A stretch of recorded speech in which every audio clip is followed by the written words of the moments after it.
The House will be in order. The prayer will be offered by Chaplain Kibben. Would you pray with me? Sovereign God, you have marked out our appointed times in history and provided the time and space for our lives so that we would seek you, reach to you, and find you, for you are never far from us. For in you we live and move and have our being. So into your hands we place the U.S. House of Representatives and all who labor therein. From this body there is revealed an intricate tapestry of hopes and fears, possibility and challenge. Into this unique quilt you have woven our talents and treasures, our time and our effort. We pray then that you would use this sometimes unlikely and unruly montage of members. Reveal your mercy in our doubt, and even in the wavering of our faith, reveal your glory. In our busyness, may we find your quietness. In our quietness, may we receive your purpose. Let the favor of the Lord be upon us. Establish for us the work of our day, this day and every day.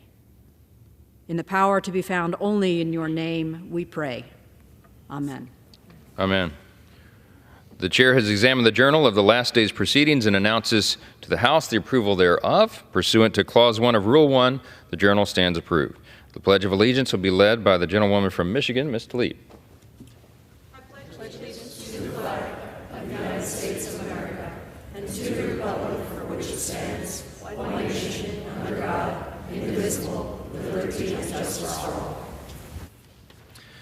The chair will entertain up to 15 requests for 1-minute speeches on each side of the aisle. Oh, for what purpose does the gentlewoman from Texas seek recognition? I ask for unanimous consent to address the House. Without objection, the gentlewoman is recognized for 1 minute. Thank you, Mr. Speaker. I rise today to stand.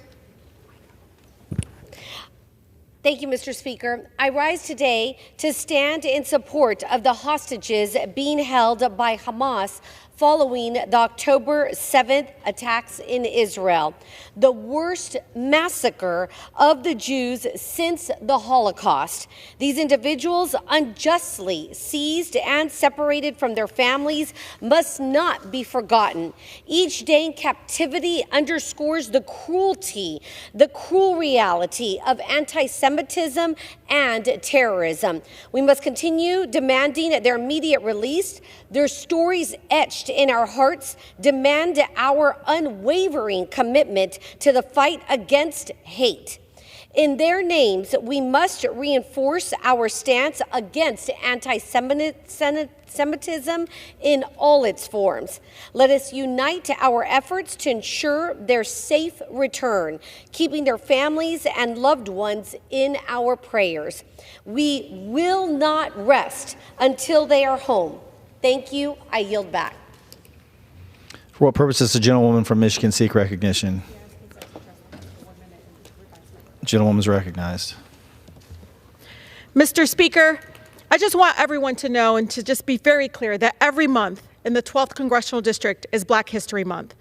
I was born and raised in the most beautiful, blackest city in the country, the city of Detroit, where countless Black leaders, our neighbors, have inspired us all to seek change in the face of segregation, Jim Crow, economic injustices, and dehumanizing racism. We bore witness in our city to Dr. King's first walk to freedom and the transformative work of so many of our Black trailblazers, like Mother Rosa Parks, James Boggs, Reverend Franklin, and so many others. It was on our very streets that the fight for Black liberation and on civil rights bent the arc of the moral universe in our nation. From the iconic Motown sound to powerful activism, our community's Black history has a remarkable legacy. The 12th District acknowledges that Black history and Black Lives Matter every single day of the year. Please know that you will always have a fighter in me in the United States Congress.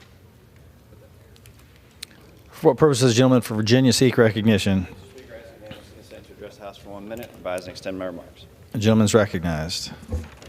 Thank you, Mr. Speaker. Since President Biden took office, his administration has waged an unprecedented war on American energy and continuously pushed this country into adopting the Green New Deal agenda. These policies pushed by the global elites have caused energy prices to skyrocket, as well as allow for our energy security to be exposed before our greatest adversaries, such as China and Iran. Two weeks ago, Joe Biden's Department of Energy announced that they would freeze permits for liquefied gas exports, forcing hardworking Americans to spend more on residential uses for natural gas, including cooking and heating homes. Furthermore, this decision will hurt our farmers as it would force them to spend more on fertilizer.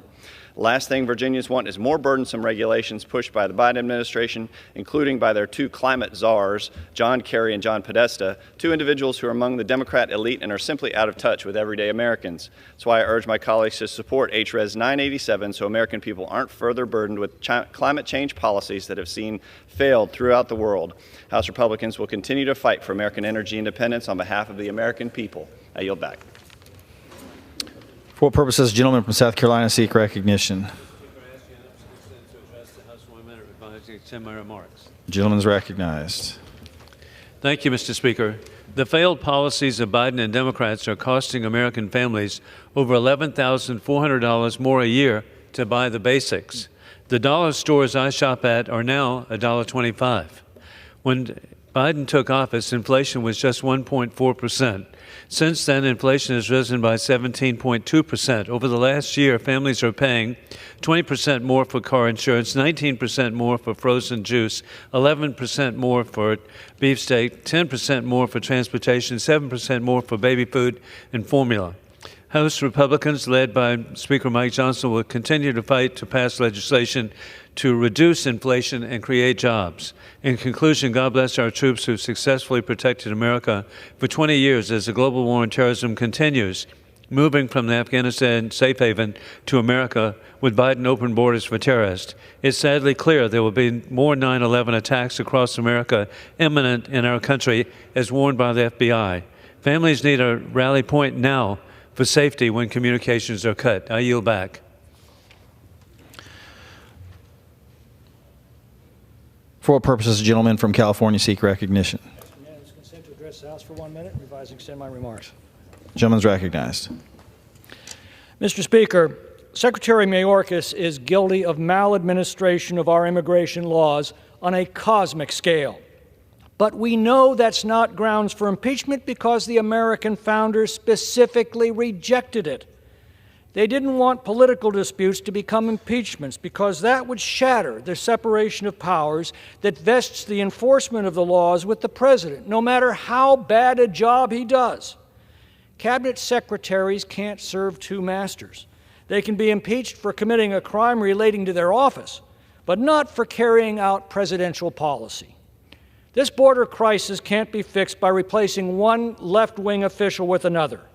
It can only be fixed by the American people at the ballot box, by replacing this administration with one committed to securing our borders, defending our country, and upholding the rule of law. Americans are already coming to that conclusion, and I'm afraid that stunts like this don't help. I yield back. Gentleman from Massachusetts. For what purposes does the gentleman seek recognition? The gentleman is recognized.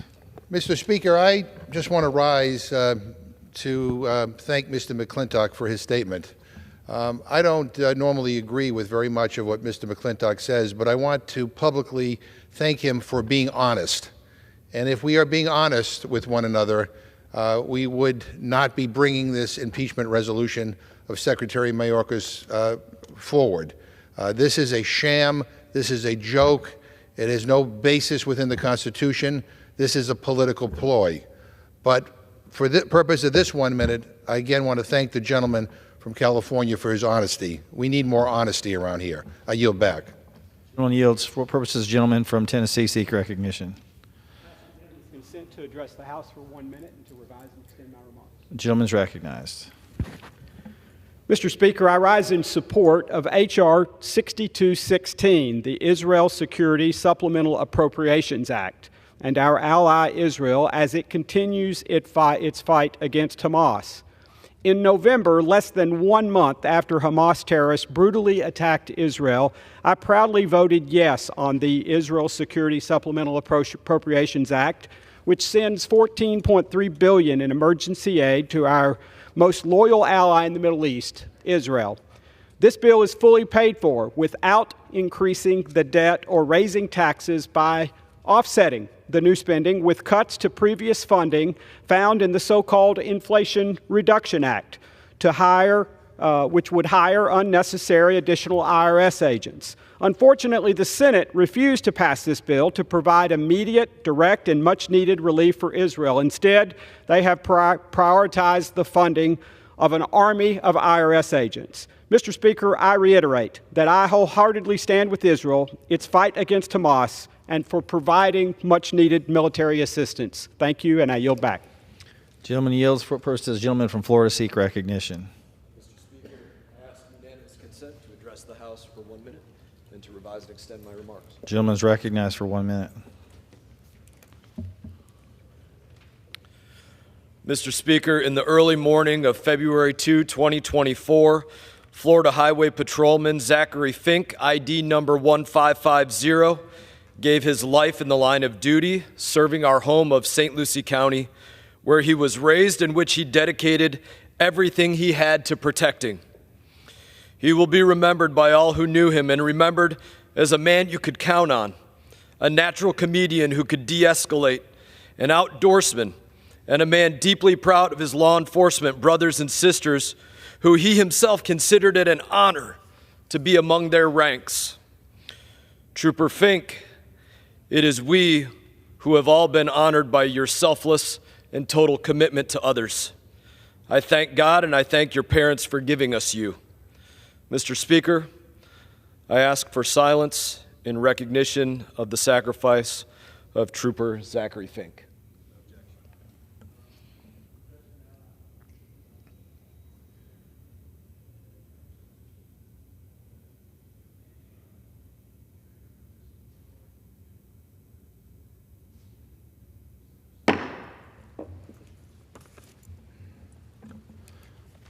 For what purposes, gentleman from Guam seek recognition.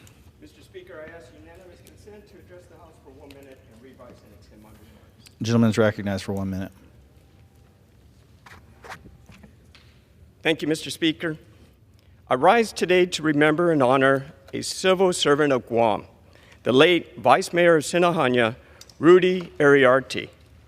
Rudy was a proud son of Guam whose service to the island and his village of Sinahanya never went unnoticed. Having served in the public life for over 30 years, serving in several capacities through the local government and his village. Today, we recognize the great visions, accomplishments, and selfless service Rudy Ariarte made to our community. On behalf of a grateful island and nation, I extend my deepest and utmost condolences to the family of the late Vice Mayor and thank him for his service to making Guam a better place. Thank you, Mr. Speaker. Gentleman yields. For purposes, gentleman from Maryland seek recognition. Speaker, I ask unanimous consent to address the House for 1 minute and advise and extend my remarks. Gentleman is recognized for 1 minute. Mr. Speaker, I rise with great sadness, with great disappointment. America is the land of the free and the home of the brave, and continually tells the world that we will protect them to be lands of the free and the home of the brave. And yet this week we are about to consider a bill that tells people, particularly that are in distress, we don't care. I believe all of us want to defend Israel and give her the resources she needs.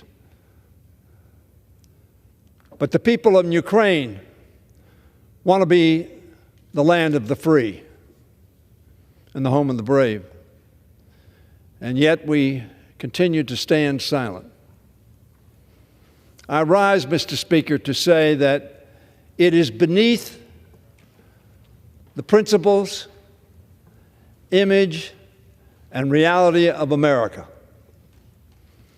that we are not passing a comprehensive bill to make sure that whether you're in Asia, the Middle East, or any place else, we will help you be the land of the free and the home of the brave. Let's do that, Mr. Speaker. Let's do it now. Gentleman's time has expired. For what purpose does the gentleman from Ohio seek recognition? Mr. Speaker, I ask unanimous consent to address the House for 1 minute and to revise and extend my remarks. The gentleman's recognized for 1 minute. Thank you, Mr. Speaker. I rise today to share the story of Keith Samuel Siegel. Keith was born in the United States and has worked and lived alongside both Jews and Arabs and treasures them all equally. He lives and loves coexistence. His family says he's a man of innate faith in the goodness of humankind. Like all of us, he has a family that loves him dearly and friends whose lives are richer because of him. On October 7th, Keith was one of more than 240 who were kidnapped by Hamas. He is one of more than 100 hostages still being held captive in Gaza, enduring unthinkable torture and trauma.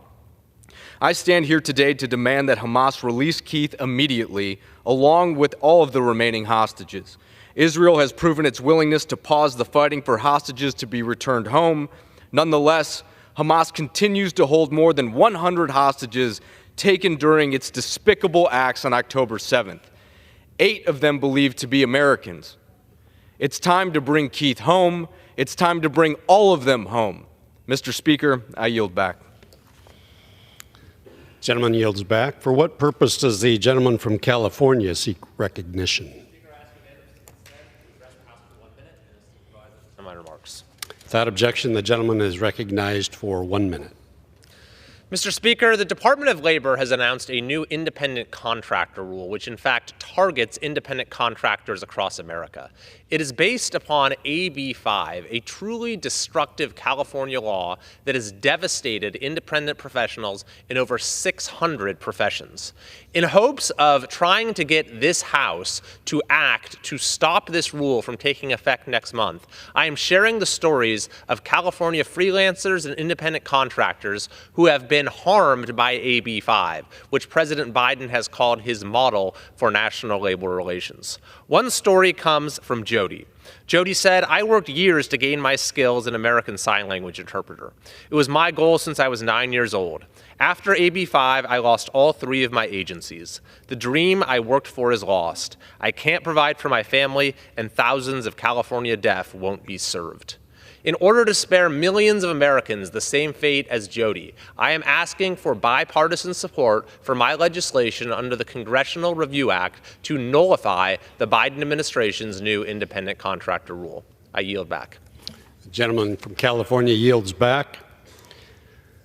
For what purpose does the gentleman from Texas seek recognition?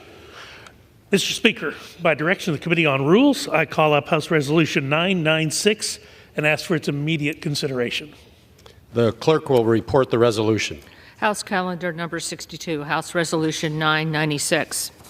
Resolved that upon adoption of this resolution, it shall be in order without intervention of any point of order to consider in the House the resolution, House Resolution 863, impeaching Alejandro Nicolas Mayorkas, Secretary of Homeland Security, for high crimes and misdemeanors. The amendment in the nature of a substitute recommended by the Committee on Homeland Security, now printed in the resolution, shall be considered as adopted. The previous question shall be considered as ordered on the resolution as amended to adoption without intervening motion or demand for division of the question, except 2 hours of debate equally divided and controlled by the chair and ranking minority member of the Committee on Homeland Security or their respective designees. Section 2. Upon adoption of this resolution, 863, A, House Resolution 995 is hereby adopted, and B, no other resolution incidental to impeachment relating to House Resolution 863 shall be privileged during the remainder of the 118th Congress. Section 3. At any time after adoption of this resolution, the Speaker may, pursuant to Clause 2B of Rule 18, declare the House resolved into the Committee of the whole House on the State of the Union for consideration of the bill H.R. 485 to amend Title 11 of the Social Security Act to prohibit the use of quality-adjusted life years and similar measures and coverage and payment determinations under federal health care programs. The first reading of the bill shall be dispensed with. All points of order against consideration of the bill are waived. General debate shall be confined to the bill and amendments specified in this section and shall not exceed 1 hour, equally divided and controlled by the chair and ranking minority member of the Committee on Energy and Commerce or their respective designees. After general debate, the bill shall be considered for amendment under the 5-minute rule. The amendment in the nature of a substitute recommended by the Committee on Energy and Commerce, now printed in the bill, modified by the amendment printed in Part A of the report of the Committee on Rules accompanying this resolution, shall be considered as adopted in the House and in the Committee of the Whole. The bill as amended shall be considered as the original bill for the purpose of further amendment under the 5-minute rule and shall be considered as read. All points of order against provisions in the bill as amended are waived. No further amendment to the bill as amended shall be in order except those printed in Part B of the report of the Committee on Rules. Each such further amendment may be offered only in the order printed in the report, may be offered only by a member designated in the report, shall be considered as read, shall be debatable for the time specified in the report, equally divided and controlled by the proponent and an opponent, shall not be subject to amendment and shall not be subject to a demand for division of the question in the House or in the Committee of the Whole. All points of order against such further amendments are waived. At the conclusion of consideration of the bill for amendment, the committee shall rise and report the bill as amended to the House with such further amendments as may have been adopted. The previous question shall be considered as ordered on the bill as amended and on any further amendment thereto to final passage without intervening motion, except one motion to recommit. The gentleman from Texas is recognized for 1 hour. Thank you, Mr. Speaker. For the purpose of debate only, I yield the customary 30 minutes to the gentleman from Massachusetts, Mr. McGovern, pending which I yield myself such time as I may consume. During consideration of this resolution, all time yielded is for the purpose of debate only. Mr. Speaker, I ask unanimous consent that all members have 5 legislative days to revise and extend their remarks. So, without objection. Mr. Speaker, last night the Rules Committee met and reported a rule, House Resolution 996, providing for the consideration of 2 measures, H.R. 485 and H.Res. 863. The rule provides for the consideration of H.R. 485 under a structured rule with 1 hour of debate, and H.Res. 863 under a closed rule with 2 hours of debate, equally divided and controlled by the chair and the ranking minority member of the Committee of Jurisdiction or their designees. The rule provides for 1 motion to recommit for H.R. 485. The rule also deems passed H.Res. 995, which appoints the impeachment managers. I would also like to mention that all amendments offered to H.R. 485 were made in order. Mr. Speaker, I rise today in support of the rule and the underlying bills. H.Res. 863, impeaching Alejandro Nicholas Mayorkas, the Secretary of Homeland Security, for high crimes and misdemeanors, and H.R. 485, the Protecting Health Care for All Patients Act of 2023. Today, this body begins consideration of one of its most solemn constitutional duties, the consideration of articles of impeachment against a federal official. House Resolution 863, impeaching Alejandro Nicholas Mayorkas, Secretary of Homeland Security, for high crimes and misdemeanors, includes 2 articles of impeachment: willful and systematic refusal to comply with the law and breach of the public trust. On February 2nd, 2021, Alejandro Mayorkas was sworn in as the 7th United States Secretary of Homeland Security by Vice President Kamala Harris. On this day, Secretary Mayorkas solemnly swore to support and defend the Constitution of the United States against all enemies, foreign and domestic. He swore that he took this sacred obligation freely, without any mental reservation or purpose of evasion, and swore to faithfully discharge the duties of the office. Mr. Speaker, I submit to you that this oath of office, sworn on February 2nd, 2021, has indeed been broken. Since President Biden took office, the United States Customs and Border Protection has encountered more than 7 million illegal migrants along the southwest border. 3.3 million have been released into the United States interior, including 312 individuals on the terrorist screening data set. In 2003, Customs and Border Protection encountered over 2.5 million illegal migrants attempting to cross the United States southern border. That's an all-time high for a fiscal year.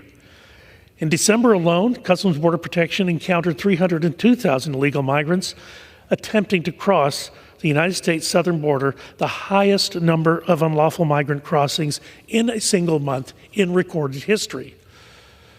Mr. Speaker, Secretary Mayorkas has shown willful and systematic refusal to comply with the law time and again. He has willfully refused to comply with numerous detention requirements spelled out in the Immigration and Nationality Act, but has instead implemented a mass catch and release program whereby apprehended illegal migrants are released into the interior of the country without any effective way to ensure their return before an immigration court. Mr. Secretary Mayorkas has also willfully misused parole authority and laid out in the Immigration and Nationality Act that permits parole to be granted only on a case-by-case basis, temporarily, and for urgent humanitarian reasons or significant public benefit. Mr. Speaker, Secretary Mayorkas has not only failed his solemn statutory duty to control and guard the border of the United States, to protect and defend his country and the Constitution, but he's also breached the public trust. Secretary Mayorkas has willfully failed to put in place or enforce initiatives that he abandoned that would enable the Department of Homeland Security to maintain operational control of our southwest border. He has also breached the trust of Congress and the American people by knowingly making false statements about the results of his refusal to comply with the law. The American people, and certainly those that I represent in Texas, have had enough of the Secretary's lies. Despite undeniable evidence that his gross negligence towards securing our southern border is endangering American families and communities across the country, Secretary Mayorkas thinks what he is doing is just fine, but he could not be more wrong. Contrary to what the Secretary says, the border is not secure. America is in fact less safe because of his negligence and because of his numerous failures. Since Secretary Mayorkas will not resign, Congress must take this action. Every day that Secretary Mayorkas remains as the head of the Department of Homeland Security is another day of pathetic disservice to the American people. Mr. Speaker, many of us have been to the border. I've been many times, and I've seen how understaffed and under-resourced and unsupported Customs and Border Protection is. And my friends on the other side of the aisle might have you believe it's not because of a lack of funding. While more funding may be helpful for better technology or building and repairing the border wall, it will not make up for the time spent by Customs and Border Patrol agents at the funerals of their coworkers or time spent wondering if they are next. It's shameful that these brave men and women aren't getting the support that they need. The Biden administration's policy of open borders and amnesty is killing Americans, and Alejandro Mayorkas, whose primary job it is to secure the homeland, refuses to do his job. The worsening conditions of the men and women who have sworn to protect our border and actually honored that oath is unacceptable. We must hold those accountable who have willfully refused to honor their oath. Mr. Speaker, this rule also allows for consideration of H.R. 485, a Protecting Health Care for All Patients Act, that I introduced along with Chairwoman Margolis Rogers of the Energy and Commerce Committee, Chairman Smith, and my friend from Ohio, Dr. Wenstrup. This bill aims to preserve access to life-saving cures and to prevent discrimination for Americans with disabilities. I practiced medicine for nearly 30 years. I treated each patient as a human being, not just a diagnosis. Quality-adjusted life years measurements are cruel and hinder the physician's ability to care for and treat all patients with dignity. The government should never be able to decide or determine the value of a life to approve or deny care. Mr. Speaker, many years ago, the Affordable Care Act banned Medicare from using quality-adjusted life years, a metric often used in cost-effective analyses, widely known to discriminate against people with disabilities. The purpose of the quality-adjusted life year metric assigns a person living with a disability a lower value of a year of life than a person who is considered to be in good health. The quality-adjusted life year often fails to consider outcomes meaningful to patients, such as the impact on the ability to work, on the impact on caregiving needs. In a quality-adjusted life year-based assessment, a person living with conditions like heart disease, ALS, or sickle cell disease will be considered to be of less worth than someone else. Often, quality-adjusted life years are used by countries that have government-controlled healthcare systems to devalue treatment for those with chronic conditions and disabilities. This concept has been pushed by socialist healthcare advocates for years. Thankfully, the United States of America has not fallen totally prey to these harmful ideologies, at least not yet. I would like to remind my friends on the other side of the aisle that the first quality-adjusted life year ban within the Affordable Care Act passed with strong Democrat support. Therefore, this bill should be passed with strong Democrat support as well. It is not the government's place to determine whether a person living with a chronic condition or a disability is of less worth. This is why we need to prohibit the use of quality-adjusted life years in all federal programs and ensure that all human life has inherent value. Republicans will continue to work to reduce the government's hand in health care, and I urge colleagues to join us in supporting H.R. 485. Mr. Speaker, I stand in strong support of the rule and the underlying bills, urge my fellow members to support the rule, and I will reserve the balance of my time. The gentleman from Texas reserves. The chair recognizes the gentleman from Massachusetts. Well, thank you, Mr. Speaker, and I want to thank the gentleman from Texas for yielding me the customary 30 minutes, and I yield myself such time as I may consume. This impeachment resolution was supposed to be our second rule of the day. We had an emergency meeting last week in the Rules Committee about fixing SALT. Everybody hurry up, it's an emergency. Better do it right away so we can vote quickly. And then, get this, then last night, a change was made to pull their emergency bill from the schedule. It was such an emergency that Republicans decided it's not an emergency at all. So not only did their bill not even fix the problem that they themselves created, it's not even going to come to the floor now because of their inability to govern. This majority is so incompetent, they couldn't even manufacture a fake vote to pretend New York Republicans are good at legislating. We wasted hours last Thursday at the Rules Committee debating a rule that's now been pulled from consideration. And for what? Will the gentleman from Texas tell us next time? Will the gentleman from Texas tell us next that he's glad he had to sit through a hearing on a rule his leadership can't even bring up because they're so bad at governing? This Republican-led House is an unmitigated disaster. I would say it's a clown show, but that would be a disservice to actual working clowns. And that brings us to the second emergency rule. Mr. Speaker, impeachment is one of the most solemn, serious, somber things that we can do in this body. It's not something that ought to get thrown around lightly or invoked when you disagree with someone, or you don't like their policies, or you think they're doing a bad job. It's something that should happen after a grave constitutional offense has been committed, a crime against the Republic.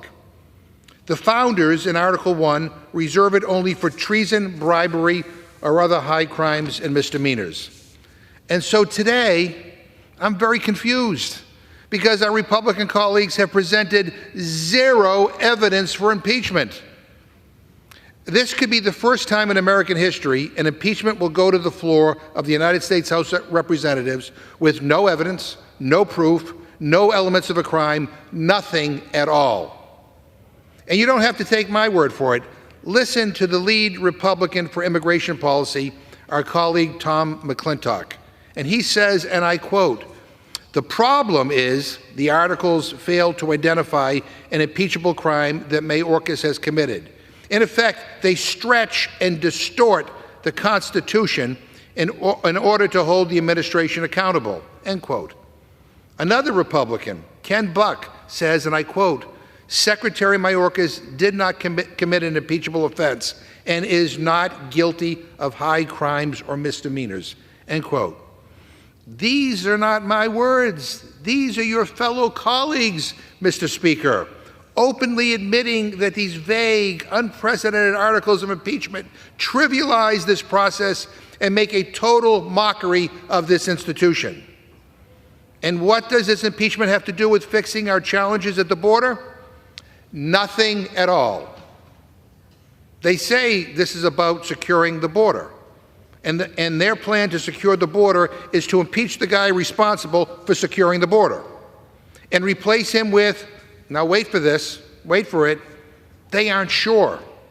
The chairman of the Committee on Homeland Security couldn't tell us during our Rules Committee meeting who will replace Secretary Mayorkas if he were removed. I mean, you can't make this stuff up. For months and months and months, Republicans have said that they would shut down the government, they would default on our debt, refuse to do anything unless we passed a border bill. Well, good news. Senate Republicans worked out a border bill, and the person who negotiated it for Republicans, Senator Lankford, was someone Donald Trump endorsed. Donald Trump said, and I quote, that Senator Lankford is strong on the border, end quote. So I'm shocked by the Republican rejection of Senator Lankford's bill. Before we even saw what was in it, before the ink was even dry on the discussion draft, Donald Trump came out and he ordered them to kill it. He ordered them to do nothing to fix our broken immigration system.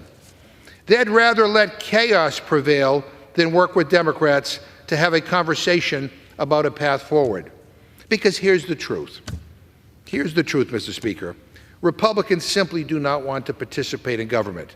They want to create chaos, they want to create confusion, and they want to create a campaign issue for Donald Trump going into the next election.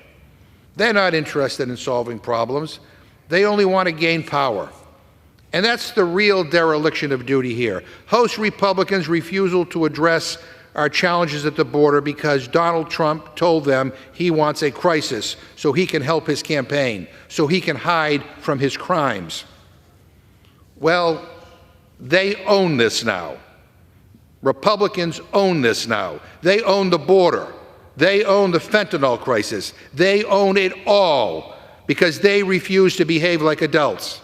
They're acting like spoiled, rotten children who got what they want and still can't take yes for an answer. But they own all of this now. And if anyone needs more proof than that, look no further than the sponsor of this resolution, Marjorie Taylor Greene, a MAGA extremist who amplifies Holocaust deniers, who said 9/11 was a hoax, who says wildfires are started by Jewish space lasers. That's the legislative and intellectual force behind this impeachment resolution. In fact, if it passes, she's going to be an impeachment manager on the floor of the United States Senate. God help us. It's just more proof that this is fraudulent, unconstitutional garbage.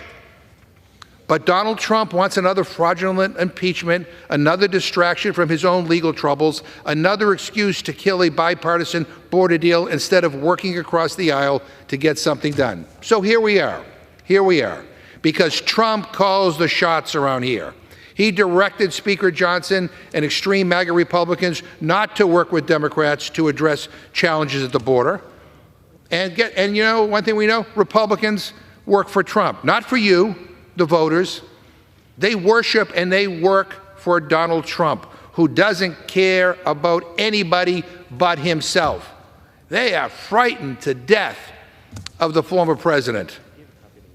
Secretary Mayorkas, Mr. Speaker, is a good man, a decent man, someone who is trying to do his job, despite the fact that Republicans refuse to give him the tools needed to do what they're asking him to do.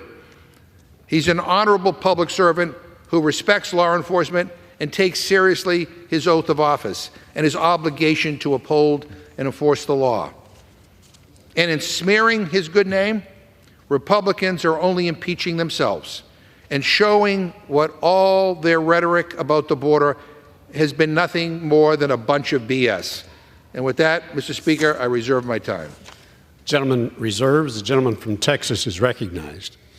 Thank you, Mr. Speaker. This time I'd like to recognize a fellow member of the Rules Committee, fellow Texan, Mr. Chip Roy, for 10 minutes. For 10 minutes. The gentleman from Texas is recognized for 10 minutes.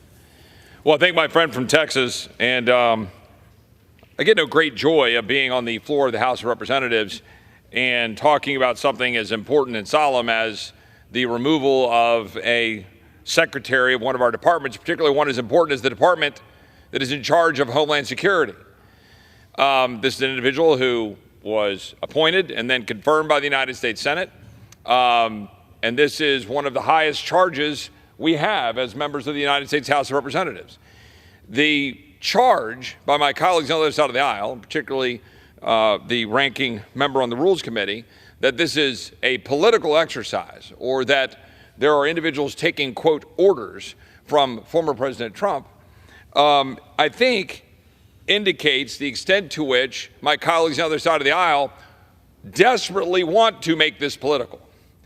My colleagues on the other side of the aisle desperately want to take the abject and total failure of Democrat leadership on the southern border, resulting in death and destruction of the American people, the undermining of economic activity, the death of our children, fentanyl pouring into schools, ranchers who are getting absolutely decimated, the empowerment of cartels, the empowerment of China. This has all happened at record levels, record numbers, and my colleagues on the other side of the aisle know this. So they're desperately trying to deflect to legislation that was political and never had a chance to move from the Senate to the House, never had a chance to move, but they want to be able to deflect. They want to deflect an entire conversation about the failures of President Biden and the failures of Secretary Mayorkas to secure the border by not having a serious conversation about why we would be bringing articles of impeachment against a sitting secretary. The reason is simple. The Secretary of Homeland Security has blatantly ignored the laws of the United States he is charged to faithfully execute. He has done so with reckless abandon. He has done so in a way that has led directly to the death of American citizens, to the death of the very migrants that the Secretary suggests they want to try to help. 1,000 migrants along the southwest border last year dead. 53 migrants in a tractor trailer in San Antonio last year in the district where I represent. 75,000 Americans dead from fentanyl poisonings last year. These numbers are off the charts at levels we've never seen before, and they are the direct result of the policies enacted by the Biden administration, but very specifically by the Secretary of Homeland Security.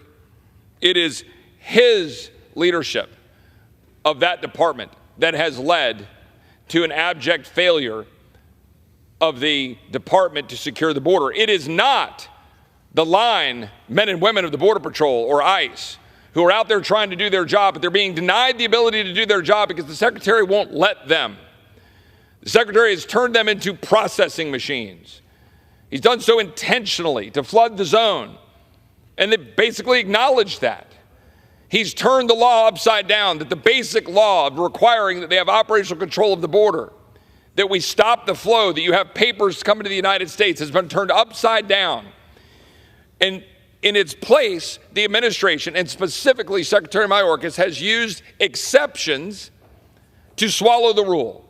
Exceptions for asylum, exceptions under parole that are supposed to be on a case-by-case basis, based on our benevolence as human beings to try to help people, bipartisan desire to do so, has been made to swallow the rule of actual border security. And as a result, the numbers have been astounding. And a key consideration, of course, are the types of individuals that are coming into the United States. We're not talking about some workers who want to go from Nuevo Laredo to Laredo or Juarez to El Paso. We're talking about dangerous individuals from all over the globe, including 331 that have been encountered that are associated with terrorist organizations under this administration, under Mayorkas' watch, which compares to 11 under President Trump. Now you say, well, aren't they doing their job? They encountered them. No. Those numbers indicate who we're finding, not the 50,000 a month or so gotaways that are pouring into the United States. Now we see cops being beaten in the streets of New York by people who are here illegally, walking out of the court with no bail and flicking off the American people.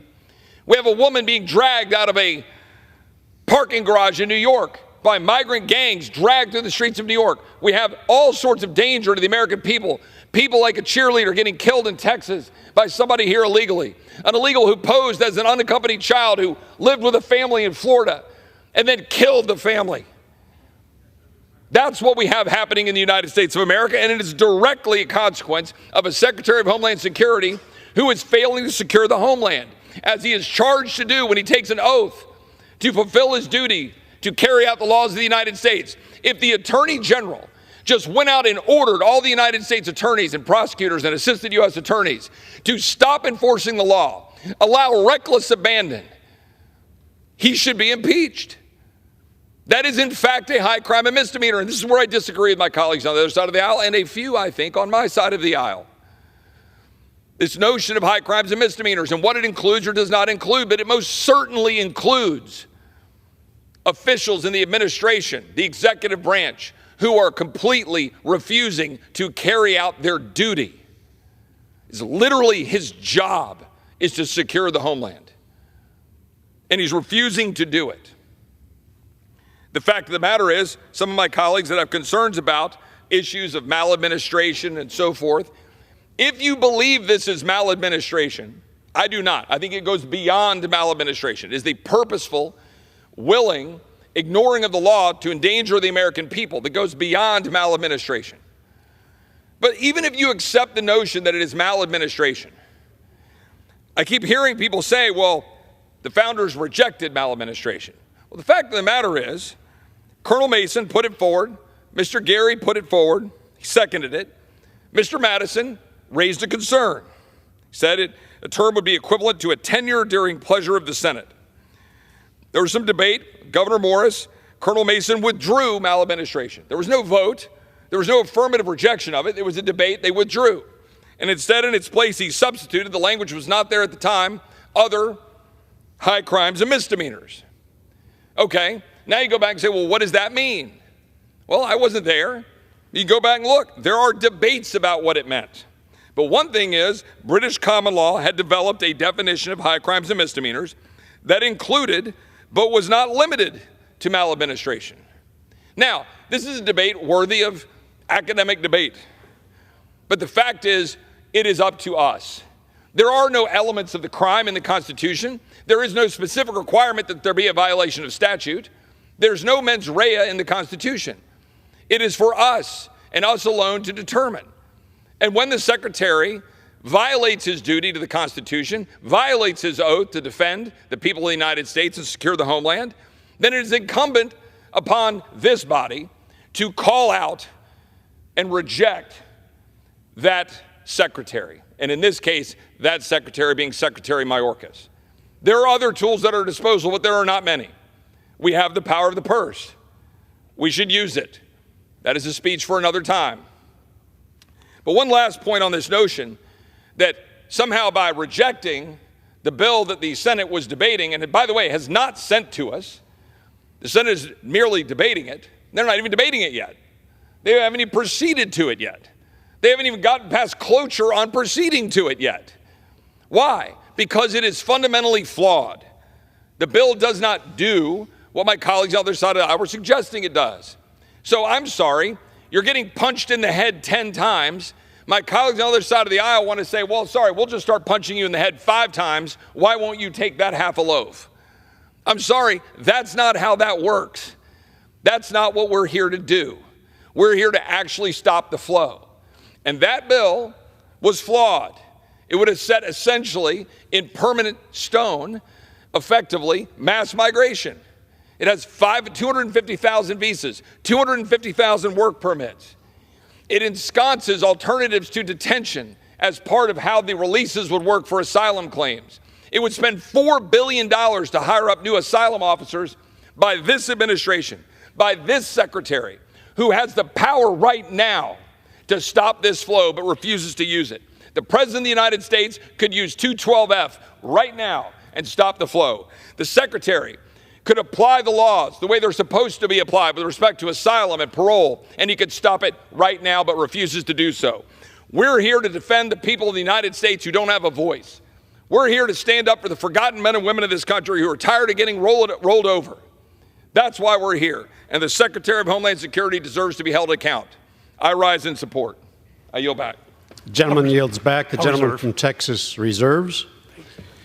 Chair recognizes the gentleman from Massachusetts. Yeah, Mr. Speaker, the gentleman from Texas just took almost 10 minutes of my life, which I'll never get back, and still didn't get it right, which is basically that this move to impeach Secretary Mayorkas is a sham. There's no basis for this. And just because you don't like the guy, you disagree with the policies of this administration, is not a reason, is not a high crime misdemeanor, is not a reason to move forward on impeachment. And I'm listening to the gentleman and also my colleague from Texas. Republicans are really good about complaining about things, about talking about what the problems are. We agree with some of the things that have been highlighted that they are problems. What my Republican friends are not really good at is actually solving a problem or getting to yes on anything. The gentleman from Texas said, we were asked to consider a Senate bill that the Senate hasn't acted on yet. But wait a minute, the Speaker of this House of Representatives has already said we will not have a vote on in this House no matter what happens in the United States Senate.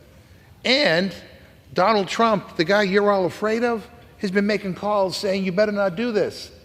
You better not do this. And the author of this Senate bill, again, I haven't read it all. There's lots of stuff in it that give me heartburn from what I can tell. But the guy who wrote it was a senator from Oklahoma who Donald Trump says is strong on the border. And so I will repeat what I said before. What we are doing today does nothing to help anything at the border. Not a thing. Not one thing. Any opportunity to do something requires working in a bipartisan way to move a bill forward, which apparently my Republican friends here in the House do not want to do. And that's a shame. But here's the deal. You now own this. This is a problem that you are maintaining, that you have deliberately decided that you will own, because you will do nothing. You are blocking any attempt for any kind of legislation to come to this floor that has a chance of passing in a bipartisan way and getting signed into law. You are doing, even the Border Patrol Union has endorsed what the Senate's doing. Again, I haven't read the whole thing yet. I bet you none of you have either. But even before the ink was dried on the draft copy, Trump gave you the orders to kill it. And that's where we are.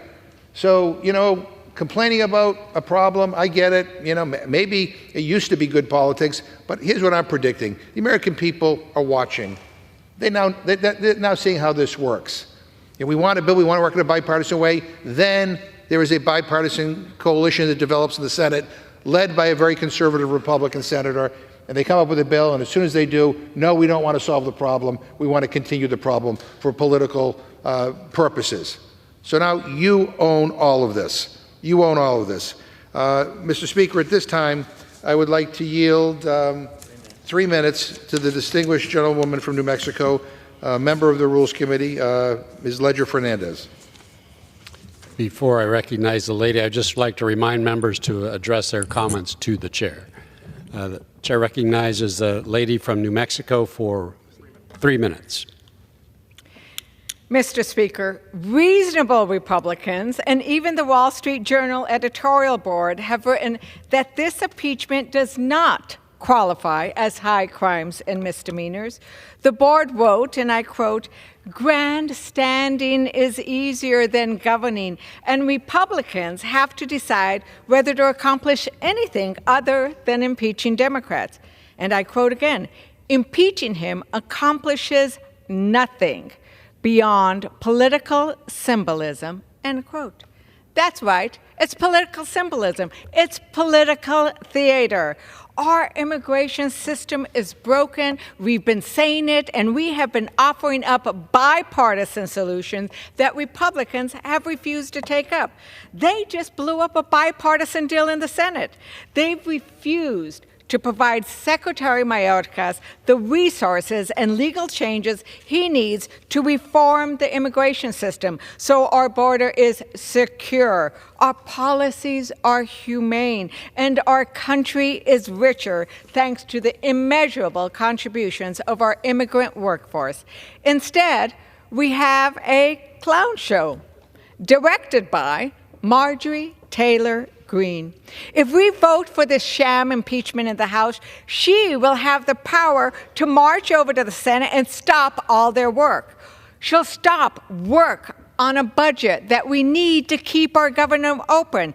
She'll stop work on the farm bill, which my rural communities need. She'll stop work on policies to lower costs and expand the middle class. Extreme Republicans have answered the Wall Street Journal's question. Do they want to govern? They don't want to govern. They want chaos. Chaos at the border, chaos in Congress. They put chaos over people. They always put politics over people. We cannot trust them to reform our immigration system in a bipartisan manner. They continue to use immigration as a political bulldozer to destroy and divide. Their abuse of the solemn impeachment process shows us we cannot trust them with our Constitution. We cannot trust them. I yield back. Gentleman yields. Gentleman from Massachusetts reserves. Gentleman from Texas is recognized. Thank you, Mr. Speaker. I'll give myself a minute. Gentleman is recognized. What is needed is border security. What is needed is border protection. Immigration reform can come later, after border security is established. So the discussion about what's happening over in the Senate, to me, until you get the border secured, you have no opportunity to discuss any type of immigration reform. I'll reserve the balance of my time. Serves. Gentleman from Massachusetts is recognized.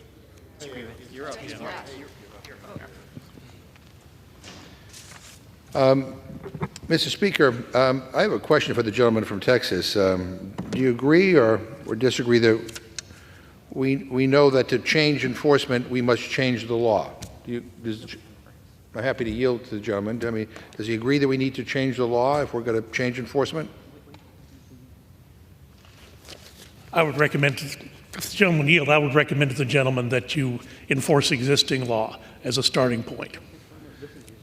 Yeah, but I'm using your words, Dr. Burgess, from 6/18/2018, and you said we know that we need to change enforcement. We know that to change enforcement, we must change the law. And then you go on to talk about immigration bills that we might consider in Congress and talk about the importance of legislation, and this is how democracy works. So, I mean, the bottom line is, Republicans are really good at complaining, but they're not so good at legislating. They're not so good at getting things done. And when things begin to move in a direction when we may get something done, then they back away and they say no. They can't get to yes on anything.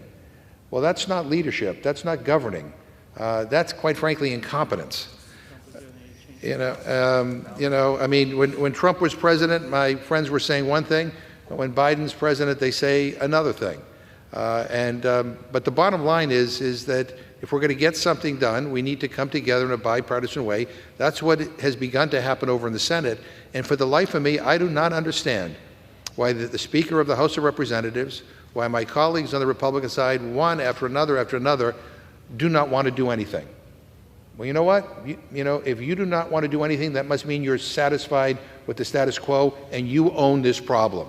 This is a problem of your creation because we're trying to fix it and we're trying to work in a bipartisan way.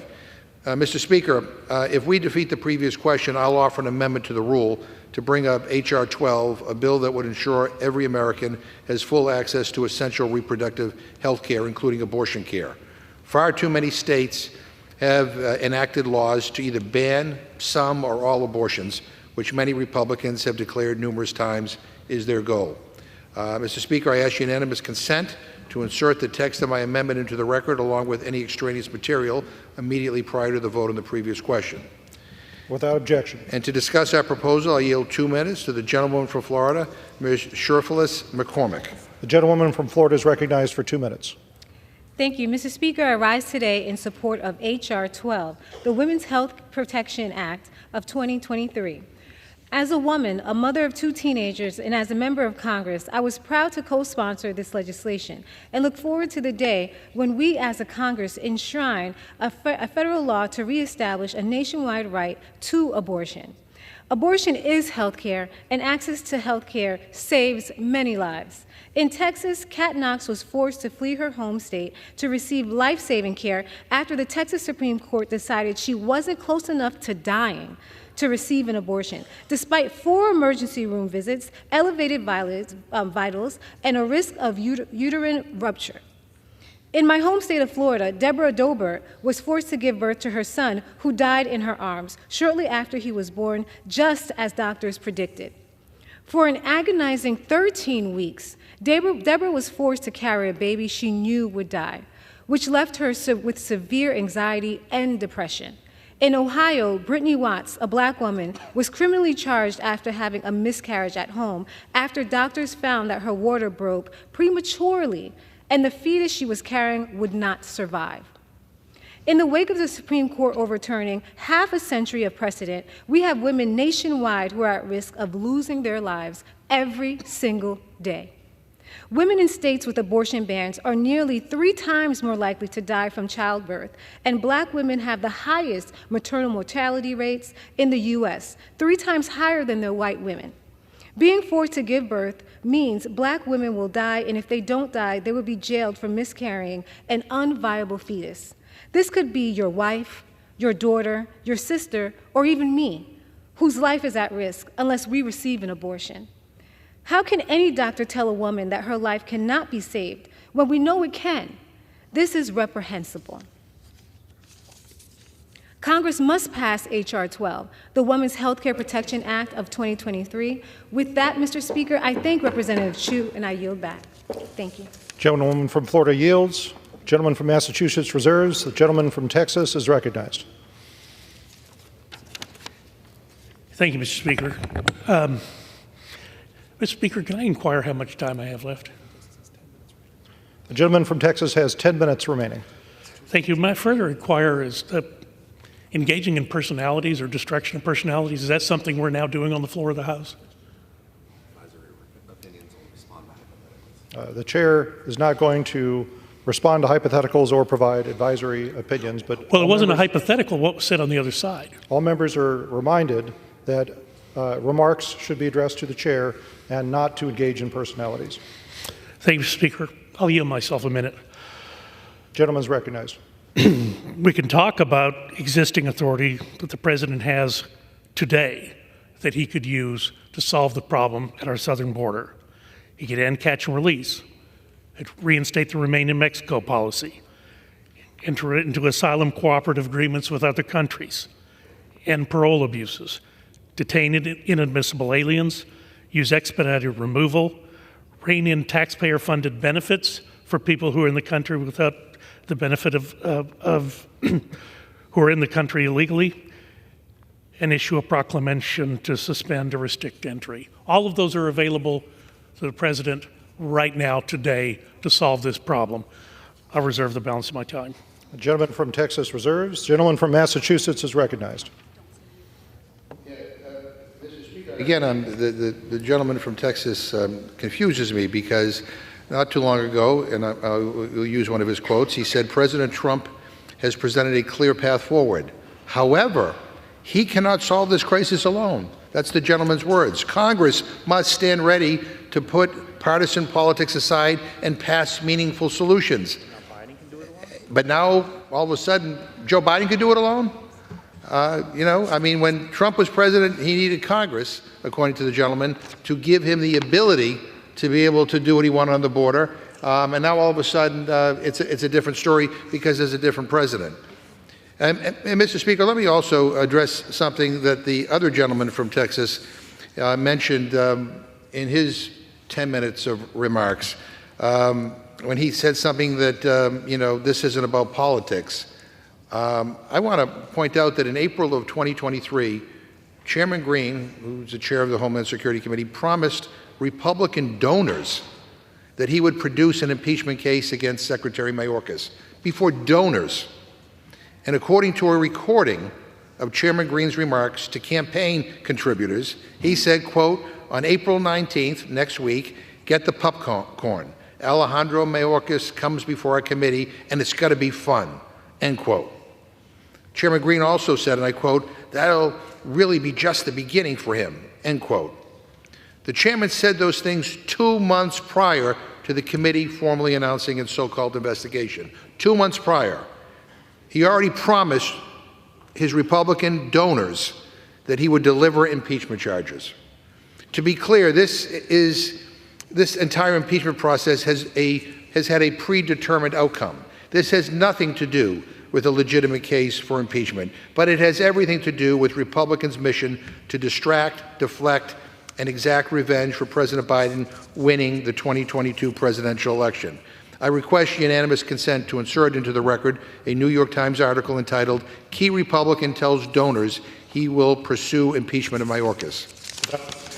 Mr. Speaker, one of the things that I am very distressed about is that many of my Republican colleagues who are upset that Donald Trump lost the last election, and we're not able to overturn the free and fair results of that election. They're upset that they didn't get their way. They weren't able to overturn the results. And so now this is kind of a continuation of that effort to deny the legitimate results of the election. This, in many respects, is a continuation of what happened here on January 6th. And it really is sad. There's another election coming up in November. I predict that my friends will understand better then that their policy of obstruction and impeachment and of distraction and not wanting to solve problems, I think they will realize that when people go to the ballot box, that is not what they want. The American people want us to work together to get something done. We have a serious situation at the border. We're trying to provide President Biden with the tools to be able to act, just as my friend said that Donald Trump needed the legislative tools to be able to get what he wanted to get done.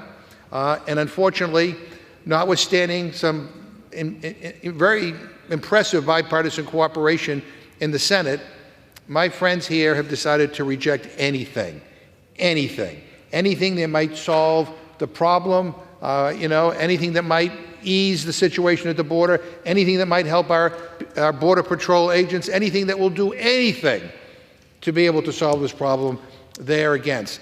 It is pathetic that is the state that we are in right now, and I reserve my time. Gentleman from Massachusetts reserves. The gentleman from Texas is recognized. Yield myself a minute. Gentleman is recognized. So the difficulty that we have is that President Biden will not use any of the tools he has in his toolbox, and now is asking for additional tools. The other problem is codifying 5,000 illegal immigrants a month, 5,000 illegal immigrants a day, 2 million a year, is not, in anyone's estimation, a solution to a problem. I'll reserve. The gentleman from Texas reserves. The gentleman from Massachusetts is recognized. So, Mr. Speaker, it's clear that this is not about Secretary Mayorkas or a high crime misdemeanor. It's about a policy disagreement with President Biden. But again, it's just interesting to point out when Trump was president, he couldn't do things because Congress didn't give him the tools. Biden's asking for more tools, and my Republican friends don't want to do anything. Mr. Speaker, I have a memo here released today on the arguments regarding impeaching Secretary Mayorkas, authored by the chairman of the Judiciary Committee, Subcommittee on Immigration, Integrity and Security, and Enforcement, Mr. McClintock. And listening to my friends on the other side of the aisle, surely you would assume that the chairman of the Immigration Subcommittee, the lead Republican on immigration issues, would conclude in his memo that this impeachment is necessary and warranted. But no, you would be wrong. In fact, he concludes the exact opposite, and Mr. McClintock has said he will vote no on impeaching the Secretary. Now, I would like to request unanimous consent to put the entire memo into the record, but it is so exhaustive in its analysis of how this impeachment is a bunch of garbage that the memo exceeds the page limit for the congressional record. So let me just read a quick excerpt instead. He writes, quote, "The problem is the articles fail to identify an impeachable crime that Mayorkas has committed. In effect, they stretch and distort the Constitution in order to hold the administration accountable." I mean, stretch and distort. That is the words of the Republican chairman of the Immigration Subcommittee. Mr. Speaker, I want to, again, I thank my colleague from California who came to the well and basically called it as he sees it and told the truth. We need some more truth around here. This is a sham. This is a dangerous precedent to go down. To impeach somebody because of a policy disagreement, I tell you, this is not what we should be doing, and I'm hoping that there are Republicans on the other side of the aisle who still believe in the Constitution and in this institution and who will reject this. I reserve my time. Gentleman from Massachusetts reserves. Gentleman from Texas is recognized. I yield myself a minute, and I would like to enter into the record a memo prepared by the Secretary of Homeland Security, released on September 30th, 2021. Without objection. We're discussing the Secretary being there to enforce the laws. But in this memo, he basically says he's going to make the laws that then he purports to enforce. He bemoans the fact that there is no path for citizenship that has been established, but then goes on to say the fact that an individual is a removable non-citizen therefore should not alone be the basis of an enforcement action against them. Ask unanimous consent this be made part of the record. I reserve my time. Without objection. Gentleman from Texas reserves. Gentleman from Massachusetts is recognized. Mr. Speaker, Michael Chertoff, the former Republican-appointed Homeland Security Secretary, the first ever Homeland Security Secretary, has also come out in support of Secretary Mayorkas. He said, and I quote, "I can say with confidence that for all of the investigating that the House Committee on Homeland Security has done, they have failed to put forth evidence that meets the bar," end quote. He went on to say, and I quote, "I don't agree with every policy decision the Biden administration has made, but there are aspects of immigration strategy that are worthy of debate. But House Republicans are ducking difficult policy work and hard-fought compromise. Impeachment is a diversion from fixing our broken immigration laws and giving DHS the resources needed to secure the border. I request unanimous consent to insert into the record an opinion piece written by Michael Chertoff and published by the Wall Street Journal entitled 'Don't Impeach Alejandro Mayorkas.' I reserve my time. Without objection. Gentleman from Massachusetts reserves. Gentleman from Texas is recognized. Thank you, Mr. Speaker. I'll yield myself a minute. Gentleman's recognized. I ask unanimous consent to insert into the record an article detailing the numbers of children that the Department of Homeland Security has lost. And that number has increased year over year. It was 100,000 kids last year. What are we doing if we are losing track of 100,000 children that have come into this country illegally? I ask this article be made part of the record, and I'll reserve the balance of my time. Without objection, so ordered. Gentleman from Texas reserves. Gentleman from Massachusetts is recognized. Mr. Speaker, may I inquire how much time I have remaining? Gentleman from Massachusetts has 4.5 minutes remaining. Okay. And may I ask the gentleman how many more speakers he has on his side? Is he prepared to close? Yes, I'm prepared to close.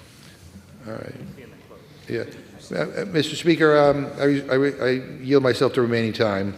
Gentleman's recognized. And I ask unanimous consent to insert into the record an editorial piece from the Wall Street Journal entitled "Impeaching Mayorkas Achieves Nothing." Without objection. Mr. Speaker, everything we have heard from the other side has confirmed that this impeachment is a predetermined political stunt. Again, this is the first time in American history an impeachment could go to the floor of the United States House of Representatives with no evidence, no proof, no elements of a crime, nothing at all. Not my words, Mr. Speaker. It's your own colleagues who say that. Again, a few more quotes. Jonathan Turley, a top Republican legal advisor, he says there is also no current evidence that he, meaning Secretary Mayorkas, is corrupt or committed an impeachable offense. Donald Trump's own impeachment defense lawyer, Alan Dershowitz, and I quote, "I urge principled Republicans who care about the Constitution to oppose those in their party who are seeking to impeach and remove Mayorkas based on non-constitutional accusations."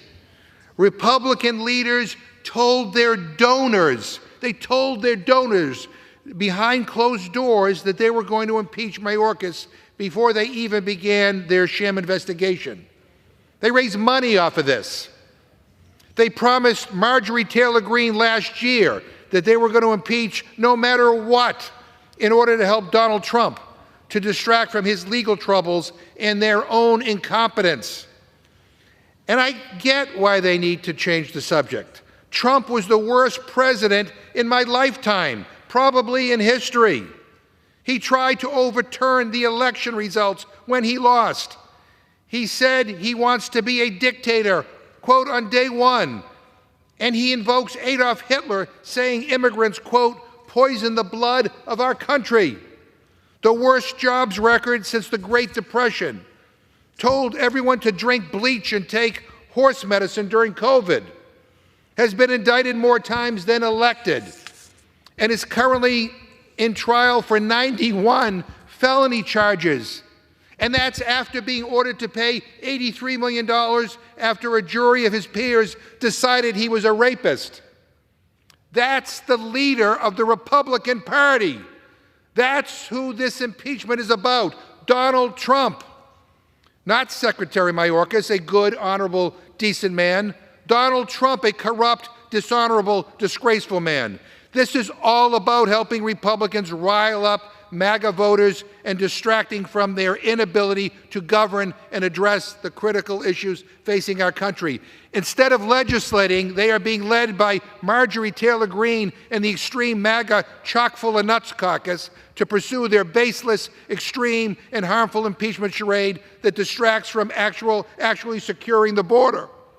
Do we have a problem at the border? Absolutely. Democrats and President Biden want real comprehensive solutions to fix it, but the MAGA extremists have shown no interest in working with House Democrats to address the challenges facing the American people. What we need is Republicans to stop playing political games, and that's the exact opposite of what's happening here, the exact opposite of this cynical, reckless impeachment stunt. So we're going to continue as Democrats to put people over politics, to fight for issues that matter, to try to lower costs, grow our economy, and yes, to secure our border. And if Republicans decide they want to join us as partners in government to solve these challenges, we welcome that. And if they don't, there's an election coming up in November. But I would say history is going to judge this Republican majority. But I don't think we need to wait for that. The voters are going to judge us all in November. And I think people are going to look at this fraudulent impeachment, and they're going to look at Republicans' lack of accomplishments, and they are going to vote them out because of their incompetence, their extremism, and their refusal to work with Democrats to address the challenges our country faces, including the border. And as I said before, this entire impeachment stunt is an absurd, cynical exercise in extremism. I strongly, strongly urge a no vote on this rule and a no vote on the underlying resolution. And with that, Mr. Speaker, I yield back. Gentleman from Massachusetts yields back. Gentleman from Texas is recognized. Thank you, Mr. Speaker. May I inquire as to how much time I have remaining? The gentleman from Texas has 8 minutes remaining. Thank you, Mr. Speaker. I'll yield myself the balance of our time. The gentleman's recognized. Well, I think we've just seen one of the worst cases of Trump derangement syndrome ever recorded. And Mr. Speaker, I would just remind people that I am not running for re-election, so I am not beholden to anyone. As I told the gentleman last week, I'm bulletproof. I'm only beholden to the constituents that I represent. And the constituents I represent do not understand why Texas has had to endure basically an invasion during the tenure of this Secretary of Homeland Security. Why has he not enforced the laws that he swore an oath to uphold and enforce? And he won't do it. So what are we left to do when we have someone who is charged with protecting our country, charged with enforcing our laws, and he says, it's too much trouble, I can't do it? Look, we know it's possible because I was on a codel with Speaker Johnson down to the border, down to Eagle Pass, but a couple of weeks ago. The week before, you'd seen on Bill Melugit's report on Fox News, thousands of people on the riverbanks on the United States side who were there awaiting processing to be released into our country to parts unknown, for lengths of time unknown. But the Speaker of the House goes down there, and there's not a soul on that riverbank. This problem can be stopped literally overnight if the Secretary and the President would make it a priority and would do it, but they won't. So what are we left to do? I agree with the gentleman that there is an election coming up. I hope people do remember that. I hope they do remember they have a president who has it within his power right now, under 212F of the Immigration and Naturalization Act, he has it in his power right now to suspend activities on the southern border, but he won't do it. We are being invaded, Mr. Speaker. My governor, Governor Abbott, has officially declared an invasion. I don't think there's any debate about that. The administration and this secretary have done nothing to help Texas. Instead, they've turned around and sued the state at every turn. $12 billion is what Texas has had to spend over the last year to do the job that Secretary Mayorkas should have been doing. Just by the numbers, over 2 million illegal aliens apprehended last fiscal year, 15,000 pounds of fentanyl seized from drug smugglers crossing our border. How many families need to lose a child? How many American lives have to be cut short before the Secretary Mayorkas, President Biden, and his border czar, Vice President Kamala Harris, change course and actually enforce existing law? The consequences of this administration and Secretary Mayorkas' actions have been staggering. A southern border open to drug cartels, criminals, human traffickers, and potential terrorists. A record number of migrant deaths, rising human trafficking, exploitation of minors, and a growing public health disaster. An annual net burden to the American taxpayers exceeding $150 billion. Mr. Speaker, each of these consequences would have been avoidable if Secretary Mayorkas had just enforced existing law. This willful and systemic refusal to comply with the law and the continued breach of public trust by Secretary Mayorkas will not be tolerated, and for this, he must be impeached. I also want to thank Chairwoman McMorris Rodgers for her leadership in bringing H.R. 485 to the floor, and the Chairman of Homeland Security, Mark Green, for his work on a proper and thorough investigation leading for consideration of HRES 863. Mr. Speaker, Madam Speaker, I stand in strong support of the rule and the underlying legislation. I yield back the balance of my time and move the previous question on the resolution. So the question is on order in the previous question on the resolution. Those in favor say aye. Aye. Those opposed, no. In the opinion of the chair, the ayes have it. Gentleman from Massachusetts is recognized. I ask for the yeas and nays. The yeas and nays are requested. Those favoring a vote by the yeas and nays will rise. A sufficient number have risen. The yeas and nays are ordered. And pursuant to Clause 8 of the Rule 20, further proceedings of this question are postponed. Pursuant to Clause 12A of Rule 1, the chair declares the House in recess for a period of less than 15 minutes.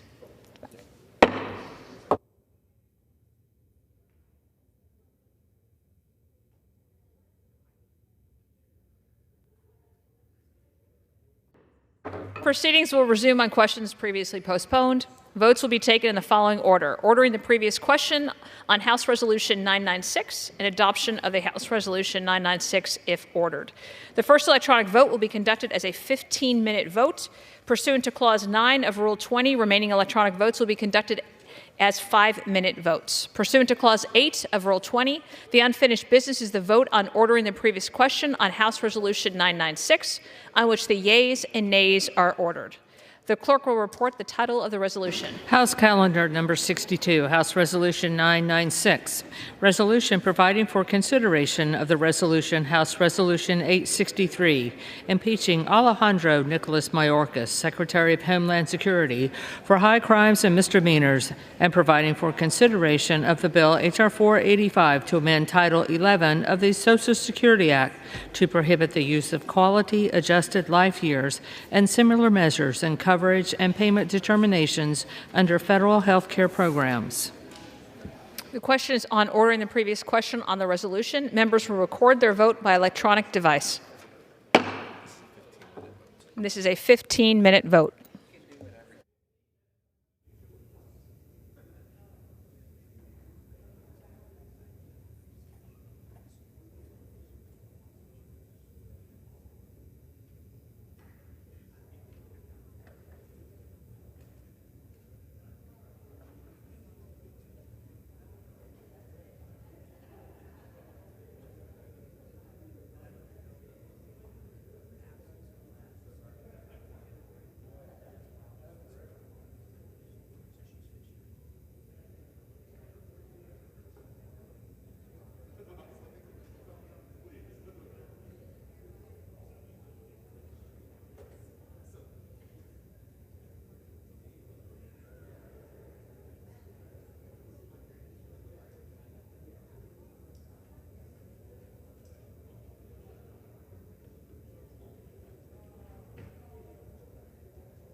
Have all members voted? Does any member wish to change a vote?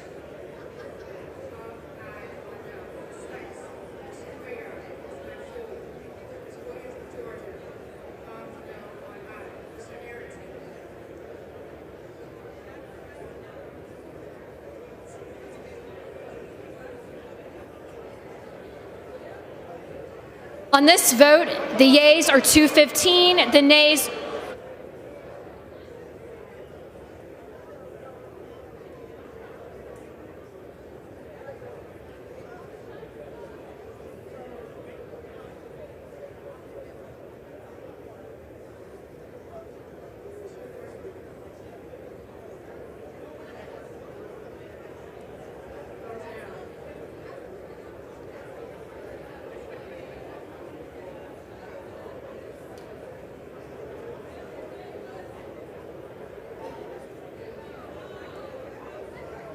On this vote, the yeas are 215, the nays are 207. The previous question is ordered. The question is on the adoption of the resolution. Those in favor say aye. Those opposed say no. In the opinion of the chair, the ayes have it. Madam Speaker. For what purpose does the gentleman from Massachusetts seek recognition? I ask for a recorded vote, please. Recorded vote has been requested. Those favoring a recorded vote will rise. A sufficient number having risen, a recorded vote is ordered. Members will record their votes by electronic device. This is a 5-minute vote.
Two minutes remaining in this vote.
30 seconds.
Have all members voted? Does any member wish to change the vote? Aye or no is ordered.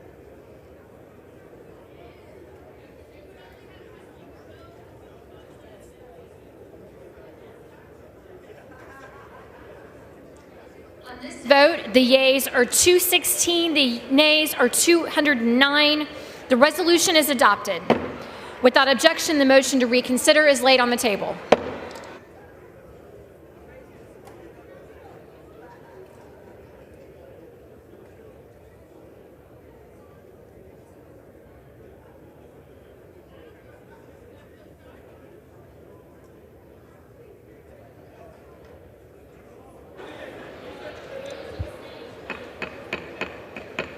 The House will be in order.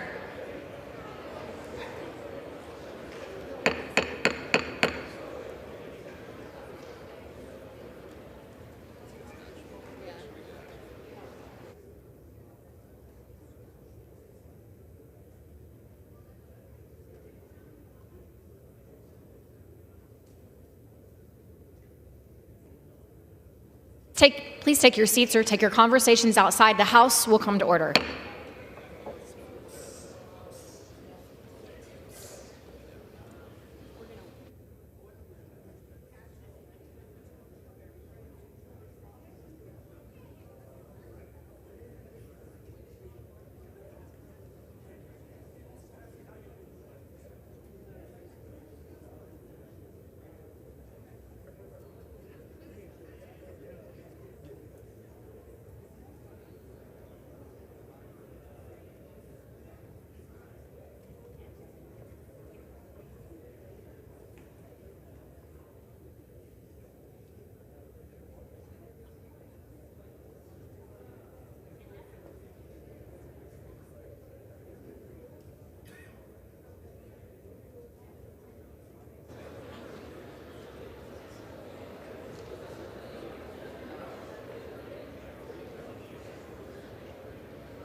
The House will be in order.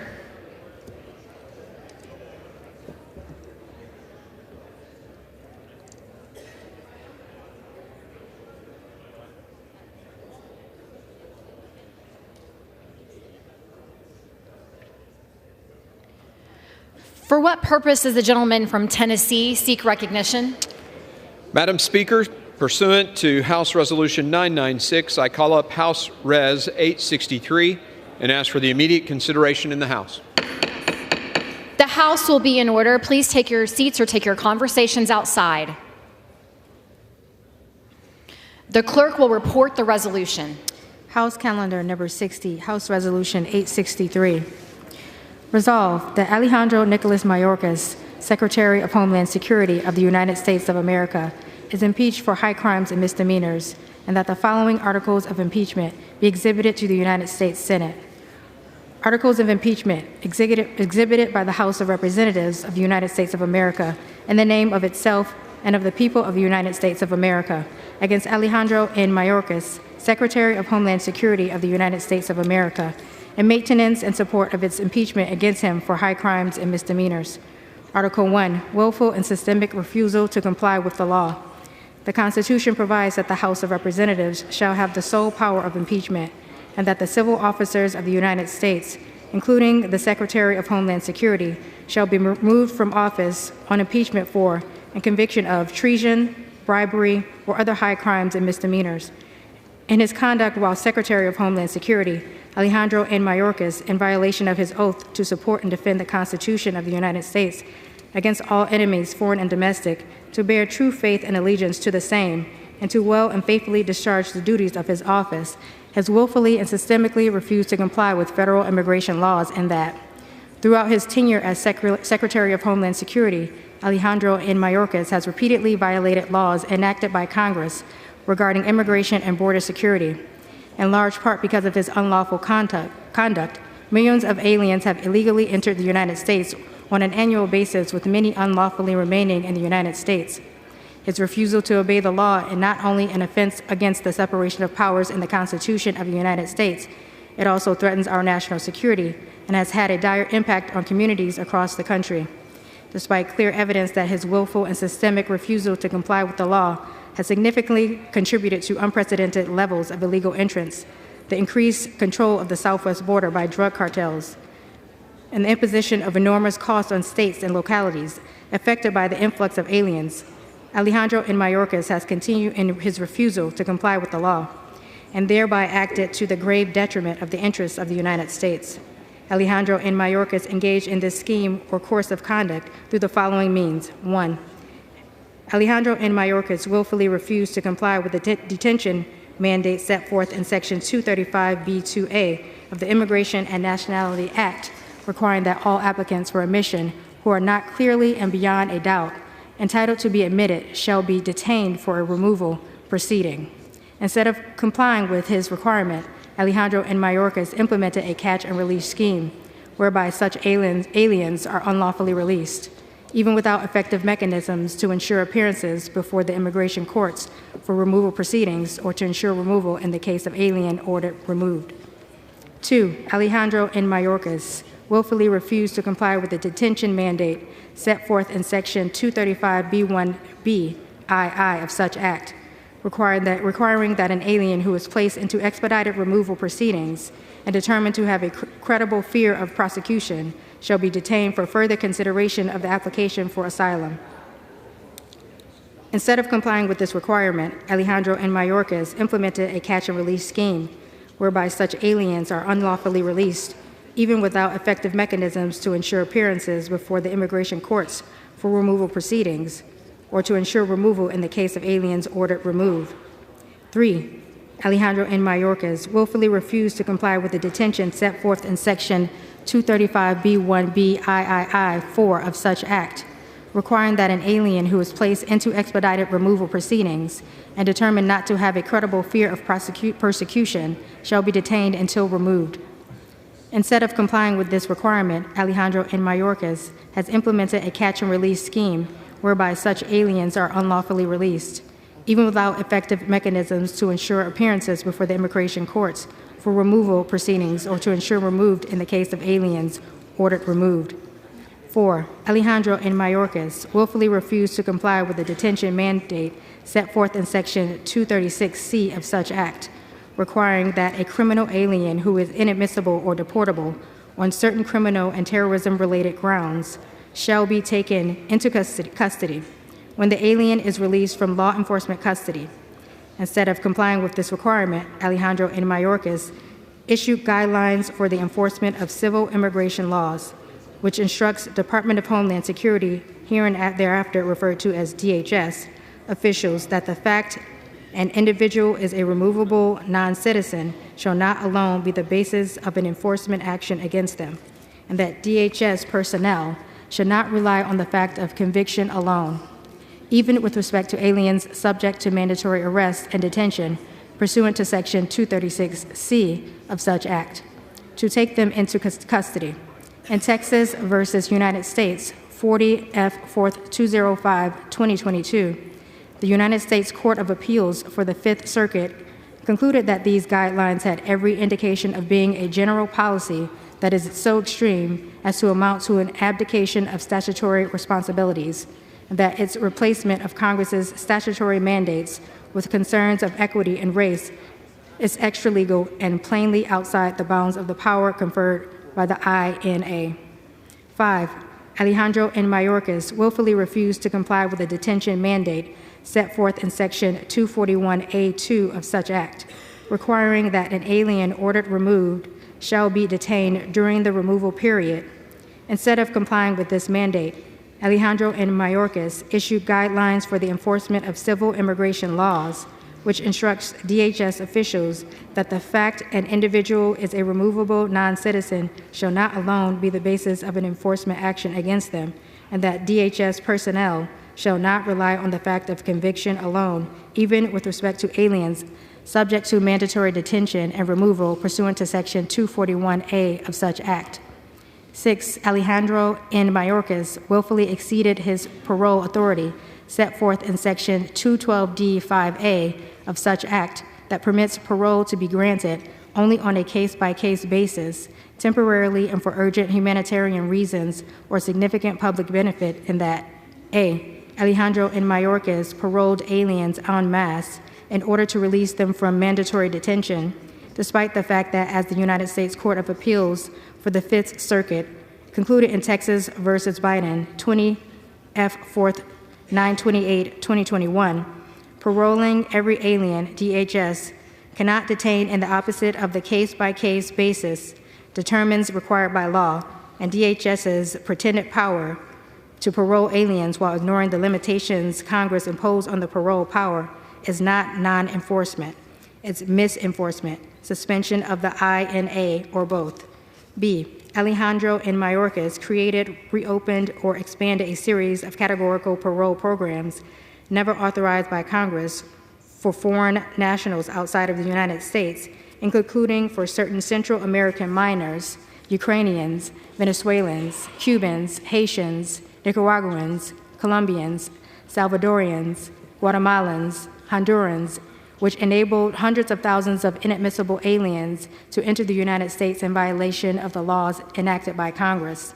7. Alejandro N. Mayorkas willfully exceeded his release authority set forth in Section 236A of such act that permits, in certain circumstances, the release of aliens arrested on an administrative warrant, and that Alejandro N. Mayorkas released aliens arrested without a warrant, despite their being subject to a separate applicable mandatory detention requirement set forth in Section 235B2 of such act. Alejandro N. Mayorkas released such aliens by retroactively issuing administrative warrants in an attempt to circumvent Section 235B2 of such act.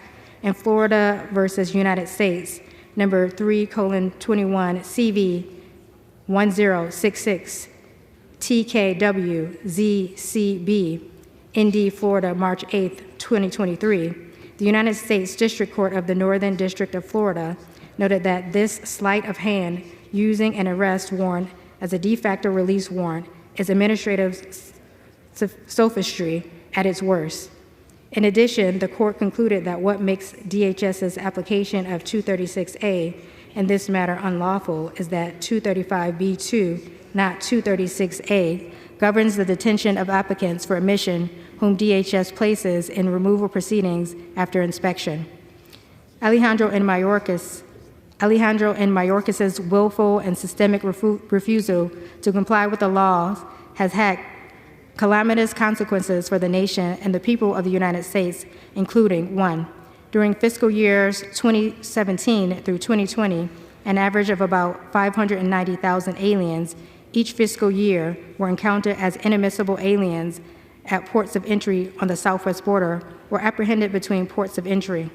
Therefore, during Alejandro N. Mayorkas's tenure in office, that number skyrocketed to over 1,400,000 in fiscal year 2021, over 2,300,000 in fiscal year 2022, and over 2,400,000 in fiscal year 2023. Similarly, during fiscal year 2017 through 2020, an average of 130,000 persons who were not turned back were apprehended after making an illegal entry were observed along the border each fiscal year. During Alejandro N. Mayorkas's tenure in office, that number more than trebled to 400,000 in fiscal year 2021, 600,000 in fiscal year 2022, and 750,000 in fiscal year 2023. 2. American communities, both along the southwest border and across the United States, have been devastated by the dramatic growth in illegal entries, the number of aliens unlawfully present, and substantial rise in the number of aliens unlawfully granted parole, creating a fiscal and humanitarian crisis and dramatically degrading the quality of life of the residents of those communities. For instance, since 2022, more than 150,000 migrants have gone through New York City's shelter intake system. Indeed, the mayor of New York City has said that we are past our breaking point and that this issue will destroy New York City. In fiscal year 2023, New York City spent $1.45 billion addressing Alejandro N. Mayorkas's migrant crisis, and city officials fear it will spend another $12 billion over the following 3 fiscal years, causing painful budget cuts in important city services. 3. Alejandro N. Mayorkas's unlawful mass release of apprehended aliens and unlawful mass grant of categorical parole to aliens have enticed an increasing number of aliens to make the dangerous journey to our southwest border.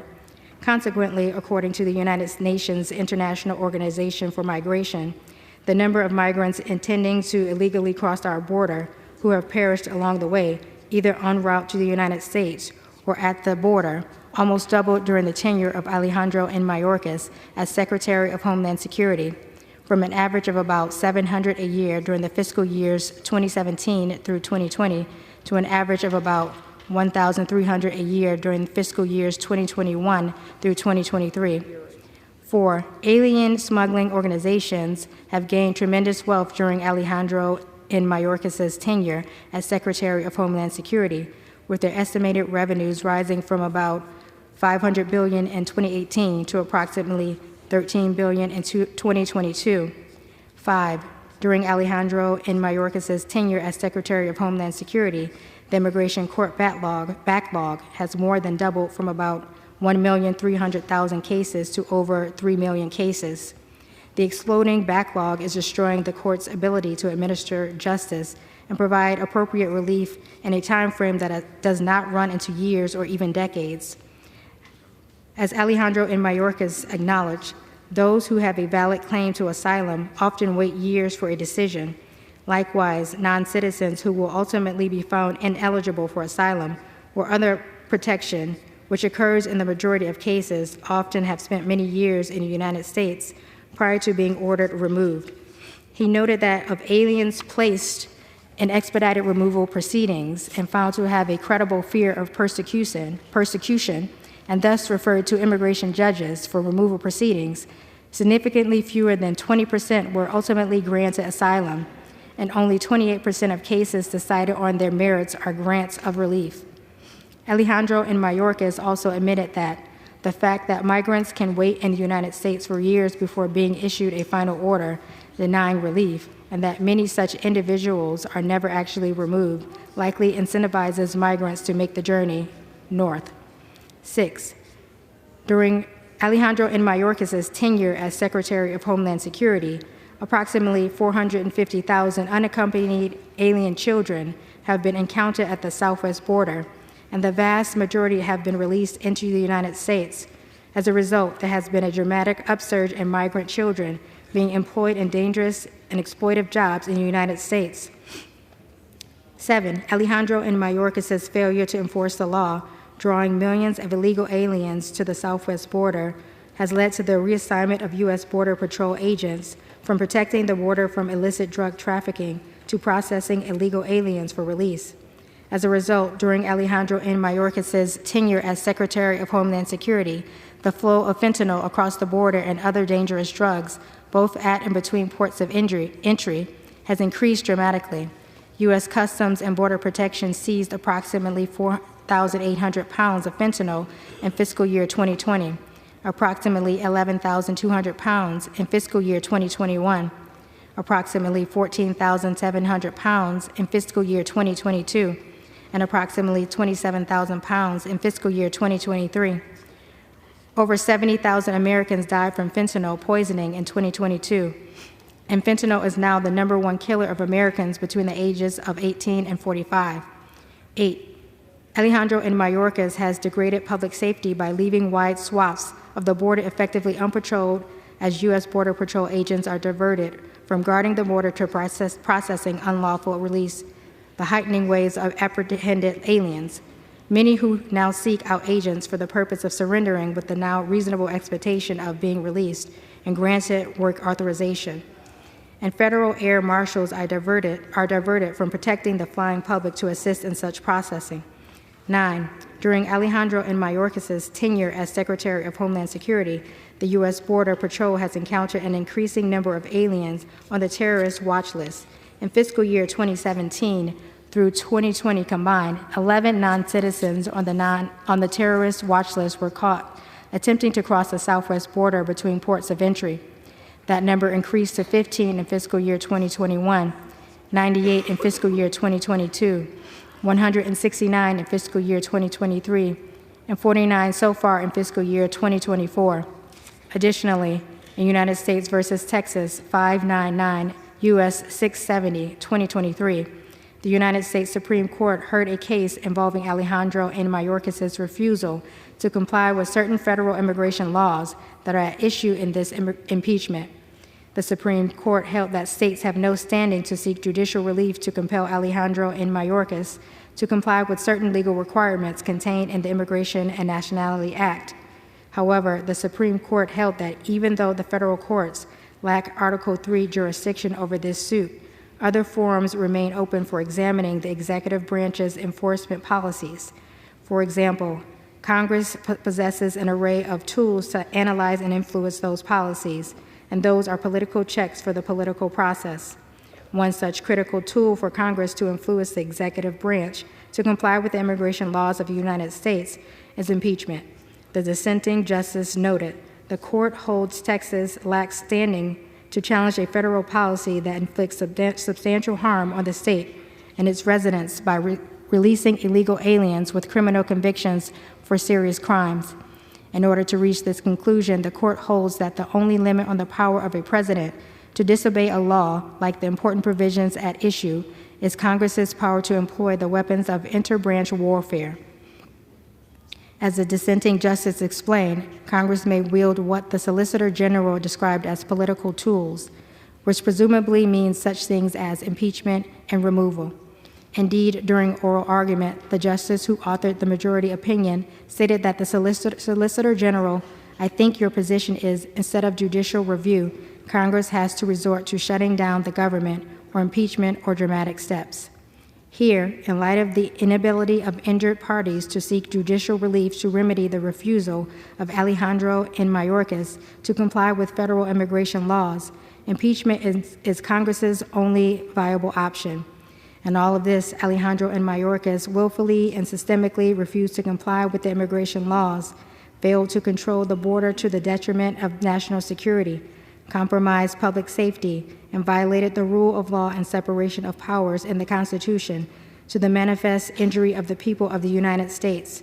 Wherefore, Alejandro N. Mayorkas, by such conduct, has demonstrated that he will remain a threat to the national and border security, the safety of the United States people, and the Constitution if allowed to remain in office, and has acted in a manner grossly incompatible with his duties and the rule of law. Alejandro N. Mayorkas thus warrants impeachment and trial, removal from office, and disqualification to hold and enjoy any office of honor, trust, or profit under the United States. Article 2, breach of public trust. The Constitution provides that the House of Representatives shall have the sole power of impeachment, and that civil officers of the United States, including the Secretary of Homeland Security, shall be removed from office or impeachment for and conviction of treason, bribery, or other high crimes and misdemeanors. In his conduct while Secretary of Homeland Security, Alejandro N. Mayorkas, in violation of his oath to well and faithfully discharge the duties of his office, has breached the public trust, and that Alejandro N. Mayorkas has knowingly made false statements and knowingly obstructed lawful oversight of the Department of Homeland Security, herein thereafter referred to as DHS, principally to obfuscate the results of willful and systemic refusal to comply with the law. Alejandro N. Mayorkas engaged in this scheme or course of conduct through the following means. 1. Alejandro N. Mayorkas knowingly made false statements to Congress that the border is secure, that the border is no less secure than it was previously, that the border is closed, and that DHS has operational control of the border, as that term is defined in the Secure Fence Act of 2006. 2. Alejandro N. Mayorkas knowingly made false statements to Congress regarding the scope and adequacy of the vetting of the thousands of Afghans who were airlifted into the United States and then granted parole following the Taliban takeover of Afghanistan after President Biden's precipitous withdrawal of United States forces. 3. Alejandro N. Mayorkas knowingly made false statements that the apprehended aliens with no legal basis to remain in the United States were being quickly removed. 4. Alejandro N. Mayorkas knowingly made false statements supporting the false narrative that U.S. Border Patrol agents maliciously whipped illegal aliens. 5. Alejandro N. Mayorkas failed to comply with multiple subpoenas issued by congressional committees. 6. Alejandro N. Mayorkas delayed or denied access of DHS Office of Inspector General, hereinafter referred to as OIG, to DHS records and information hampering OIG's ability to effectively perform its vital investigations, audits, inspections, and other reviews of agency programs and operations to satisfy the OIG's obligations under Section 402B of Title V, United States Code, in part to Congress. Additionally, in his conduct while Secretary of Homeland Security, Alejandro N. Mayorkas has breached the public trust by his willful refusal to fulfill his statutory duty to control and guard the boundaries and borders of the United States against the illegal entry of aliens, as set forth in Section 103A5 of the Immigration and Nationality Act. Alejandro N. Mayorkas inherited what his first chief of the U.S. Border Patrol called arguably the most effective border security in our nation's history. Alejandro N. Mayorkas, however, proceeded to abandon effective border security initiatives without engaging in adequate alternative efforts that would enable DHS to maintain control of the border and guard against illegal entry. And despite clear evidence of the devastating consequences of his actions, he failed to take action to fulfill his statutory duty to control the border. According to his first chief of the U.S. Border Patrol, Alejandro N. Mayorkas similarly rejected the multiple options to reduce the illegal entries through the proven programs and consequences provided by civil servant staff at DHS. Despite clear evidence of the devastating consequences of his actions, he failed to take action to fulfill his statutory duty to control the border, and that, among other things, 1. Alejandro N. Mayorkas terminated the Migrant Protection Protocols, hereinafter referred to as MPP, in Texas versus Biden 20 F. 4th 928, 2021. The United States Court of Appeals for the Fifth Circuit explained that the district court pointed to evidence that the termination of MPP has contributed to the current border surge, citing DHS's own previous determinations that MPP had curbed the rate of illegal entries. The district court has also pointed out that the number of enforcement encounters, that is, instances where immigration officials encounter immigrants attempting to cross the southern border without documentation, have skyrocketed since MPP's termination. 2, Alejandro N. Mayorkas terminated contracts for border wall construction. 3, Alejandro N. Mayorkas terminated asylum cooperative agreements that would have equitably shared the burden of complying with international asylum accords. And all of this, Alejandro N. Mayorkas breached the public trust by knowingly making false statements to Congress and the American people and avoiding lawful oversight in order to obscure the devastating consequences of his willful and systemic refusal to comply with the law and carry out his statutory duties. He has also breached the public trust by willfully refusing to carry out his statutory duty to control the border and guard against illegal entry, notwithstanding the calamitous consequences of his abdication of that duty. Wherefore, Alejandro N. Mayorkas, by such conduct, has demonstrated that he will remain a threat to the national and border security, the safety of the American people, and to the Constitution if allowed to remain in office, and has acted in a manner grossly incompatible with his duties and the rule of law. Alejandro N. Mayorkas thus warrants impeachment and trial, removal from office, and disqualification to hold and enjoy any office of honor, trust, or profit under the United States.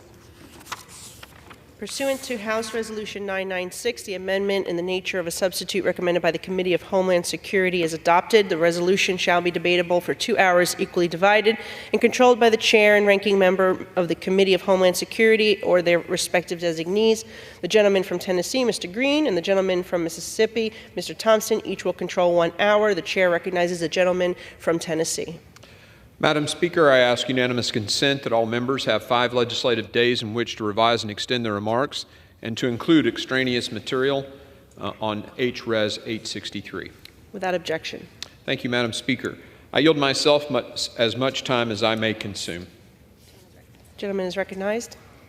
Madam Speaker, I rise today to present 2 articles of impeachment against Department of Homeland Security Secretary Alejandro Mayorkas. Article 1 charges him with willful and systemic refusal to comply with the law. And Article 2 charges him with the breach of public trust. Since Secretary Mayorkas took office, we've all watched the unprecedented crisis at our borders unfold. We've seen the chaos. Under Secretary Mayorkas' watch, CBP has reported more than 8.5 million encounters at our borders, including more than 7 million apprehensions at the southwest border. Even more terrifying is the approximate 1.8 million known gotaways that Border Patrol agents detect but are unable to apprehend. Millions of those inadmissible aliens who are encountered are eventually released into our communities. This has never happened before in the history of the country, and it doesn't happen by accident. For nearly a year, the House Committee on Homeland Security conducted a thorough, fair, and comprehensive investigation into the causes, costs, and consequences of the border crisis. Our members saw firsthand numerous parts of the southwest border, spent time with law enforcement officers on the front lines, and spoke with real Americans about how the crisis is affecting them. We also conducted a field hearing and roundtable on the border that our Democrat colleagues refused to attend, burying their heads in the sand as if there wasn't a crisis. We published 7 total reports, totaling nearly 400 pages, to which Democrats never had a single substantive response. Instead, their only response was to simply shout MAGA louder and louder. And if that's a meaningful response to the millions of Americans suffering from, as if that's a meaningful response to the millions of Americans suffering from this crisis. We held many hearings at the subcommittee and full committee level, and we heard from a variety of witnesses, including former senior DHS enforcement officials, state attorneys general, and victims who've been impacted by Secretary Mayorkas' border crisis. Democrats consistently claimed these hearings were a waste of time. Tell that to the families of 150,000 Americans who died from fentanyl poisoning in 2021 and 22 alone. Throughout this investigation, our subsequent impeachment proceedings, we found that Secretary Mayorkas' willful and systemic refusal to comply with the law and his breach of public trust are responsible for this historic crisis. However, for almost a year, Democrats have turned a blind eye to the victims of the border crisis while berating us for spending what they believed was too much time investigating Secretary Mayorkas's lawless handling of our sovereign borders. Keep that in mind when you hear them claim now this impeachment is somehow rushed. The truth is this process has been painstakingly thorough. Unlike House Democrats, we take the use of impeachment extremely seriously. While I do not wish to be standing here presenting these articles today, we have exhausted all other options. Our oath to the Constitution now requires us to exercise this solemn duty. Secretary Mayorkas has explicitly refused to comply with the law. He has refused to obey the law. His refusal to obey the law has led to the death of our fellow citizens, and he no longer deserves to keep his job.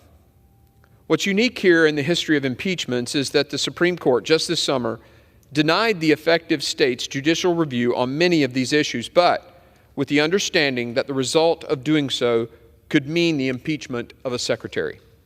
In oral argument, Justice Kavanaugh explained how he understood the position of the Biden administration if judicial review was denied, saying, and I quote, "I think your position is instead of judicial review, Congress has to resort to shutting down the government or impeachment or dramatic steps if some administration comes in and says we're not going to enforce laws, or at least not going to enforce the laws to the degree that Congress, by law, has said the laws should be enforced," end quote.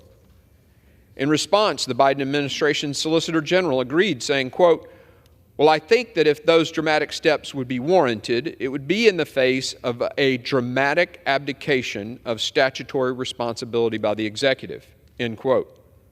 Today's articles of impeachment outline exactly that, a dramatic abdication of statutory responsibility by Secretary Mayorkas has occurred. Of the article's 20 pages, 6 are solely dedicated to the laws Secretary Mayorkas has violated, while 4 more document his lies to Congress and the American people, and the violation of his statutory duty to control and guard our borders. We identify numerous unambiguous provisions of the Immigration and Nationality Act he has refused to enforce, laws requiring him to detain inadmissible aliens and limit his ability to grant people parole. We also highlight how programs he has created, such as various mass parole programs, are void of congressional authority. Secretary Mayorkas is the very type of public official the framers feared, someone who would cast aside the laws passed by a co-equal branch of government and replace those with his own preferences, hurting his fellow Americans in the process. He has directed the release of millions of inadmissible aliens into the country in violation of the INA, which requires them to be detained. He has abused the statute limiting parole to be issued only on a case-by-case and temporary basis for very specific limited reasons, instead overseeing more than 1.5 million paroles. He has created new categorical parole programs in defiance of the statute to further his mass release agenda. And he has directed Immigration and Customs Enforcement personnel not to detain all manner of illegal aliens, including criminal aliens.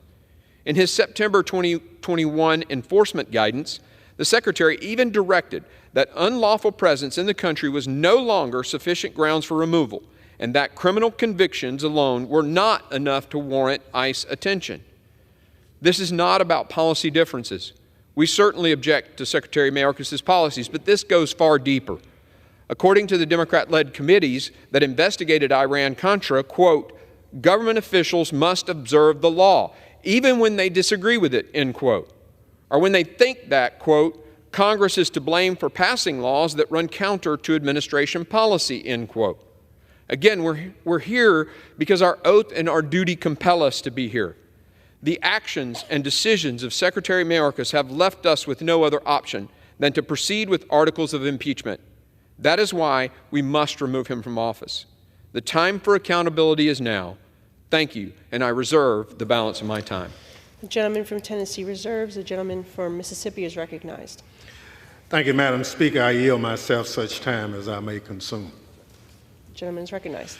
Madam Speaker, I rise in strong opposition to House Resolution 863 and the Republican sham impeachment of Secretary Alejandro Mayorkas. Madam Speaker, what is happening here today is a travesty. It's an affront to the United States Constitution. It will do nothing to solve challenges at our border, and it's a baseless attack on a dedicated public servant.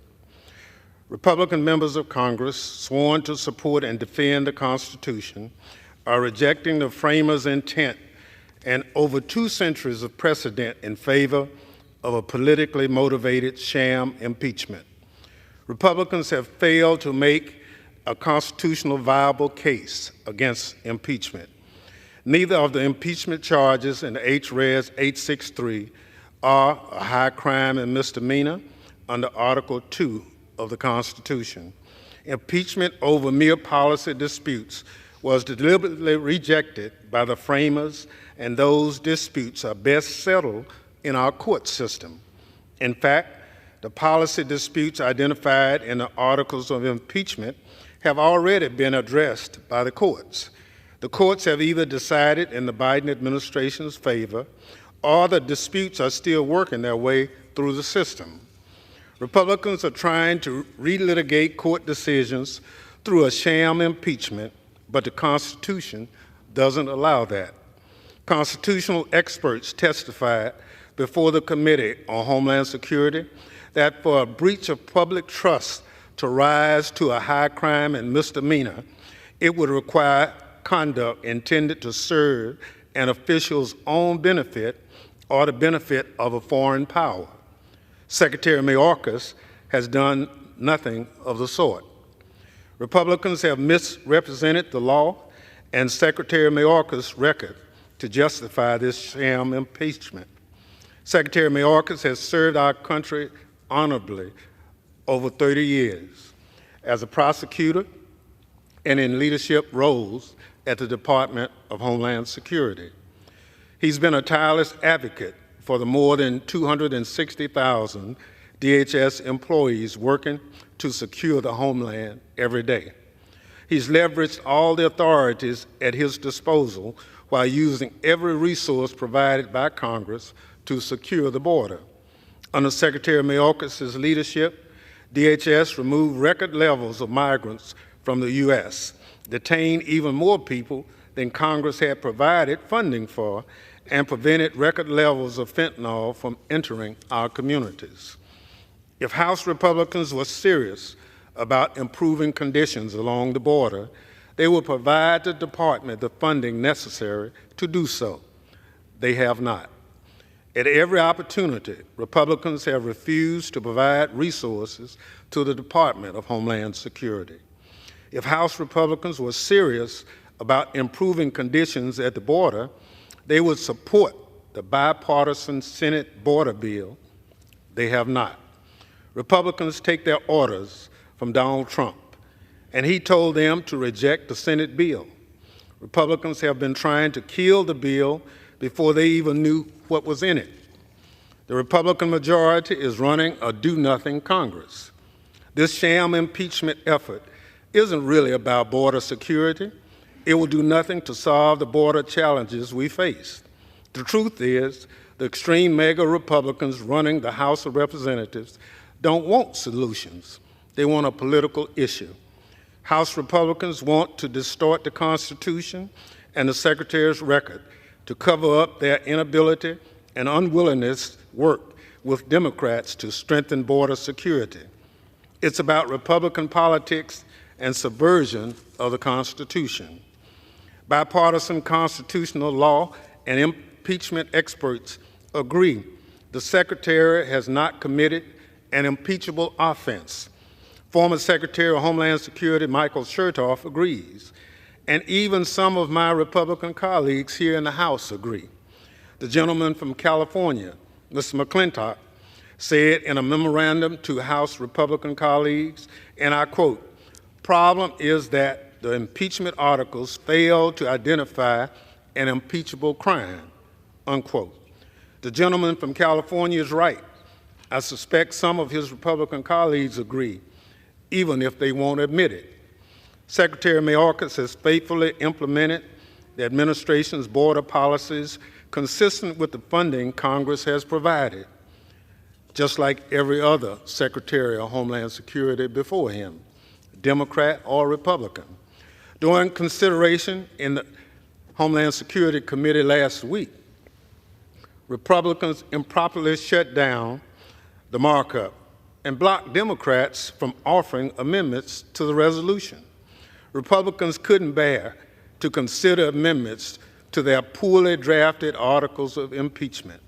They silenced Democrats who attempted to inject a dose of reality into the chaotic proceedings.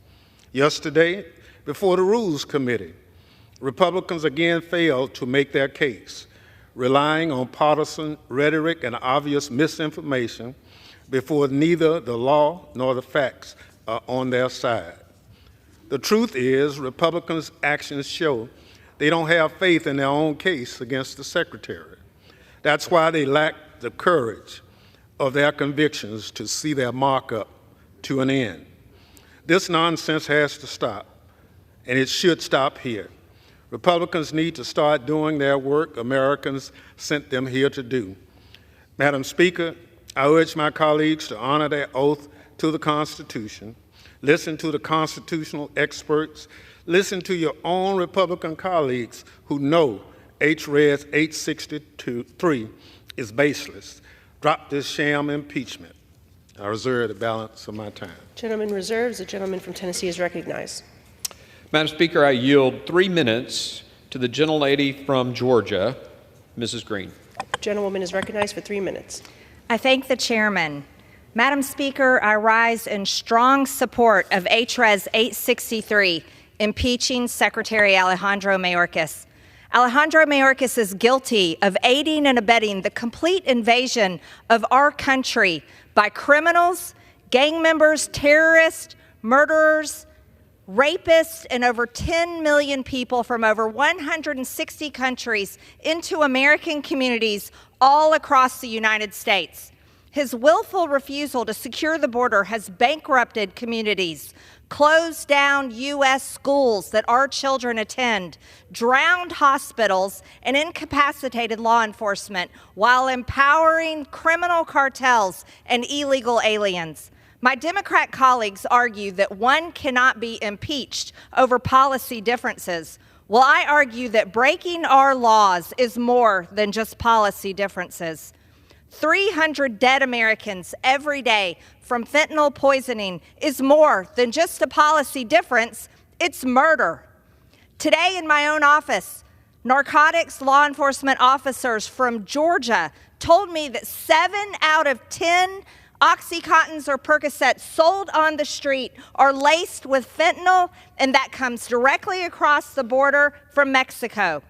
Secretary Mayorkas has violated numerous provisions in the Immigration and Nationality Act, including unlawfully directing DHS to mass parole illegal aliens into the U.S. when federal law specifically prohibits this, and unlawfully implementing catch-and-release policies when federal law specifically mandates the detention and removal of inadmissible aliens.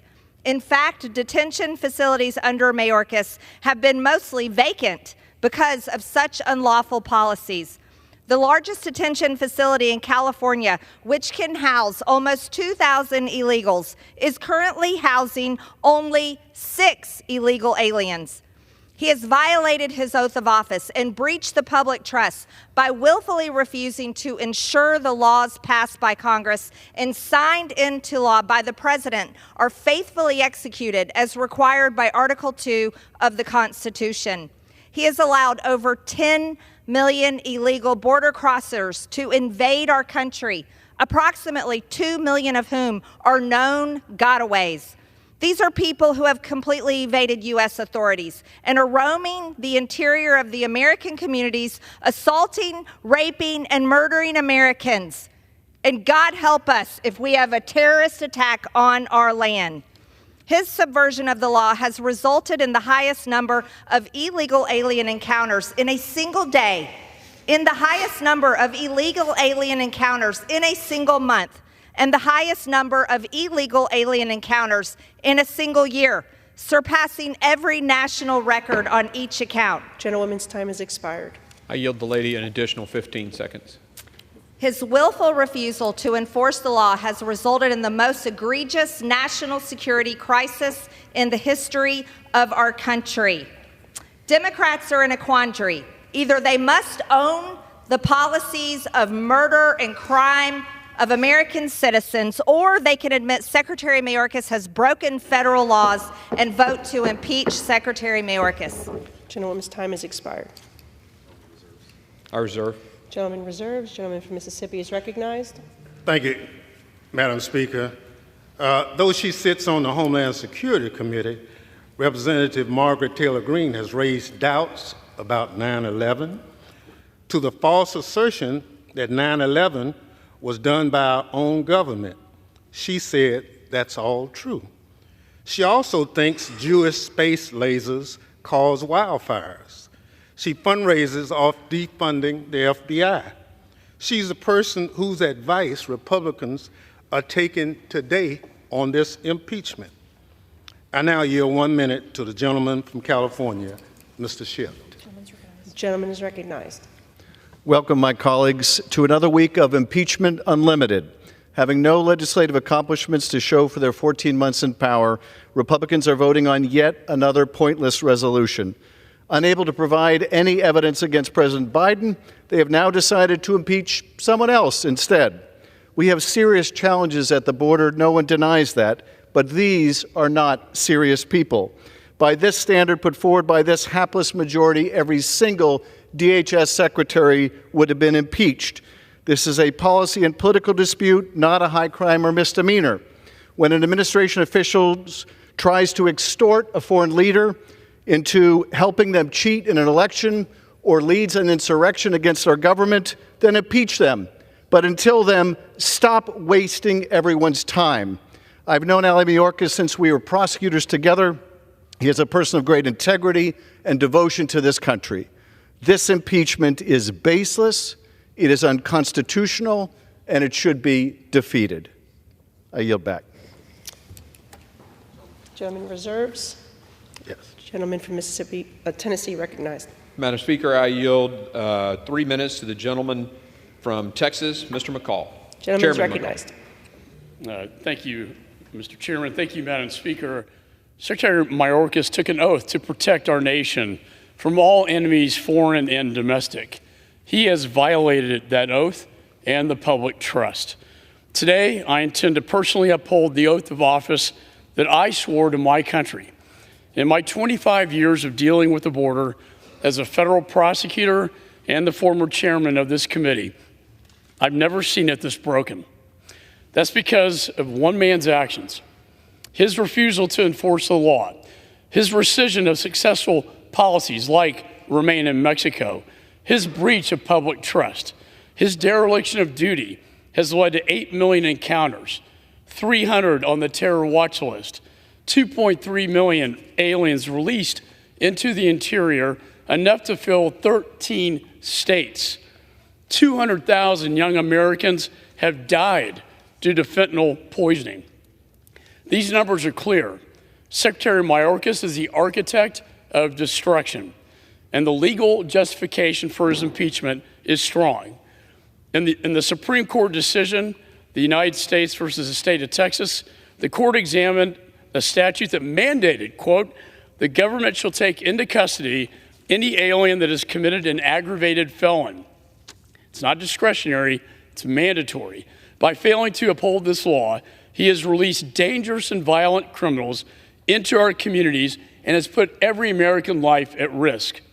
Supreme Court Justice Story in 1833 said, quote, where a Lord Admiral has neglected to safeguard the seas, that shall be deemed an impeachable offense. That's exactly the case we have here. Secretary Mayorkas, charged with defense of air, land, and sea, has failed to defend our borders. The founders clearly believed impeachable offenses included neglect of duty, violation of public trust, injury to society.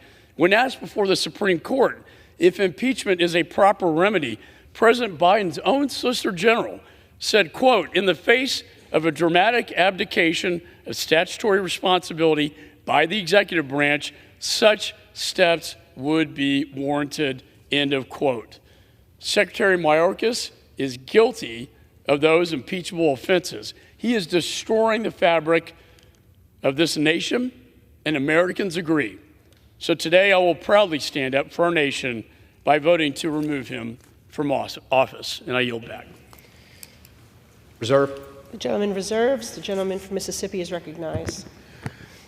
Madam Speaker, Secretary Mayorkas has invested significantly in stopping dangerous drugs like fentanyl entering the country and launched several efforts targeting smugglers, gangs, and cartels. Under Secretary Mayorkas' leadership, we've more personnel, technology, infrastructure, and resources on our borders than ever. I now yield 1 minute to the gentlelady from Nevada, Ms. Titus. The gentlewoman is recognized. Thank you very much. You know, considering this impeachment resolution is the fastest I've seen the House GOP move all session. That's because there's been no collection of evidence, only the manipulation of it. There's been no meaningful bipartisan engagement, only partisan political stunts. And there's been no due process. Instead, it's a deliberate disregard for the basis of our legal system. It has no constitutional precedent or basis, no real backing by Senate GOP counterparts who are going to hold the trial, no meaningful engagement with policy, and no support from respected legal scholars, political pundits, nor former DHS directors. History will remember this for what it is, an appeasement of the most extreme members of the MAGA base, and put very simply, the brown-nosing of a man with 91 indictments, several convictions, and 2 impeachments. And I yield back. Reserves. The gentleman from Tennessee is recognized. Madam Speaker, I yield 2 minutes to the gentleman from Oklahoma, Mr. Burkeen. Gentleman is recognized for 2 minutes. Thank you, Madam Speaker. I rise in support of this impeachment resolution. As Chairman Green of the Homeland Security Committee has reminded our committee often in recent weeks, James Madison, the father of our Constitution, once said, if an unworthy man be continued in office by an unworthy president, the House of Representatives can at any time impeach him, and the Senate can remove him whether the president chooses or not, end of quote. This impeachment is not about policy difference, though we have them. It is absolutely because Secretary Mayorkas refuses to enforce the laws that are part of our nation's fabric. The rule of law matters. Nobody is above it, including Secretary Mayorkas. Contrary to what he and the President publicly claim, no new laws are needed to stop this crisis. They have created it. Section 212 of the Immigration and Nationality Act already grants them the authority to holler halt. We know that Mayorkas is aware of this provision. On day 5 of the Biden administration, the President suspended entry by those coming from UK, Ireland, Brazil, and South Africa. Secretary Mayorkas has left us with no other option other than impeachment because he refuses to enforce the law. I yield back. Gentleman reserves. Gentleman from Mississippi is recognized. Thank you very much. Madam Speaker, Republicans say this impeachment is not about policy disagreements, but every argument they make is about policies.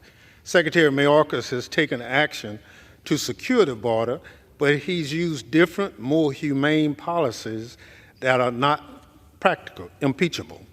I now yield 3 minutes to the gentlewoman from Massachusetts, our Democratic whip, Ms. Clark.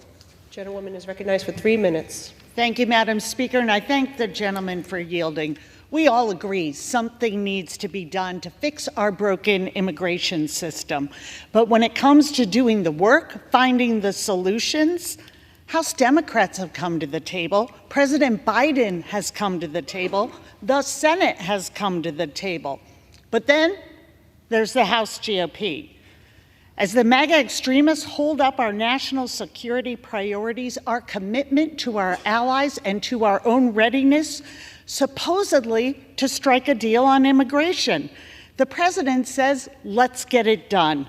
And then he did.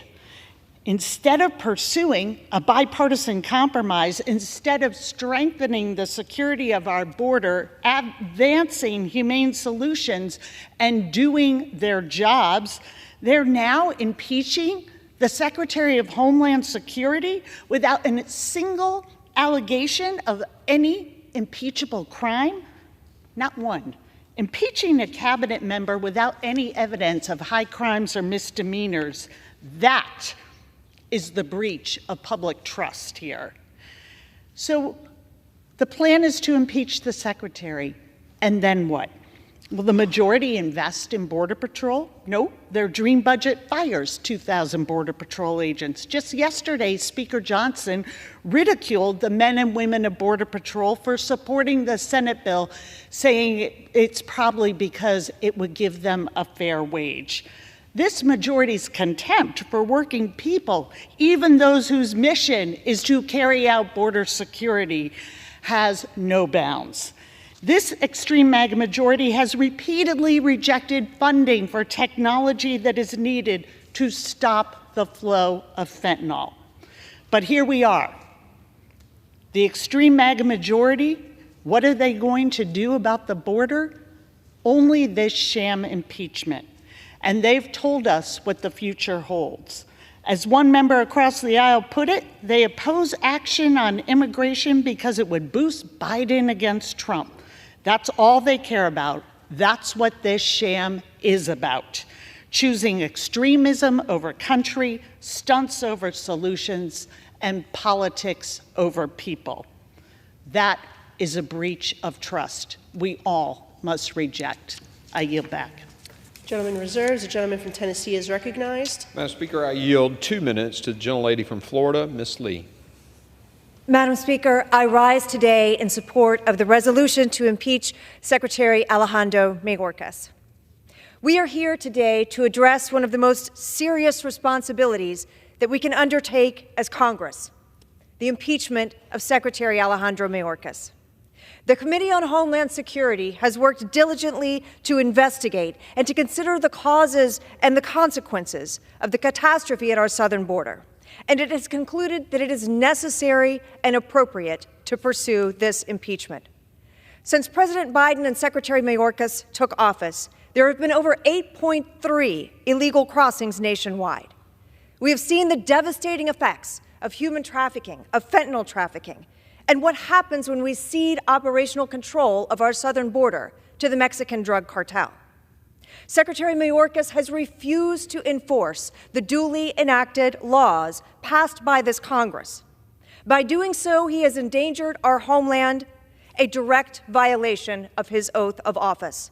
Even in the face of irrefutable evidence to the contrary, he has given false testimony to Congress, claiming that the border is secure. And he has defied court orders ordering the Secretary to abandon the illegal programs and policies that it has implemented which incentivize illegal immigration.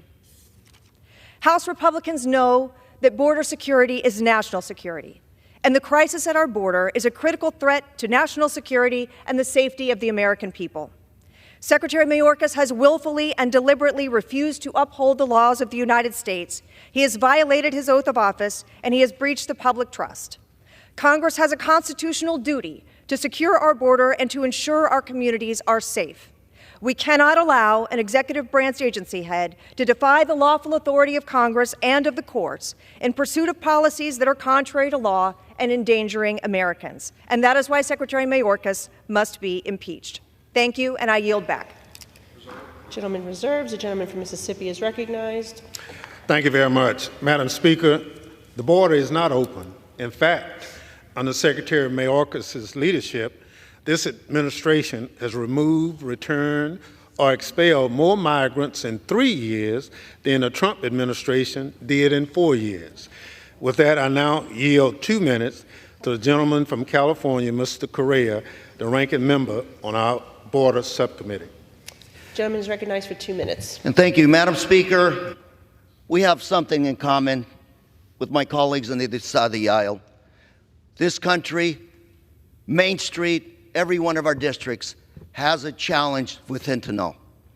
We've all witnessed the deaths in our communities, good young men and women, from fentanyl, from this scourge. But Secretary Mayorkas is doing his job. I want you to look at this graph. The seizures at the border of fentanyl, 2019, 2,800 pounds. 2023, 27,000 pounds of fentanyl seized. Ladies and gentlemen, I just got back again from visiting the border. I went to San Isidro, and again I asked the men and women in uniform, again I asked them, what do you need from us to double these numbers? Simple answer, we want more resources, we want more personnel, more drug-sniffing dogs. We want more equipment. Some of those agents were struggling. They were working double shifts. Women, moms, men, fathers saying, we don't have time for our families. We're going to have to find another job. And right now, we have a solution. We have legislation that the Senate has worked on with Senate Republicans, Senate Democrats, and the President supporting a solution that will bring resources to the border. And the majority party here refuses to bring that legislation forward for a vote. Who's derelict on their duty? We must step up and make sure that we protect Main Street and we help Secretary Mayorkas do his job and double these numbers. Thank you. I yield. Gentleman reserves. Gentleman from Tennessee is recognized. Madam Speaker, I yield 1 minute to the gentleman from Alabama, Mr. Strong. Gentleman is recognized for 1 minute.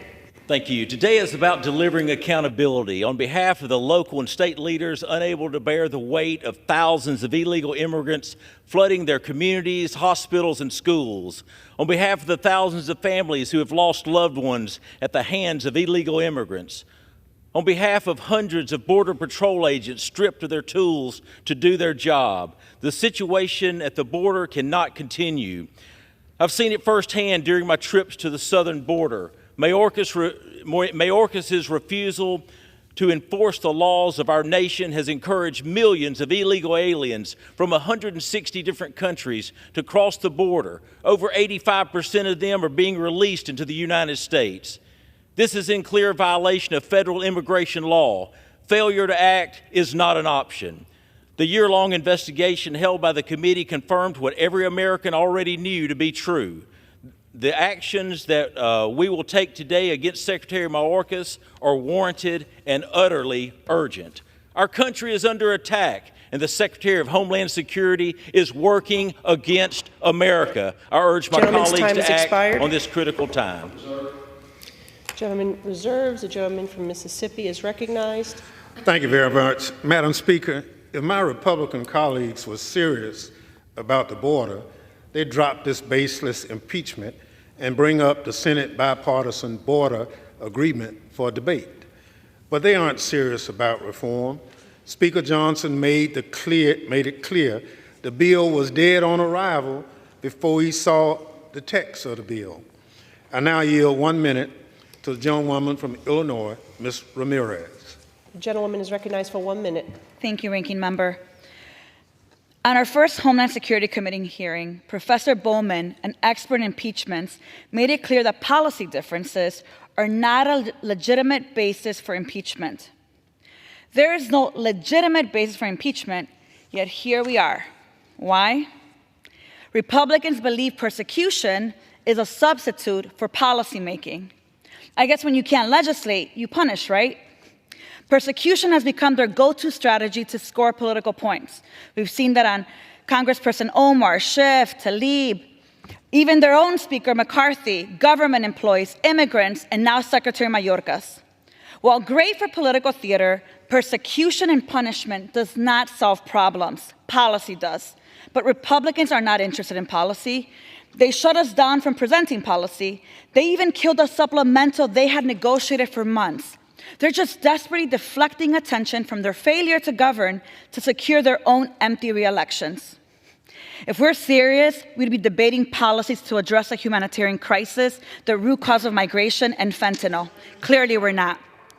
Yield an additional 15 seconds to the lady. Clearly, we are not serious about solutions, just chaos. Gentleman reserves. The gentleman from Tennessee is recognized. Madam Speaker, I yield 2 minutes to the gentleman from North Carolina, Mr. Bishop. The gentleman is recognized for 2 minutes. Madam Speaker, many have said what the issue is. Many have mischaracterized it, in my judgment. The issue presented by the articles of impeachment and why they should be adopted by the House is not a matter of policy. It is not a matter of maladministration. It is not a matter of incompetence. It is not a matter of neglect. It is not even a matter of refusal to enforce the law. It was stated succinctly and aptly in the district court opinion that ultimately led to the United States Supreme Court last summer in Texas, in United States versus Texas. The core of the dispute is whether the executive branch may require its officials to act in a manner that conflicts with a statutory mandate imposed by Congress. It may not. You see, the Secretary of Homeland Security, Alejandro Mayorkas, issued guidelines, administrative law, instructing the Department of Homeland Security not to detain criminal aliens, nor those ordered finally removed. That is what he did, and that was flatly contradictory to statutes passed by the Congress in the mid-1990s. We are a nation of laws. The court has said, the Supreme Court has said, it cannot referee this dispute. It is up to Congress. And the Congress has but one means in this situation to vindicate the law. It cannot help the situation by shutting down the government, by cutting off funding. There is no new cabinet secretary to refuse to confirm in the Senate. There is but one means: the impeachment of the secretary who purported to issue law defying the Congress. That must result in his impeachment. If the law is to have any force, if the Congress is to remain of any significance in the jurisprudence, in the law of the United States. 15 more seconds. Reserve. The gentleman reserves. The gentleman from Mississippi is recognized. Thank you very much.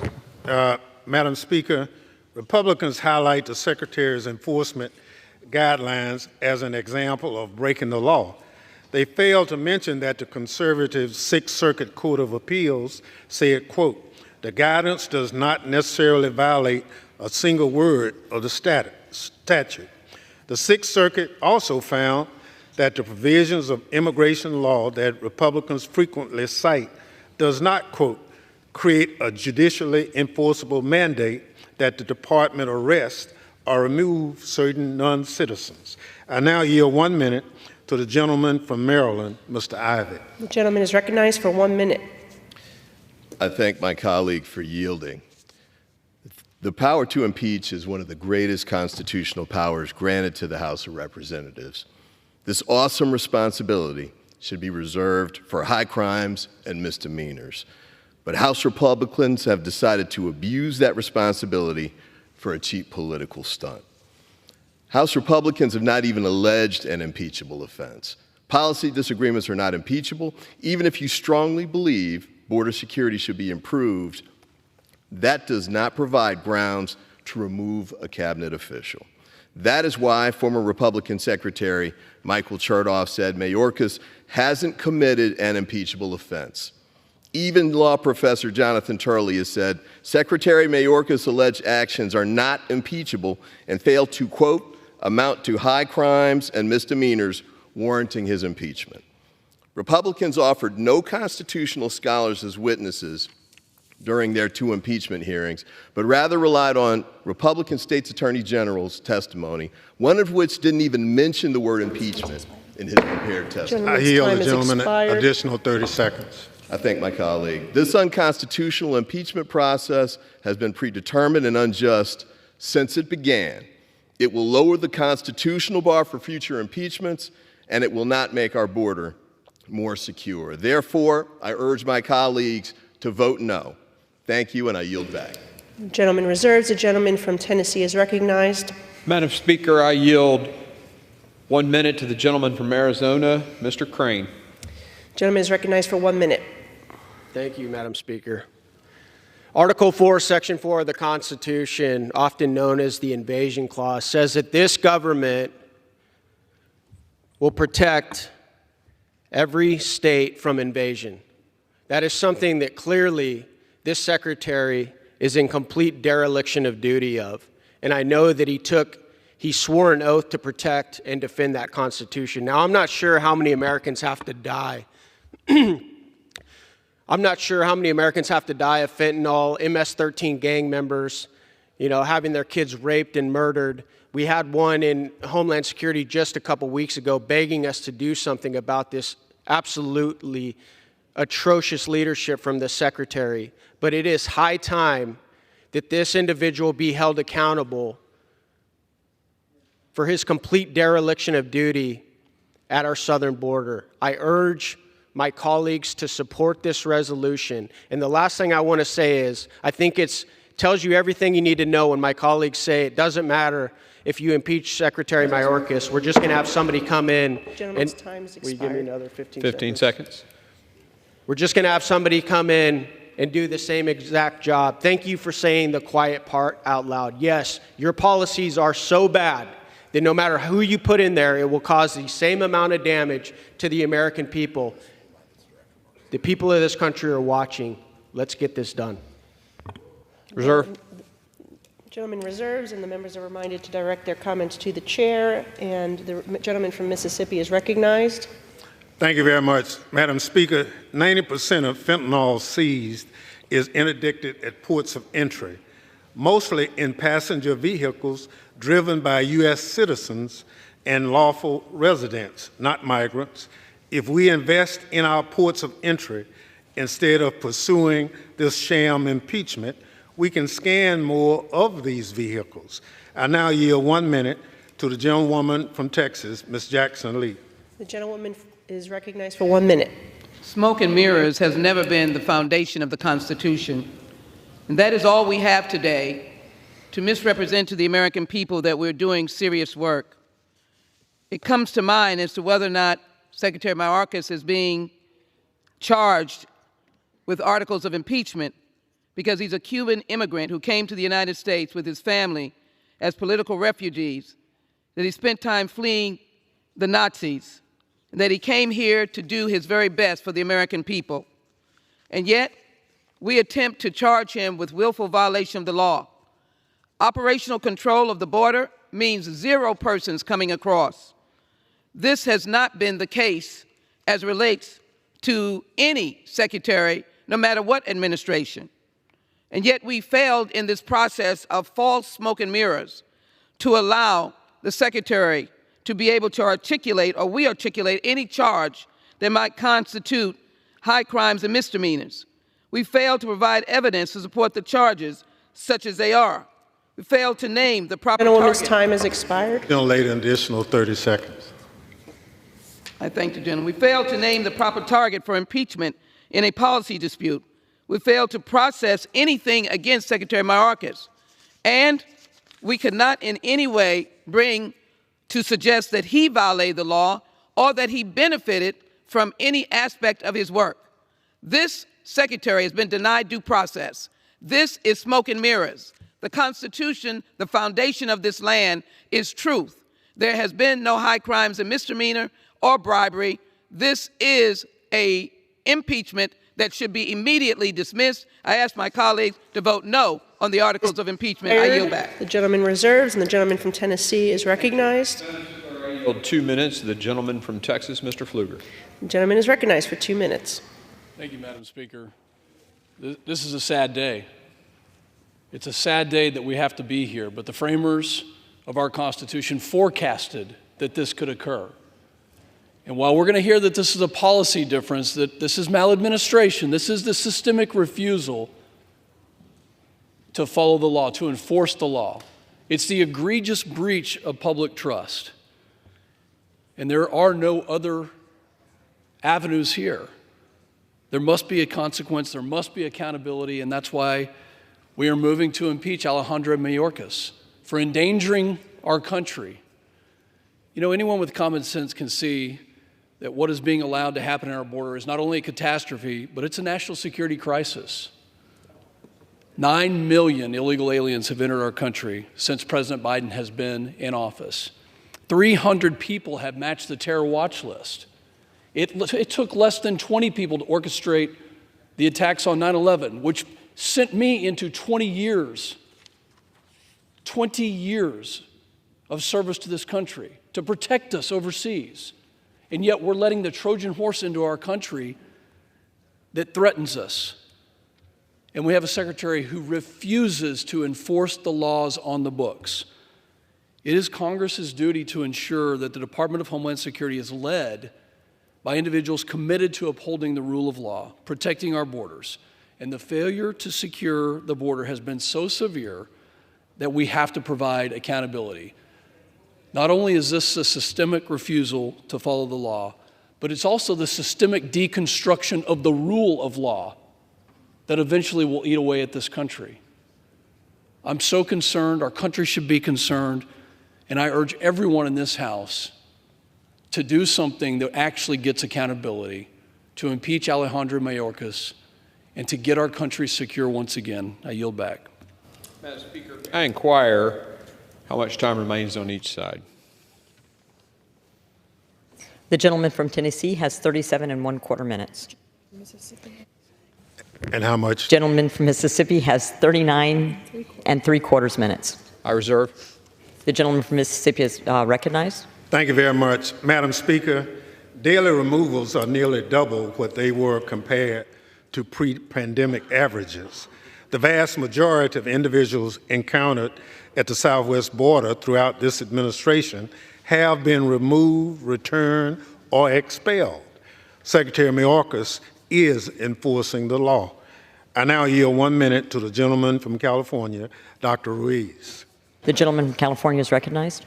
Thank you. I rise to call out the hypocrisy and extreme political stunts Republicans are displaying with this baseless and unconstitutional impeachment against the Secretary of Homeland Security, Alejandro Mayorkas. Instead of seeking bipartisan solutions, they voted to cut border security funding. Let me repeat, cut border security funding, and are now bringing an impeachment that lacks basis in law just to pull another one of their political stunts. Secretary Mayorkas has dedicated his career to public service and our country. During his time in the department, he led the development and implementation of DACA and led the department's successful response to Ebola and Zika outbreaks. He's worked tirelessly on combating human trafficking and developed an emergency relief program for orphaned youth following the tragic January 2010 earthquake in Haiti. Secretary Mayorkas has done the work he was tasked to do by the president and more. Stop wasting time on yet another extreme political farce. Start working with Democrats for a bipartisan, real solution. Thank you. Time's expired. Gentleman from Mississippi reserves. The gentleman from Tennessee is recognized. Madam Speaker, I yield 1 minute to the gentleman from Virginia, Mr. Whitman.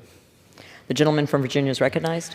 Thank you, Madam Speaker. I rise today to urge support of H.Res. 863, the Articles of Impeachment against Homeland Security Secretary Alejandro Mayorkas. It is clear that Secretary Mayorkas has willfully and systematically refused to comply with U.S. immigration law. An average of 5,000 illegal immigrants are being released into the United States each day, which is a flagrant abuse of immigration laws passed by Congress governing the parole, detention, and removal of illegal immigrants. For 3 years, Secretary Mayorkas has refused to enforce the laws passed by Congress, abused his authority as a cabinet secretary, and misled Congress and the American people about the crisis and the role his actions and decisions have played in sparking and facilitating it. As a result, we see record amounts of deadly fentanyl flowing into our communities, rising crime across our country, and a massive strain on our locality, schools, and community services. Since Secretary Mayorkas' tenure, over 300 individuals on the terrorist watch list have been apprehended by Border Patrol agents trying to illegally enter the United States at the southern border between ports of entry. Gentleman's time has expired. Cartels in Mexico. The gentleman from Tennessee is recognized. 15 seconds. Thank you. And cartels in Mexico are empowered to expand lucrative human trafficking and smuggling operations across the porous southern border. The actions of Secretary Mayorkas have led to a complete humanitarian and national security catastrophe. Congress must hold the executive branch accountable when they fail to uphold the oath of office, and I urge my colleagues to join me in voting in favor of HRES 863. The gentleman's time has expired. Reserve. The gentleman from Tennessee reserves. The gentleman from Mississippi is recognized. Madam Speaker, Republicans ignore the fact that no administration has ever had the resources to detain all border crossers. President Trump released over 500,000 people without ever detaining any of them. I now yield 2 minutes to the gentleman from New York, the ranking member on Judiciary, Mr. Nadler. The gentleman from New York is recognized. Madam Speaker, I rise in opposition to the sham impeachment of Secretary Mayorkas.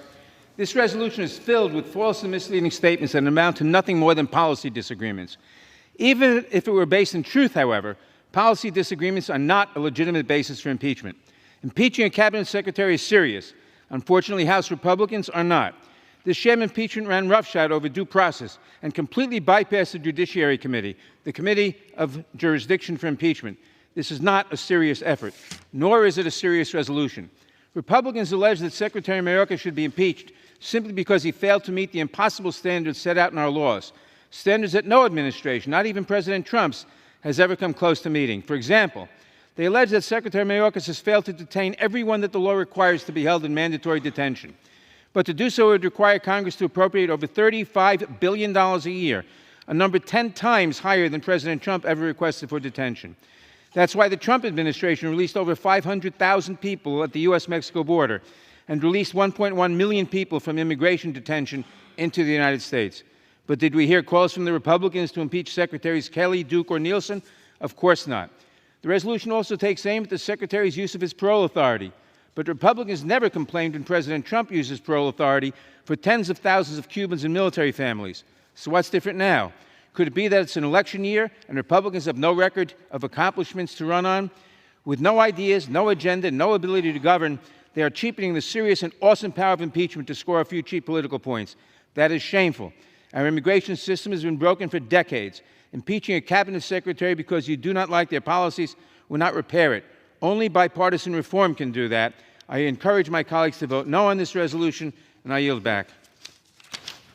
Gentleman from Tennessee reserves. Gentleman from Mississippi reserves. Gentleman from Tennessee is recognized. Madam Speaker, I yield 1 minute to the gentlelady from Texas, Ms. Van Dyne. The gentlelady from Texas is recognized. Madam Speaker, I rise to support the impeachment of Secretary Mayorkas.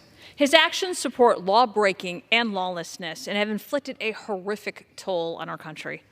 The kind of damage he's done to our cities and our families is something you'd expect from a hostile foreign adversary looking to destabilize and destroy America.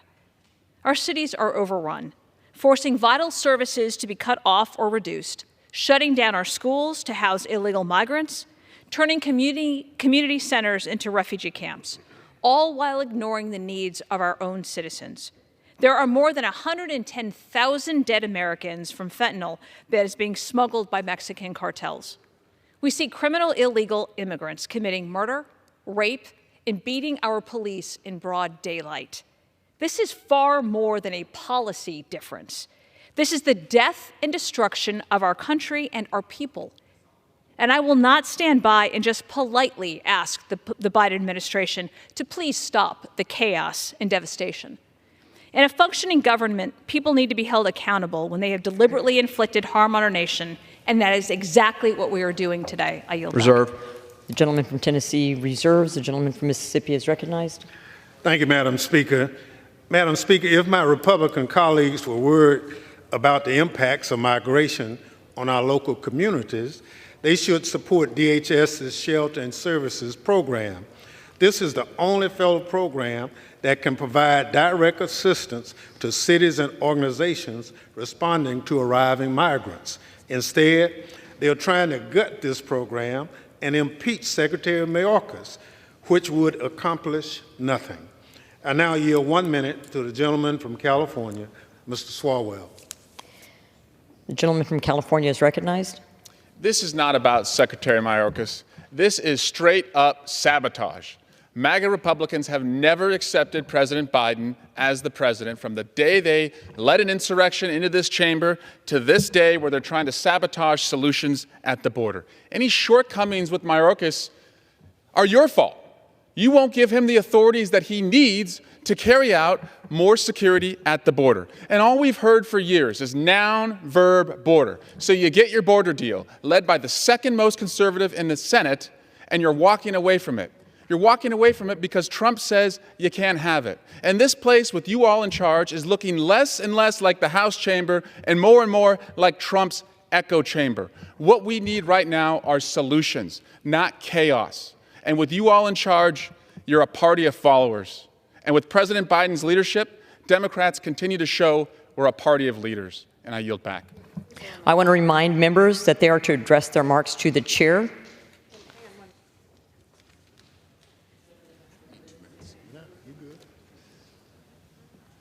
The chair will remind all persons in the gallery that they are here as guests of the House and that any manifestation of approval or disapproval of proceedings is in violation of the House rules. The gentleman from Mississippi reserves. The gentleman from Tennessee is recognized. Madam Speaker, I yield 2 minutes to the gentleman from Texas, Mr. Fallon. The gentleman from Texas is recognized. Thank you, Mr. Chairman, and thank you, Madam Speaker. I find it interesting that how many Democrats or open border caucus members, or I apologize for my redundancy there, are willing to house migrants in their own homes, Madam Speaker. None, zero, nada. They seem to all be for providing sanctuary, provided they don't have to provide it. Alejandro Mayorkas, under oath, testified before Congress and claimed the border is no less secure than it was previously. Does anyone in this chamber actually believe that? Does anyone in this country believe that? So let's compare the first 3 years of President Trump and Biden's tenures. President Trump, first 3 years, 1.6 million illegal crossings. Joe Biden, 8.3 million, a 519% increase. Terror watch list suspects apprehended. Under President Trump, 8 in 3 years. Joe Biden, 361, a 4,512% increase. Chinese nationals, mostly of military age, the military-age men entering illegally. Last year under President Trump was 450. Under Joe Biden, over 24,000, a 5,333% increase. No less secure. That the new math? Opioid deaths have doubled. The Mexican drug cartels are enjoying record profits. Alejandro Mayorkas fostered this mayhem, and he facilitated a cataclysmic chaos. He's inept, he's weak, he's impotent. He's violated federal law, he's purged himself in front of Congress, he's lied to the American people, and he's undermined his own Border Patrol agents. Mayorkas has shown the world who he is. He is a sheep in sheep's clothing. And the cartel wolves and our enemies across the world are circling.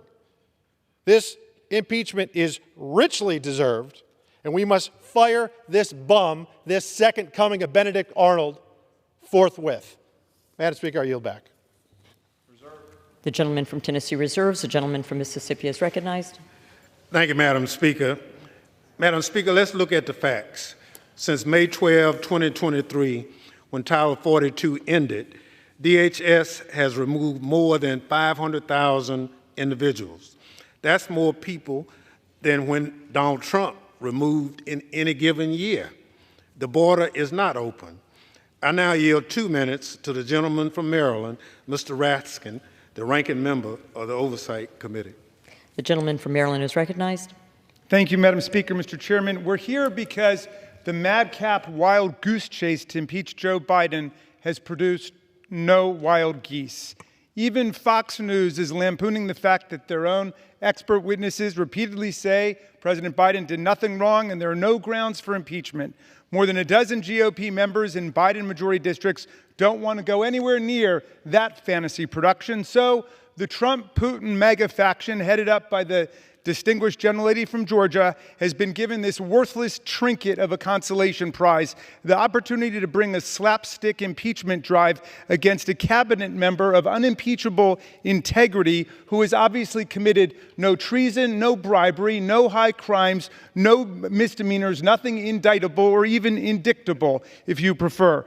What makes this farce a tragedy is that Secretary Mayorkas and the U.S. Senate have been working for months to achieve precisely the immigration and border compromise the GOP has been demanding.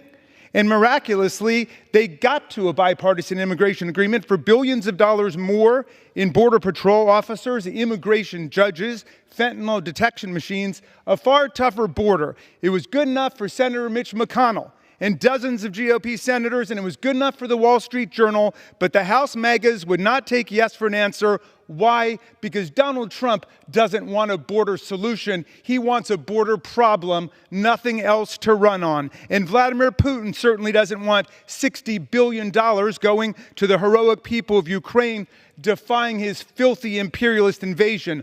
All over the world, democracy and freedom are under siege today, and all our colleagues can think to do is to sell out our Democratic allies and sell out the cause of human rights, and then impeach a cabinet secretary working diligently to solve the immigration problem that they claim to care about. I yield back. The gentleman from Mississippi reserves. The gentleman from Tennessee is recognized. Madam Speaker, I yield 1 minute to the gentleman from Tennessee, Mr. Rose. The gentleman from Tennessee is recognized. Madam Speaker, Secretary Mayorkas swore an oath to defend the U.S. Constitution from all enemies, foreign and domestic. Unfortunately, it seems as though he hasn't defended it from a single one. Since President Biden took office, there have been more than 7 million illegal encounters at our southern border and more than 1.7 million known gotaways. Not once has Secretary Mayorkas issued a statement, signed a policy, or taken an action to discourage this from happening.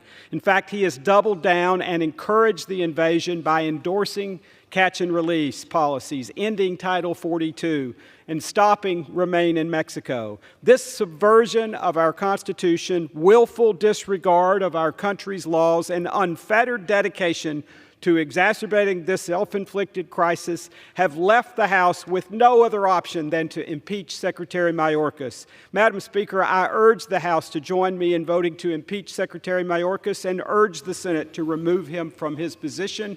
Thank you, and I yield back. Reserve. The gentleman from Tennessee reserves. The gentleman from Mississippi is recognized. Thank you very much. Madam Speaker, I remind my colleagues that they voted to terminate the COVID-19 national emergency and thus voted to end Title 42. In addition, DHS has no role in ending this policy. I now yield a minute and a half to the gentleman from Rhode Island, Mr. Magaziner. The gentleman from Rhode Island is recognized. Thank you, Speaker. You know, the American people want us to be working together to solve our challenges at the border. We could be working together to vote on President Biden's proposal for $14 billion of funding that would add over 1,000 Border Patrol officers. We could be working with the Senate on real immigration reform that Republicans claimed they wanted until Donald Trump told them that they didn't. But instead, we are wasting time and energy on an impeachment with no legal basis just because it's what Donald Trump wants. Here are the facts. The facts are this. Congress has allocated funding for 34,000 beds at detention centers. The average daily census last year was 37,000. The centers are full. And so the Secretary, under the law, uses his legal discretion to decide who to detain and who to release, the same legal discretion that all of his predecessors have used. In the last 2 years of the Trump administration, 52% of migrants were released, nearly 1 million people. And I did not hear my House Republican colleagues calling to impeach that Homeland Security Secretary. No, this is about one thing, politics. There are no high crimes, no misdemeanors, no treason, no bribery. And I would remind my colleagues, our oath is to the Constitution, not to Donald Trump. And I yield back. The gentleman from Mississippi reserves. The gentleman from Tennessee is recognized. Madam Speaker, I yield 1 minute to the gentleman from Oregon, Mr. Betts. The gentleman from Oregon is recognized. Thank you, Chair Green. It's been said that Secretary Mayorkas is dishonest, duplicitous, and derelict in his duties, and I agree. However, he has also willfully refused to comply with and enforce our nation's immigration laws and explicitly instructed his employees to not enforce these laws. Additionally, the Secretary has willfully obstructed inquiries of my Judiciary Committee regarding entry of illegal aliens into our country. The constitutional standard for impeachment of Secretary Mayorkas has been satisfied. I want to commend Chair Mark Green for his excellent work in managing this important constitutional matter and in following regular order. While doing so, I yield back. The gentleman from Tennessee reserves. The gentleman from Mississippi is recognized. Madam Speaker, despite the Republicans want us to believe, the courts at the highest level have not found that Secretary Mayorkas is violating the law, and courts are where we go to determine whether a cabinet secretary is following the law Congress wrote, not a partisan impeachment. I yield 1 minute to the gentlewoman from Texas, Ms. Escobar. The gentlewoman from Texas is recognized. I rise today in strong opposition to the GOP's political stunt of the day, impeaching Secretary of Homeland Security Alejandro Mayorkas. The real problem here is congressional inaction on immigration reform. My community of El Paso, Texas, on the U.S.-Mexico border, has been on the front lines of this issue and living with the consequences of congressional failure to act. Our federal personnel, local governments, and shelters are all overwhelmed. And Republicans continue to withhold vital funding that would help address this issue. As a border legislator, I've never met a more committed, accessible cabinet member than Secretary Mayorkas. He is a great public servant doing everything he can with the limited resources Congress has given to him. I invite my Republican colleagues who want to solve this, who really want to solve this, to join the bipartisan coalition supporting the Dignity Act. Stop playing games and do your job. I yield back. The gentlewoman's time has expired. The gentleman from Mississippi reserves. The gentleman from Tennessee is recognized. Madam Speaker, I yield 2 minutes to the gentleman from Mississippi, Mr. Guest. The gentleman from Mississippi is recognized. Well, thank you, Mr. Chairman. I rise today to express my support for impeaching Homeland Security Secretary Alejandro Mayorkas for reasons outlined in both articles of impeachment, but specifically for Article 2, breach of public trust. Secretary Mayorkas has repeatedly testified falsely, misleading Congress and the American people. He's done so by saying that the southwest border is secure and that his department has operational control of the border. Secretary Mayorkas, in his previous appearances before the Committee on Homeland Security, has told me personally on multiple times, testifying while under oath, that the border is secure. And I know that time and time again, Secretary Mayorkas has appeared before Congress, both the United States House of Representatives and the U.S. Senate, and has repeated the security of our southwest border. These declarations, Madam Speaker, are patently untrue, and they contradict statements made by both his former Border Patrol Chief, Raul Ortiz, and by the President himself. President Biden, who just recently said and admitted that the border was not secure. And he went on to say that the border has not been secured for almost a decade. Madam Speaker, Secretary Mayorkas' dealings with Congress, they indicate a lack of transparency and an attempt to mislead the public on the true conditions that exist at the border. And we as Congress, we must now hold Secretary Mayorkas accountable. This is a grave day in our history, a grave day for this nation, and not one that we take lightly. However, in light of all the facts, I urge my colleagues to join me in voting to impeach Secretary Mayorkas. Thank you, and I yield back. The gentleman's time has expired. The gentleman from Tennessee reserves. The gentleman from Mississippi is recognized. Thank you very much. Madam Speaker, my Republican colleagues won't admit that this impeachment is a sham, but their favorite conservative legal experts will. President Trump's impeachment attorney, Alan Dershowitz, accused Republicans of, quote, distorting the Constitution, unquote. And Republicans' favorite legal witness, Jonathan Turley, said that there is, quote, no evidence that Secretary Mayorkas is corrupt or committed an impeachable offense, unquote. I now yield 1 minute to the gentleman from New Jersey, Mr. Menendez. The gentleman from New Jersey is recognized. Thank you, Madam Speaker. I rise today to oppose the partisan sham impeachment proceedings against a dedicated and honorable public servant, Secretary Alejandro Mayorkas. Secretary Mayorkas has done his job while operating within a broken immigration system that this Congress has refused to fix. Instead of working with House Democrats and the Biden administration on serious solutions, House Republicans are focused on one thing: appeasing former President Donald Trump. This impeachment is an unconstitutional abuse of power. It is clear that policy differences are not grounds for impeachment. Even worse than the partisan nature of these proceedings are the alleged facts that they are based on. To build their case, House Republicans work with and cite reports from groups such as the Center for Immigration Studies, a Southern Poverty Law Center designated hate group. When I attempted to introduce an amendment to point this out, it was rejected by House Republicans twice in committee, once in Homeland and once in Rules. All because Republicans don't want Americans to know the baseless and completely unprecedented nature of this. The gentleman's time has expired. Additional 30 seconds. That anti-migrant hate groups form the foundation of the case that we are listening to today. I stand with my Democratic colleagues against this partisan impeachment, and I urge all of my colleagues on both sides of the aisle to vote no. Thank you, and I yield back. The gentleman from Mississippi reserves. The gentleman from Tennessee is recognized. Madam Speaker, I yield 1 minute to the gentleman from Arizona, Mr. Biggs. The gentleman from Arizona is recognized. I thank the gentleman. You know, James Iredale, one of the founders from North Carolina, talking about this impeachment clause, said the power of impeachment is given by this Constitution to bring great offenders to punishment. It's calculated to bring them to punishment for crime which is not easy to describe, but which everyone must be convinced is a high crime and misdemeanor against government. For instance, corruption.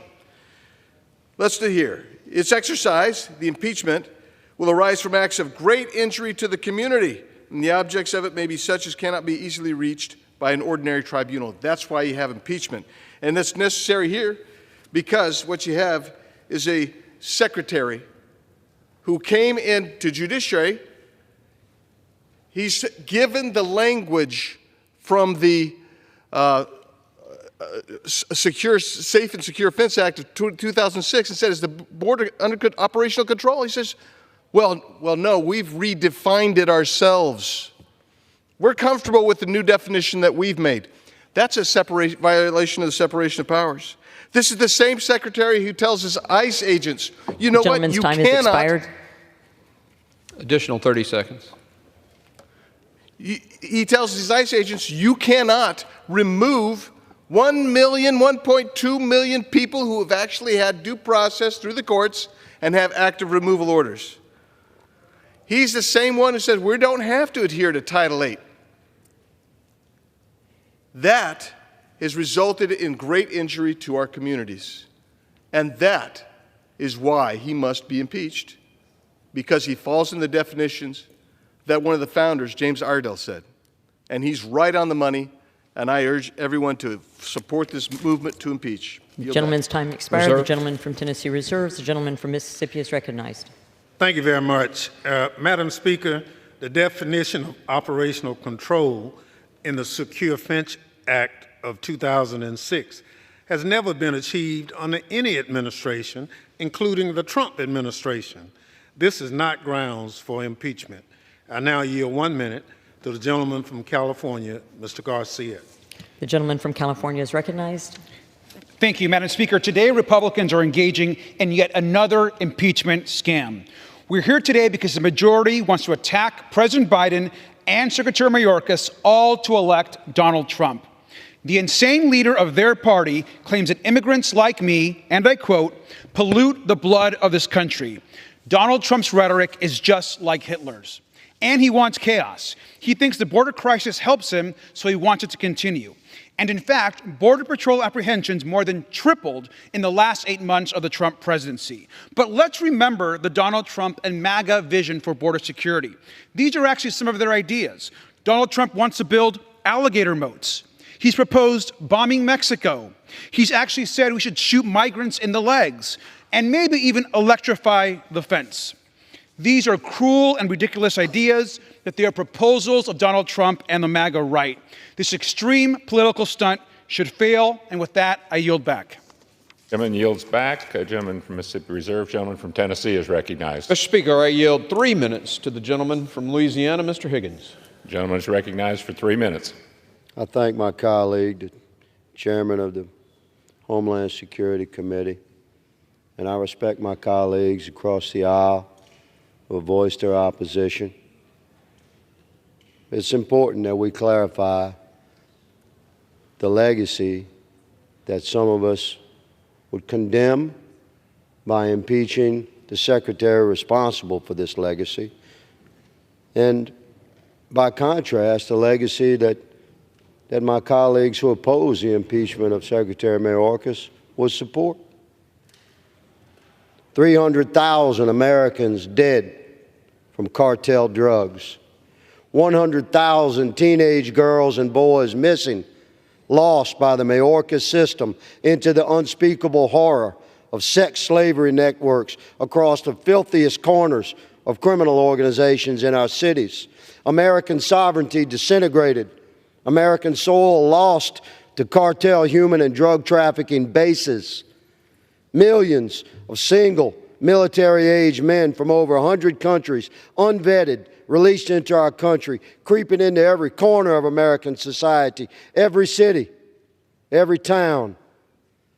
Our schools overrun by illegals, granted free access to American education infrastructure in hundreds of reports, with no room left for our own children. Hundreds of thousands of violent criminals released into our nation, despite federal law stating that DHS shall detain known criminals who enter America illegally. 1,000 or more known or suspected terrorists allowed to pass freely into the heart of our nation, into my state, into yours. This is the legacy of Alejandro Mayorkas, and by our oath, we must impeach this man who has presented an arrogant, defiant tone of denial and lies to Congress for 3 years, seemingly content or even proud to destroy America day by day. So it is that on this day, it shall be written in the historical record of the People's House that Secretary of Department of Homeland Security Alejandro Mayorkas has been impeached.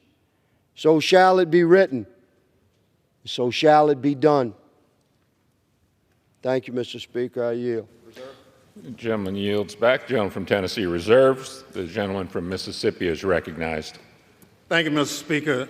Mr. Speaker, my Republican colleagues are starving DHS of necessary border security resources while accusing Secretary Mayorkas of not doing his job. House Republicans refuse to consider the White House's $13.6 billion border supplemental funding request that would pay for more border agents and officers and detention beds. I now yield 2 minutes to the gentlewoman from Washington, Ms. Jayapal. The gentlelady from Washington is recognized for 2 minutes. Thank you, Mr. Speaker. I rise in strong opposition to this resolution to impeach Secretary Mayorkas. This resolution is as ridiculous as it is dangerous. It has no evidence of high crimes or misdemeanors. Are we really debating impeaching a cabinet secretary because House Republicans don't like the policies that he advances under a democratically elected president? Far from alleging true high crimes and misdemeanors, this resolution relies on the same tired and untrue Republican talking points that Democrats have demonstrated for months are not true. With this Marjorie Taylor Greene sham impeachment resolution, the majority is bending to the will of the most extreme members of their conference simply because they don't like the policies that Secretary Mayorkas is pursuing. Secretary Mayorkas is an excellent and dedicated public servant working tirelessly to protect our national security and to address a broken immigration system. And this Republican Congress, the least productive Congress in the history of the United States, having passed only 27 bills that have been signed into law despite over 700 votes in this body, is simply trying to distract the American people from the fact that they are not doing a single thing to address the lives of ordinary Americans across this country. I keep thinking that the House cannot debase itself further, Mr. Speaker, but it appears that we have not reached rock bottom yet. Vote no on this sham of an impeachment. I yield back. Yields back. Gentleman from Mississippi reserves. Gentleman from Tennessee is recognized. Mr. Speaker, I now recognize the gentleman from Arizona for 2 minutes, Mr. Ciscomani. Gentleman is recognized for 2 minutes. Thank you, Mr. Speaker, and Chairman Green for yielding me time. Let me start with this. The House is pursuing impeachment because there is no option left. Secretary Mayorkas has abandoned his job, and he has abandoned the American people. As the charges describe, the Secretary has willfully and systematically refused to comply with the law. And he's put our communities and our country at risk by doing so. This is not an action we take lightly. The last time his cabinet secretary was impeached was in 1876. This is a historic impeachment for someone with historic failures. The time has run out for Secretary Alejandro Mayorkas to be able to do his job. In order to secure our communities, protect our homeland, and keep Americans safe, Secretary Mayorkas has got to go. And with that, I yield back. Gentleman yields back. Gentleman from Tennessee reserves. Gentleman from Mississippi is recognized. Thank you very much. Mr.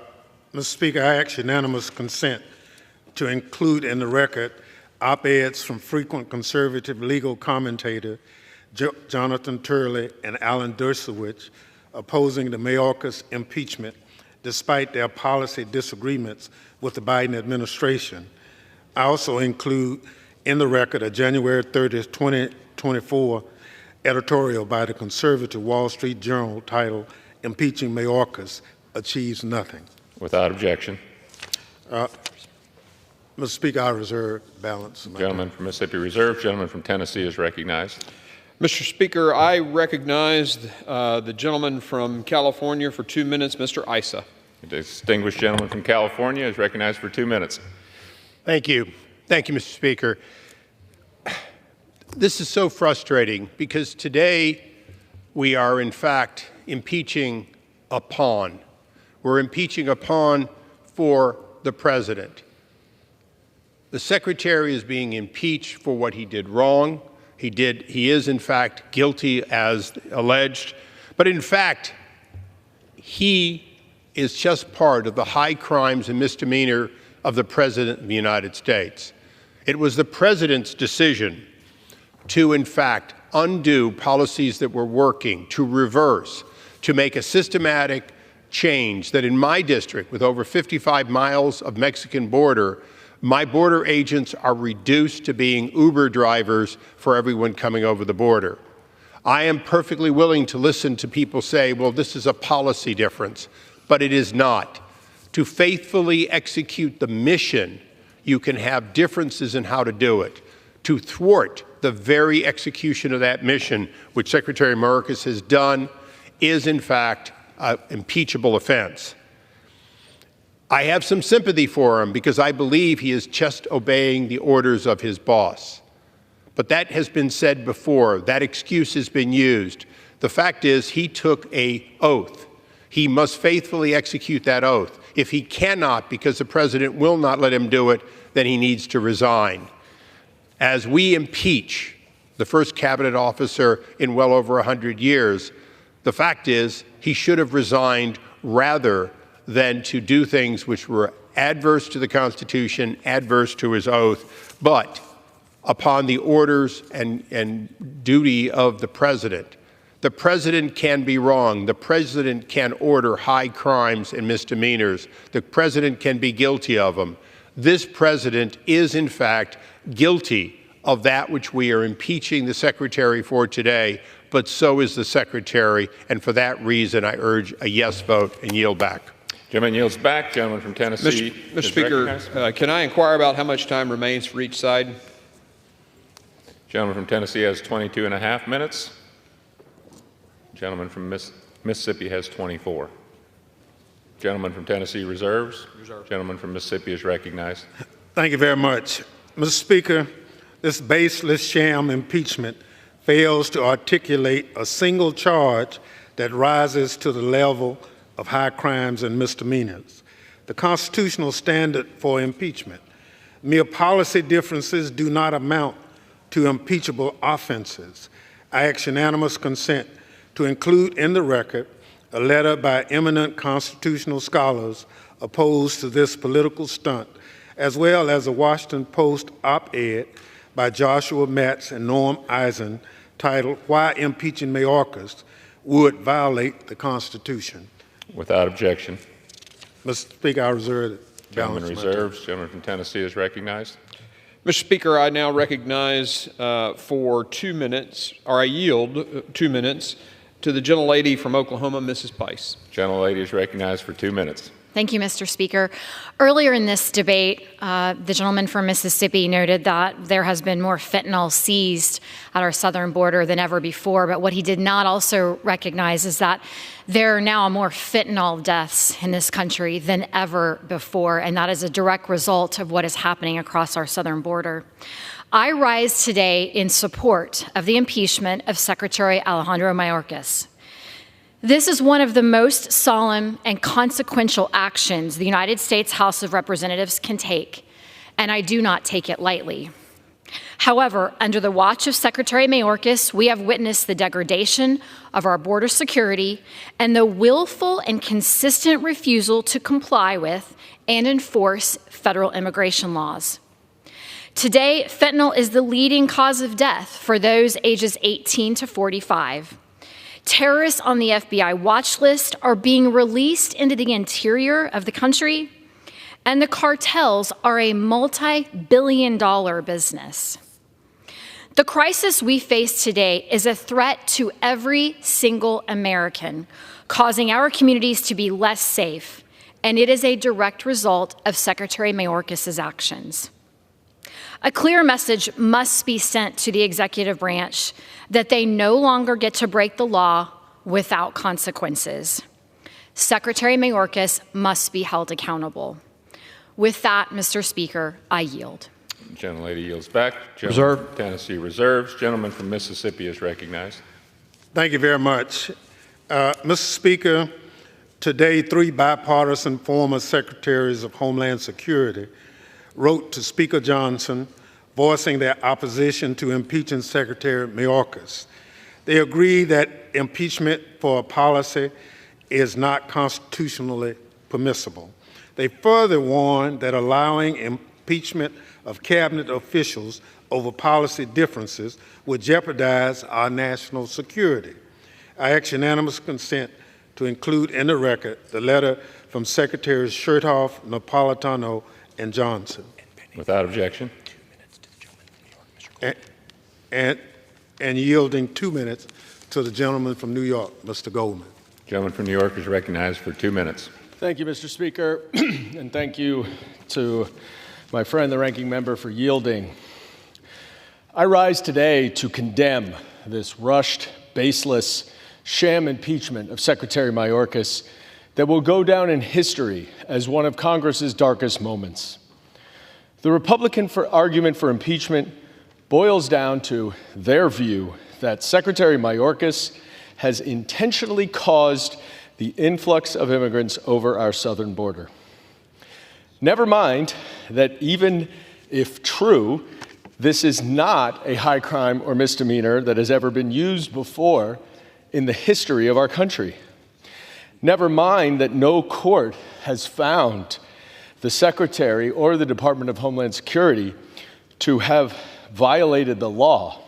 And in fact, the United States versus Texas case, which my friends on the other side of the aisle like to cite so frequently, actually reversed a district court ruling and held that there must be discretion given to the secretary as there has been given to every single department secretary for 27 years.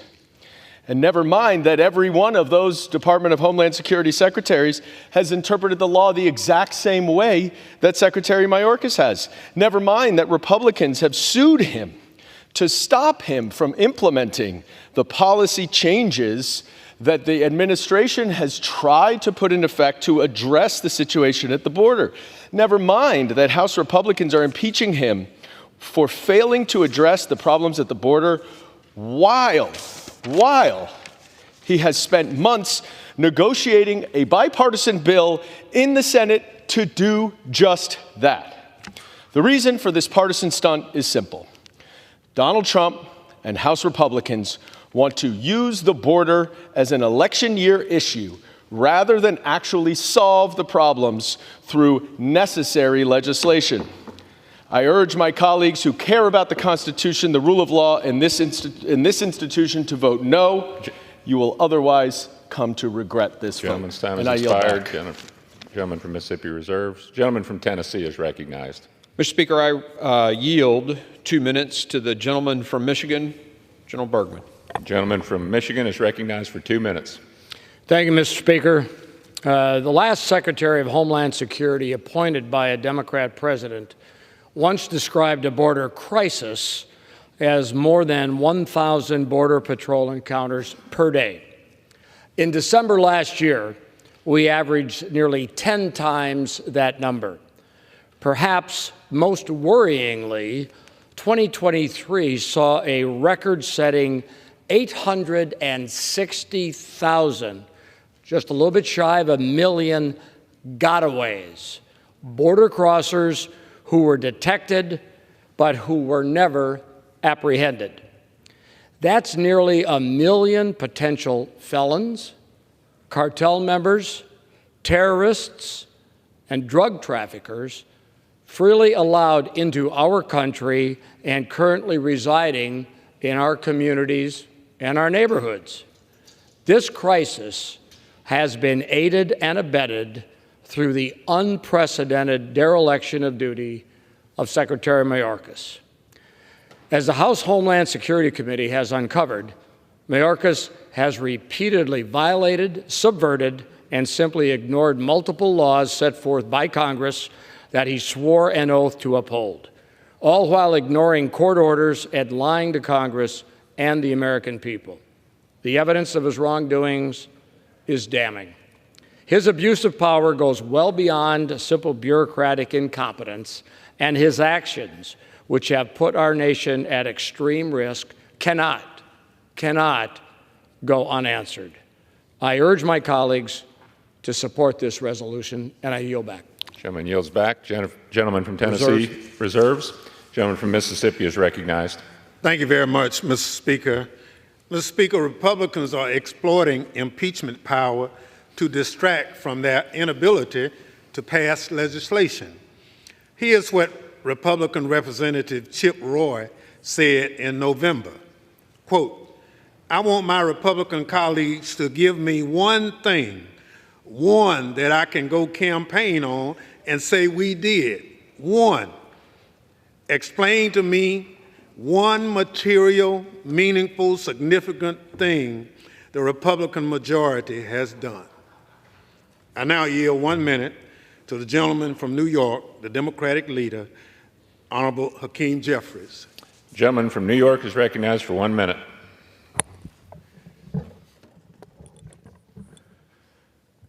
Let me first just thank the distinguished gentleman from the great state of Mississippi for yielding, for his leadership, for his dignity, for his decency, for his continued defense of our democracy in the face of the extreme attacks coming from the other side of the aisle. Mr. Speaker, I rise today in strong opposition to this political stunt, this reckless Republican effort to impeach Secretary Mayorkas. Let's be clear, Secretary Mayorkas is a good man, a patriotic man, and a hardworking man doing the best he can under very difficult circumstances. That's not an impeachable offense. Extreme MAGA Republicans have produced no evidence that Secretary Mayorkas has engaged in a high crime or misdemeanor, no evidence that Secretary Mayorkas has engaged in an impeachable offense, and no evidence that Secretary Mayorkas has broken the law or violated the Constitution. Not a shred of evidence, not a scintilla of evidence, nothing but extreme MAGA Republican chaos and confusion, and the effort to avoid doing the hard work necessary to find common ground to actually address the challenges at the border. What do these impeachment articles have to do with the issue of addressing our broken immigration system? Nothing. What do these impeachment articles have to do with building a healthy economy for everyday Americans? Nothing. What do these impeachment articles have to do with addressing the inflationary challenges and the affordability issues that the American people are experiencing day after day as we work to continue to emerge from a once-in-a-century pandemic that shut down the economy? Absolutely nothing. Extreme MAGA Republicans have spent this entire Congress not advancing any ideas, acting on any agenda, deciding to work together with us to solve problems for the American people. And so you've brought articles of impeachment that are not anchored in reality. You've brought articles of impeachment for one simple reason: because you really want to impeach Joe Biden. That's what you were directed to do by the puppet master, the former president of the United States, Donald Trump. You really want to impeach Joe Biden, but you realize that that is politically unpopular. And so you've brilliantly come up with, in your minds, Plan B. Let's go after Secretary Mayorkas. No evidence that he's engaged in wrongdoing, committed a crime, or violated the Constitution, but let's go after Secretary Mayorkas. Maybe that will satisfy the quest for revenge of the puppet master. Because when the puppet master, Donald Trump, says jump, extreme MAGA Republicans respond, how high? We just got evidence of that over the last few weeks, because extreme MAGA Republicans have been lecturing America that we have to deal with the challenges at the border. We agree. A bipartisan process has been underway in the Senate for months to try to fix our broken immigration system. But as soon as Donald Trump says, no, we actually don't want to do anything about the challenges at the border, because politically that might not be good for us, you've walked away from working together in a common sense fashion to fix our broken immigration system. And so instead, what you have to offer the American people is this sham impeachment, this political stunt, this waste of time. But you will not fool the American people. You will actually be held accountable for your inaction and your affirmative leaning in to doing things that don't advance progress in any way, shape, or form for the American people. No reasonable American can conclude that you're making life better for them with this sham impeachment. But you will live with this like a scarlet letter. It may succeed, it may not. Secretary Mayorkas should wear this like a badge of honor, because it's worthless. It means nothing. It's fake, it's fraudulent, and it's foolish. And I urge everybody to vote no so we can get back to doing the real business of the American people. I yield back. Gentleman yields back. Members are reminded to direct their comments to the chair. The gentleman from Mississippi reserves. Gentleman from Tennessee is recognized. Mr. Speaker, I yield 3 minutes to the gentlelady from North Carolina, Chairwoman Foxx. The gentlelady is recognized for 3 minutes. I thank the gentleman from Tennessee for yielding and his great work on this impeachment resolution. Mr. Speaker, Secretary Mayorkas' political career is on the chopping block where it rightfully belongs. He has failed to apply the laws that would stop this invasion at the southern border. To those who claim that this impeachment is for purely political purposes, you're dead wrong. This is about upholding the rule of law that governs our republic, the same rule of law that Secretary Mayorkas has ignored and forsaken every day. Secretary Mayorkas has had innumerable opportunities to enforce the laws that are already on the books, but has chosen not to. He has earned his own impeachment. Let's be clear. Our entire constitutional system is predicated on the idea that Congress creates laws and the executive branch enforces those laws. Allowing this abuse of our constitutional system to go unchecked could spell the beginning of the end for our republic. I'm proud to serve as a co-sponsor of these impeachment articles. The rule of law must be restored at the border immediately. And with that, I yield back my time to the gentleman from Tennessee. Gentlelady yields back. Gentleman from Tennessee reserves. Gentleman from Mississippi is recognized. Mr. Speaker, Republicans use the language of invasion and great replacement theory. But look, invasion in the Constitution means invasion during an act of war by a foreign nation or insurrection from within. I direct my Republican colleagues to the Federalist Paper number 4 and 43 if they want to learn why the entry of migrants escaping crisis for a better life is not invasion. I now yield. I reserve. Gentleman reserves. The gentleman from Tennessee is recognized. Mr. Speaker, I'd like to yield 2 minutes to the gentleman from Texas, Chairman Arrington. Gentleman is recognized for 2 minutes. I thank our fearless leader and good gentleman from Tennessee, and just a comment about this not being an invasion. No honest or objective American from sea to shining sea could characterize what's happening at our southern border in any way other than an invasion. And it's destroying our country. And it's because of the willful neglect. It's because of the dereliction of duty. It's because of the faithlessness to this Constitution and its first job to provide a common defense. I want to thank Chairman Green for restoring the dignity and integrity of the impeachment process. I think it's important that we are careful, that we make the fullness of due process an important feature, restoring what's happened over the last 2 impeachments.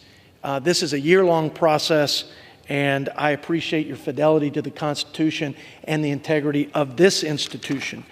Look, bottom line, Mr. Speaker, I believe that the impeachment clause in the Constitution, according to our founders, was to give remedy for this very circumstance, to remove someone who had violated their public trust in a way that resulted in serious and systemic injury to society.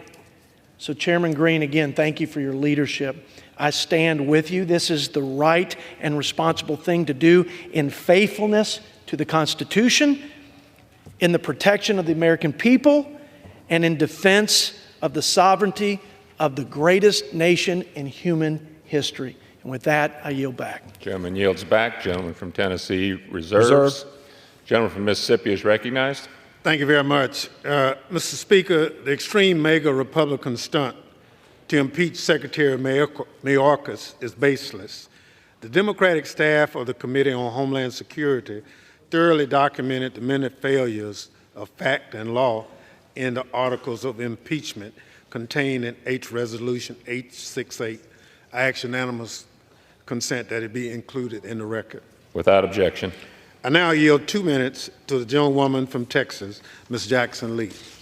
Gentlelady is recognized for 2 minutes. I thank the distinguished gentleman. In the time that we've had to debate one of the most sacred and deliberative responsibilities of the United States Congress, and that is impeachment proceedings, there has been not one iota of truth and or facts that would suggest that Secretary Mayorkas is in fact guilty of the articles of impeachment against him. One, the willful violation of the law, and the benefit to himself from anything that he might have done or that he did not do. But what it has done is given to this nation, a nation of laws and a nation of immigrants, the sense that you cannot flee Nazism, you cannot flee Cuba, and for more than 2 decades come to this country to serve your beloved adopted country, that you cannot be the Justice Department U.S. Attorney, you cannot be a Deputy Secretary, and now the Secretary of Homeland Security, without those who find it strange to have you with your diversity to be able to lead in this way. This is a question of stunts over solutions, and the Constitution was created to create a more perfect order, and that is that under that Constitution, precious rights fall under the Fifth Amendment and the 14th Amendment, due process. Let me say, Mr. Speaker, that this Secretary of Homeland Security was not allowed to bring his own witnesses. The majority did not allow the minority to have its day of witnesses. There were no constitutional scholars who pointed to the fact in large numbers, as they would have, that this is in fact a fraud, and it is fraught with misrepresentations. Operational control is 0 people crossing the border. That means they're not crossing for entertainment, they're not crossing for business, they are just there. This is wrong, this is wrong-headed, this is a stunt, and this does not bequeath or equal to the Constitution, which is to create a more perfect union. Expired. Vote against these articles of impeachment. I yield back. Gentlelady's time has expired. Gentleman from Mississippi reserved. Gentleman from Tennessee is recognized. Mr. Speaker, I yield 2 minutes to the gentleman from Montana, Mr. Zinke. Gentleman from Montana is recognized. Mr. Speaker, I rise in strong support of House Resolution 863, the impeachment of Secretary Mayorkas. You know, Montana is about the same size as from here to Chicago plus 2 miles. It's a long, long border. And the few border people we have generally are deployed down south. So my friend and gentleman from New York said, what evidence do we offer? What evidence of negligence? What evidence of wrongdoing? I'd say it's pretty easy to find. It's found in every street, every city, every county, every state across this nation. The evidence is found in every fentanyl pill and death. The evidence is found in every woman that's raped along our border. The evidence is found in every child trafficking case that is in every city, to include Billings, Missoula, Chicago, and Washington, D.C. It's found in every evidence of children being sex trafficked. And I can go on. The evidence of negligence is the willful and blind turning of this horror that we have on our southern border. Our northern border, while not discussed a lot, is wide open, because this country doesn't have a border. And in Montana, this administration can't even prevent a balloon. So the evidence is clear, compelling, and not in dispute. The lack of action and blindfold and willingness to do nothing is deserving no less than impeachment. Mr. Speaker, I yield back. Gentleman yields back. Reserve. Gentleman from Tennessee reserves. Gentleman from Mississippi is recognized. Thank you very much, Mr. Speaker. Mr. Speaker, Secretary Mayorkas is doing his job with the resources allotted by this Congress. Not only has no administration detained all border crossers, but Congress has never appropriated sufficient resources to detain all individuals who should be detained under the Republicans' reading of the law. I now yield 3 minutes to the gentleman from Texas, Mr. Castro. Gentleman is recognized for 3 minutes. Thank you, Mr. Speaker. Thank you, Chairman. This impeachment against Secretary Mayorkas is a sham. The process was a sham. The charges are a sham. And you might wonder, if that's the case, then why go through all of this trouble? Well, last November, a colleague of mine from the state of Texas stood up in this chamber and asked for one meaningful accomplishment that the Republican Congress has accomplished this session. The answer was nothing. That colleague was not a Democrat on this side of the aisle, but a Republican. A Republican who asked the question whether somebody could name one meaningful accomplishment. So the answer to my question, why does this happen, when you have no record of accomplishment to run on, nothing on education, nothing on health care, nothing about creating jobs, nothing on the environment, nothing about keeping people safe, this is what you do. You put on a circus. And that's why we're here today. If we need an example, let's look to the last few days. For years, Republicans have used immigrants as political scarecrows, using them like scarecrows to put up in the face of Americans and scare Americans that every single one of these people, including the 6-year-old children, is coming to harm you and hurt you. And because they have no positive policy solutions, man, they sell that really hard. You hear it on every radio interview, every television interview. You hear it from the people in here. You hear it on television, on Fox News, every single place. They use these people to scare Americans. That's how they want to win. And that's why we're here. Because there's nothing else left. And on the border, Gentleman, I would ask for additional 30 seconds. Gentleman recognized for additional 30 seconds. They have claimed that we need to secure the border. But even when President Biden made the comment that he would be willing to shut down the border because it's overwhelmed, the Republican speaker says that that proposal that would allow for it, what they've been asking for supposedly for years, they say it's dead on arrival. They're not going to do it. This is a show trial. It's a sham. I yield back, Speaker. Gentleman yields back. Gentleman from Mississippi reserves. Gentleman from Tennessee is recognized. Mr. Speaker, I yield 2 minutes to the gentleman from Mississippi, Mr. Ezell. Gentleman from Mississippi is recognized for 2 minutes. Mr. Speaker, before coming to Congress, I spent 8 years as a sheriff in my home county and 42 years as a law enforcement officer. If I hadn't have done my job as a sheriff, I would have been fired and removed from office. Mr. Speaker, Secretary Mayorkas has not done his job. He has willfully ignored immigration laws passed by the Congress and allowed our southern border to turn into utter chaos.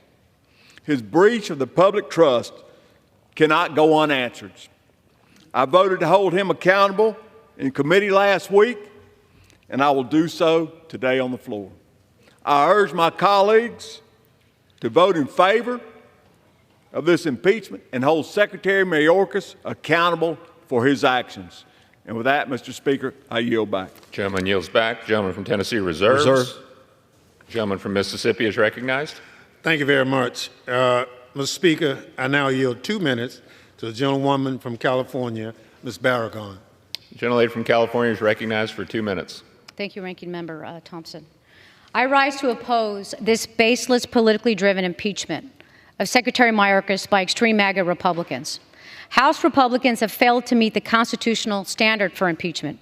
They have failed to provide evidence for high crimes and misdemeanors because no evidence exists. Republicans rant about challenges at the southern border, and their only solution is to remove the person who has been in the room trying to work on a bipartisan basis to get tough on border policies that I don't even agree with. Republicans are not serious about border security. This is all about politics for them. They have consistently opposed legislation to increase funding for more Border Patrol agents at the southern border, more Customs and Border Protection, more money to combat fentanyl from coming across the southern border, something they love to talk about, but they want to put no resources to make sure that it's not coming over. And of course, they've even said no to $1 billion in ICE detention beds. This is a Republican talking point, and they have said no to this too. So why are we wasting floor time on political games with a fact-free impeachment resolution instead of legislation to improve the lives of Americans? Because House Republicans can't govern. They want to distract from their weekly embarrassments. Their own members admit they have not accomplished anything. This sham impeachment is not an accomplishment. It's just another embarrassment because they are a do-nothing Congress. I yield back. Gentlelady yields back. Gentleman from Mississippi reserves. Gentleman from Tennessee is recognized. Mr. Speaker, can I inquire as to how much time remains for each side? Gentleman from Tennessee has 12 minutes, 12 and a half. Gentleman from Mississippi has 12. I yield myself as much time as I may consume. Gentleman's recognized. I'd like to address some of the, at a minimum, misinformation that's been provided by my colleagues on the other side of the aisle. This notion that Republicans have somehow cut Border Patrol is absolutely false. In fact, it's been the administration that's brought decreasing budget requests, for example, for ICE detention beds every single year, and we've wound up giving them more than they've asked for. Our bill, H.R. 2, House Resolution 2, actually would provide 3,000 new Border Patrol agents, and the supplemental request by the President's like 1,400. I mean, you can't say we're resourcing less when we're actually providing numbers for more. I mean, that's just disinformation. It's false. This notion that seizures are up, I mean, if you pour more water through a small pipe, you're going to catch them. If there's more volume coming at the fence, they're going to seize more. I get that. But tell me why the price of fentanyl in Tennessee for a hit of it on the street went from $95 a hit when this president took office to $28 a hit. It's because the supply and demand of fentanyl. It's, supply and demand curve. And that's because it's pouring across our southern border. It's pouring across our southern border because the cartels are jamming folks through the crossing sites. The Border Patrol agents are having to move off the border to cover that, and we have a wide open southern border. We've shown this in our 5 phases investigation, videos of, camouflage wearing, carpet shoe wearing people with backpacks full of drugs coming through the remote parts of the country, or the border. It's to suggest that just because seizures are up, somebody's doing their job, that's meaningless. I want to make a point here because several people have said if we were concerned about border protection, we would bring up the Senate negotiated bill. Well, I thought they had to pass it over there before we could bring it up. I thought you had to actually pass. I haven't heard that the bill's even passed the Senate. So this accusation that we somehow aren't for Border Patrol because we haven't taken up this bill is false, because it hasn't even passed the Senate yet. I heard someone say Mr. Mayorkas has done his job. I mean, the last poll I saw was like 85% of Americans think the guy is failing. But yeah, keep singing that song. Rushed, we've been at this for almost a year. One gentleman said no court has actually ruled that Mr. Mayorkas is breaking the law. The Fifth Circuit Court absolutely ruled it. And then the gentleman who mentioned that actually said that the Supreme Court overturned that. No, they didn't. They decided they weren't going to decide. They said, we don't have standing here, or you don't have standing here. So the case wasn't technically even heard. They said, you don't have standing, have a nice day. To suggest that that was overturned, the Fifth Circuit Court's ruling on the lawlessness of this secretary is just wrong. It's wrong. I now yield 2 minutes to the gentleman from Mississippi, Mr. Guest. Gentleman is recognized for 2 minutes. Thank you, Mr. Speaker. Mr. Speaker, I want to push back. I want to tell you that what is happening here is not political theater, as my friends on the other side of the aisle wish to make this. The Democrats have sought to blame Republicans, saying that our inaction has helped cause this border crisis. But I will tell you that nothing is further from the truth. Almost a year ago, this body passed H.R. 2, a border security bill. A border security bill that would fund a record number of Customs and Border Patrol agents. A bill which would give raises to those men and women who are there on the front lines trying to secure our border. A bill which would invest in technology to stop the flow of illegal drugs coming across our borders. A bill which would have restarted wall construction. That bill for almost a year has sat in the other chamber, has sat in the Senate. And Schumer has refused to bring that bill to the floor. This body also passed the Homeland Security Appropriations Bill, giving the Homeland Security Department more money than that department has ever received. We funded those additional agents. We funded those pay raises.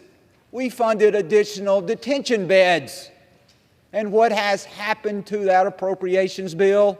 It also sits in the Senate, waiting for the Senate to take action. And today, my friends across the aisle, they seek to hide behind this Senate bill that was crafted behind closed doors in the cover of darkness. A bill that did not include any from the House of Representatives, did not include Homeland Security Chairman Mark Green, ranking member from Mississippi, Benny Thompson. The Senate, 3 senators out of 100 got together behind closed doors, and for weeks they sat down and they crafted a bill. Another minute. Gentleman's recognized for additional minute. And that bill, with no input on behalf of the House of Representatives, we are now supposed to adopt that bill before it even passes the Senate. I want to give you a number, Mr. Speaker. That number is 370,000. That is the number of immigrants who came into our country last month alone. That's not a year. That's not 6 months. That is a single month, $370,000.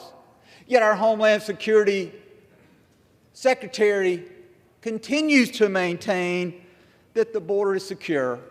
And my friends across the aisle seek to blame Republicans for this crisis. I will tell you that their blame is misplaced. If they want to know the blame and they want to blame someone for what's happening on the southwest border, they need to look in the mirror. They need to look at what their secretary has done, and they need to look at what their president has done. They can no longer blame Republicans for their failures. And I will close with this, Mr. Speaker. If we are unable to hold Secretary Mayorkas accountable for his failures, for his failure to enforce the law, Gentleman's time has expired. We can hold no one accountable. Secretary Mayorkas must be impeached. Reserve. Gentleman from Tennessee reserves. Gentleman from Mississippi is recognized. Thank you very much, Mr. Speaker. Mr. Speaker, the administration is enforcing the law. ICE is currently detaining over 38,000 people. This is 4,000 more than Congress has provided funding for. If Republicans want DHS to detain more people, they should provide the funds the administration has asked for in the supplemental request. Under former President Trump, Republicans cheered the doubling of drug seizures. Now they view it as a problem. This is hypocrisy at its finest. Under Secretary Mayorkas' leadership, DHS has seized more fentanyl and arrested more criminals for fentanyl-related crimes in the last 2 years than in the previous 5 years. Mr. Speaker, this impeachment has been a pre-planned political stunt from the beginning. I request unanimous consent to include in the record a New York Times article detailing how Secretary of Homeland Security, I request unanimous consent to include in the record a New York Times article detailing how Homeland Security Committee Chairman Mark Green promised donors that the House would impeach Secretary Mayorkas prior to launching any type of inquiry. Get the popcorn, he said. Without objection. Gentleman from Mississippi reserves.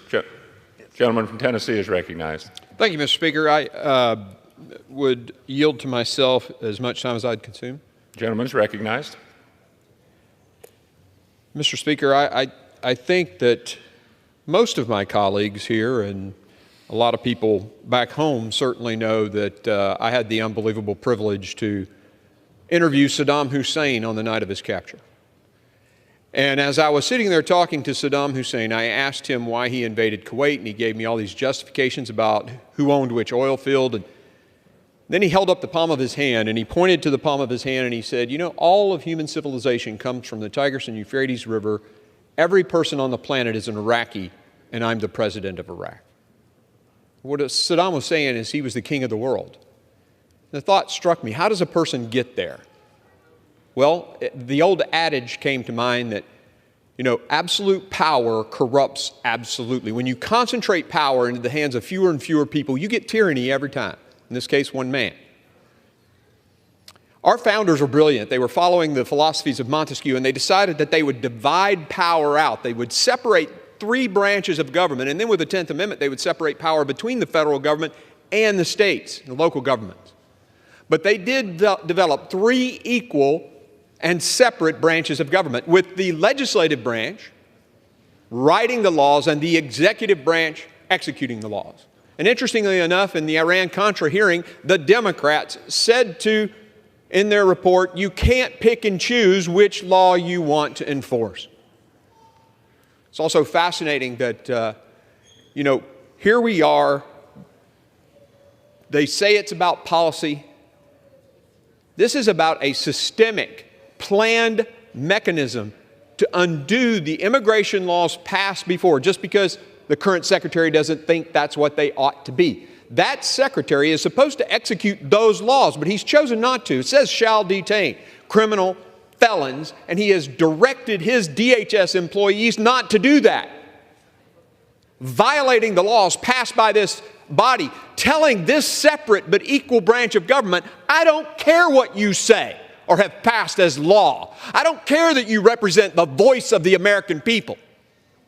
I'm the guy who knows the best way to do it, and I'm going to do it my way. That is the road to tyranny. That is power in one man's hands. And that is not what our Constitution says it's supposed to be. And he took an oath to that Constitution, to defend that Constitution that says this branch writes, that branch executes. He has violated his oath of office. He has subverted the laws that this body has passed and thus basically said, I don't care about the Congress. That is unacceptable. And whether he were a Republican or a Democrat, standing that way, I would be here today doing everything I could to remove him from office. Because when I was 17, I took an oath to that Constitution for the first time. And I served for 24 years willing to take a bullet for that Constitution and the people of this country. And I will not stand idly by while he throws it in the garbage. I reserve. Gentleman from Tennessee reserves. Gentleman from Mississippi is recognized. Thank you very much. Mr. Speaker, even some House Republicans have acknowledged that there's no constitutional basis for impeachment. Representative McClintock called this effort an unconstitutional abuse of power and reckless, partisan, and unserious. Representative Buck said, it's not an impeachable offense. This is a policy difference. Mr. Speaker, besides failing to articulate a single cognizable charge that would meet the constitutional impeachment standard of high crimes and misdemeanors, this sham impeachment has been marred by procedural failures. I ask unanimous consent to include in the record documentation of those procedural failures. Without objection. Gentleman from Mississippi reserves. Gentleman from Tennessee is recognized. Mr. Speaker, I have no more speakers and am prepared to close after the gentleman from Mississippi closes. Gentleman reserves. Gentleman from Mississippi is recognized. Mr. Speaker, I have no more speakers and I'm prepared to close. Gentleman's recognized. Thank you very much. Mr. Speaker, I yield myself the balance of my time.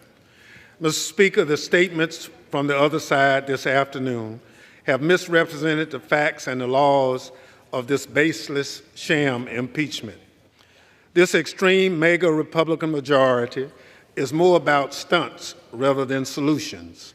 This political stunt is about placating extreme elements within the Republican conference rather than doing what's right for America. Because it's clear that Republicans have failed to make the case for impeachment, they failed to articulate a single high crime and misdemeanor, the other side of the aisle reeks of desperation. Sadly, many Republicans appear willing to undermine the Constitution they claim to hold dear to score cheap political points. I'm holding out hope that some of my colleagues across the aisle will do the right thing, that they will join us in upholding the oath we all swore to the Constitution. I urge my colleagues to reject House Resolution 863. Vote no on this sham impeachment. And with that, Mr. Speaker, I yield back. Gentleman yields back. Gentleman from Tennessee is recognized. Mr. Speaker, I yield the balance of my time to myself. As you've heard, the evidence against Secretary Mayorkas is compelling, but so too is the constitutional justification for impeachment. The constitutional history and the framers' intent are clear. We, the people's representatives, have no option but to exercise this duty when executive branch officials blatantly refuse to comply with the laws we have passed, threaten the separation of powers, imperiled the constitutional order, and expose Americans to untold suffering and death. This historical record is unambiguous. From Madison to Hamilton, the framers uniformly believed that executive branch officials who failed to defend the Constitution and enforce the law should no longer hold office. We know that Secretary Mayorkas refused to comply with the law. We know that he lied to Congress and breached the public trust. We all witnessed the horrific consequences. But in closing, my question to my colleagues is this. If Secretary Mayorkas' brazen, blatant disregard for the laws we have passed is not enough to warrant action, why are we even here? What is the point of passing laws if we allow the executive branch to violate those laws with impunity? Do we care so little for our constitutional role and responsibilities that we would allow an official of either party to openly defy laws passed by this House, the people's House? I truly hope not. That would be a dangerous precedent and a serious abdication of our duty. Willfully violating the law to open America's borders to millions of unvetted migrants and breaching the public trust are grave offenses against our country, our Constitution, and our constituents. It is therefore incumbent upon us on this solemn day to fulfill our oaths to the Constitution and exercise the power to impeach. I urge my colleagues to join me. I yield back the balance of my time. Gentleman from Tennessee yields back. All time for debate has expired. Pursuant to House Resolution 996, the previous question is ordered on the resolution as amended. Pursuant to Clause 1C of Rule 19, further consideration of House Resolution 863 is postponed.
Pursuant to Clause 8 of Rule 20, the Chair will postpone further proceedings today on the motions to suspend the rules on which a recorded vote or the yeas and nays are ordered, or votes objected to under Clause 6 of Rule 20.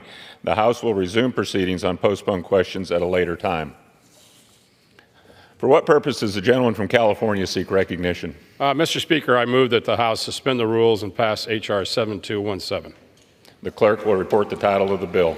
H.R. 7217, a bill making emergency supplemental appropriations to respond to the attacks in Israel for the fiscal year ending September 30th, 2024, and for other purposes. Pursuant to the rule, the gentleman from California, Mr. Calvert, and the gentlewoman from Connecticut, Mrs. DeLauro, will each control 20 minutes. The chair recognizes the gentleman from California. Mr. Speaker, I ask unanimous consent that all members have 5 legislative days to revise and extend their remarks and include extraneous material on the measure under consideration. Without objection. Mr. Speaker, I rise today to offer House Resolution 7217, the Israel Supplemental Appropriations Act of 2024. This bill provides $17.6 billion in emergency supplemental appropriations, which provide needed military assistance to America's great ally, Israel, and support U.S. military forces operating in the region.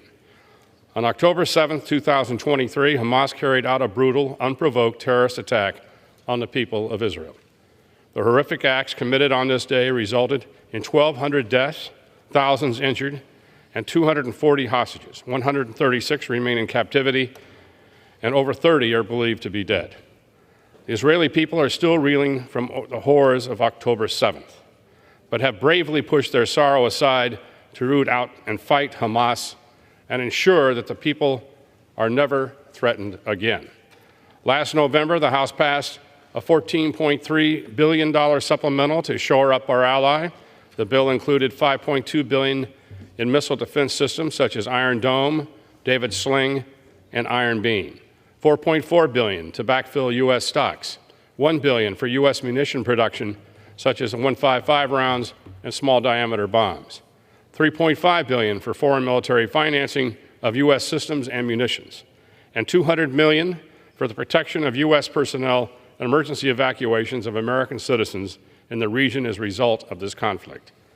These requirements remain unchanged and are aligned with the Biden administration's supplemental request and are included again in the bill we are considering today.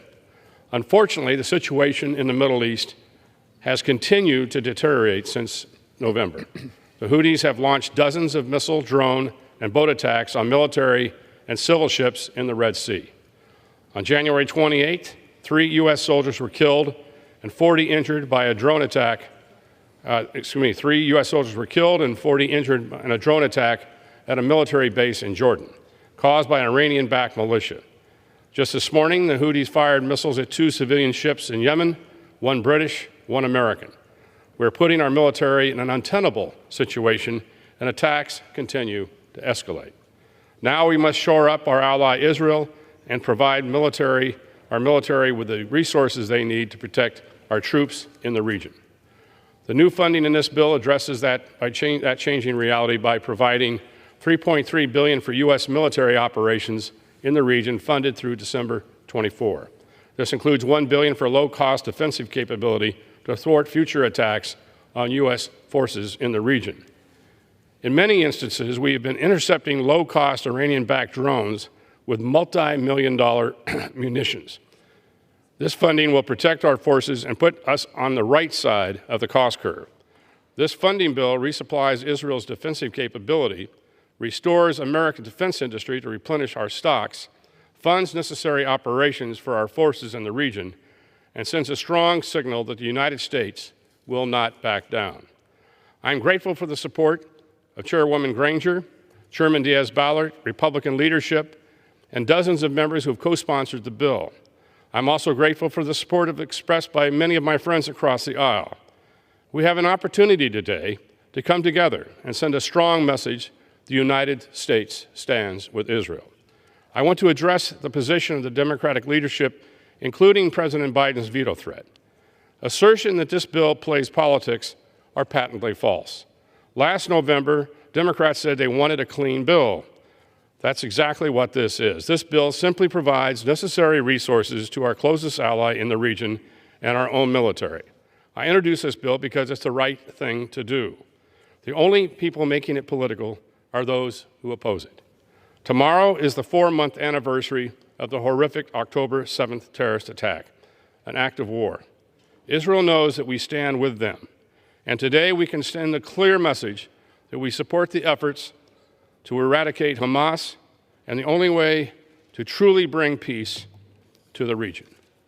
Likewise, our American military men and women should know their government stands fully behind them and will respond to these numerous attacks.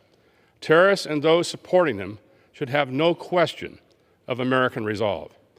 I encourage all members to support the Israel Security Supplemental and reserve the balance of my time. Gentleman from California reserves. The gentlelady from Connecticut is recognized.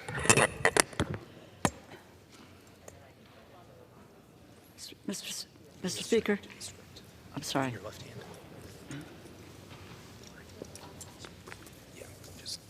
Mr. Speaker, I yield myself such time as I may consume. Gentlelady is recognized. Thank you. 122 days ago, Hamas terrorists murdered over 1,000 Israelis and at least 30 Americans in cold blood. They took hundreds hostage in the worst attack on Jewish people since the Holocaust. President Biden's supplemental funding request for Israel, Ukraine, the Indo-Pacific, and for our border has gone all but completely unanswered by this historic do-nothing majority. For months, our colleagues in the majority insisted that any foreign assistance bill must include border policy changes. So spoke Speaker Johnson at the White House several months ago and said we needed a bipartisan border security agreement that would open the door, unlock the door for funds for foreign assistance. Yet, Republicans have rejected a bipartisan bill that would accomplish exactly what they have asked for. While declaring that bill dead on arrival in the House, the majority has opted to consider a bill that we know the president will veto. This is a political stunt that makes it less likely that Israel gets its funds while endangering U.S. national security. This accomplishes nothing and delays aid getting out to our allies and providing humanitarian relief. Our allies cannot wait. Our border communities cannot wait. Our cities cannot wait. I wholeheartedly support funding for Israel. I have written aid to Israel supplemental appropriations over the last several years. However, I cannot support this bill, which falls dangerously short of what this moment calls for. Our allies are facing existential threats, and our friends and foes around the globe are watching, waiting to see how America will respond. Putin is watching, Xi is watching, the Ayatollah Khomeini is watching, Russia, China, and Iran are watching, and our allies are watching. This bill does not provide a penny in humanitarian assistance. We cannot abandon the innocent civilians caught in the crossfire of these conflicts, particularly in Gaza. The costs of Hamas's rule over Gaza and the war against Israel are borne by innocent Palestinians. Israel's harsh response has raised these costs further. Families, children are facing unthinkable circumstances, millions facing starvation because of this conflict. No one with clear eyes would say otherwise. Furthermore, if this bill were to become law, there is no path to support Ukraine. We are witnessing the first land war in Europe in a generation. And through inaction, this Congress risks handing a sovereign nation over to a ruthless autocrat, jeopardizing U.S. national security. Vladimir Putin wants Ukraine. If he overtakes Ukraine and moves against a NATO ally, we will see U.S. troops in a ground war. If we do not provide Ukraine with what they need, the ultimate legacy of the 118th Congress will be the appeasement of a dictator and the destruction of a free nation. Our allies and our enemies in Europe and around the globe will know that the United States is no longer a trusted partner in the security of the free world. Yet, we know that a supermajority of this body supports Ukraine. There are unquestionably more than 218 votes in the House for a supplemental appropriations that includes Israel, humanitarian assistance, Ukraine, and Indo-Pacific assistance. Yet, House Republicans are refusing to take that path. The Senate bill acts now to address the border that is in crisis. The status quo is unacceptable, but Republicans say no to moving forward. We should reject this unserious effort, this political ploy, and insist on a bipartisan product that supports our allies and protects the integrity of our border. I reserve the balance of my time. Gentlelady from Connecticut reserves. The gentleman from California is recognized. I thank the Speaker. And this is a bipartisan effort. This is a bipartisan bill. And with that, I yield to the gentlewoman from Texas, the chairwoman of the Appropriations Committee, Ms. Granger, for 3 minutes. Gentlelady is recognized for 3 minutes. Mr. Speaker, I rise today in support of H.R. 7217, a bill that will provide additional support for Israel. And I want to thank Chairman Calvert for the leadership on his bill that he's given. Nearly 4 months ago, we watched Hamas brutally attack the Israeli people. Unfortunately, the situation in the region has only gotten worse. Israel and now U.S. forces have been attacked by terrorist groups backed by Iran. Funding is needed to address the growing threats we face. The bill before us provides a total of $17.6 billion in emergency resources. Specifically, the bill includes funding for Iron Dome, David Sling, Iron Beam defense system, and other weapons through the Foreign Military Financing Program. To ensure that U.S. support does not impact our own military readiness, the bill restocks the items we have already sent to Israel. It is also providing $3.3 billion to support our military operations in the region. Now, more than ever, we must stand firm with Israel. The bill sends a strong message that the United States supports our great ally. I urge my colleagues to join me in supporting the important bill. Thank you, and I yield back the balance of my time. Gentlelady yields back. Gentleman from California reserves. Gentlelady from Connecticut is recognized.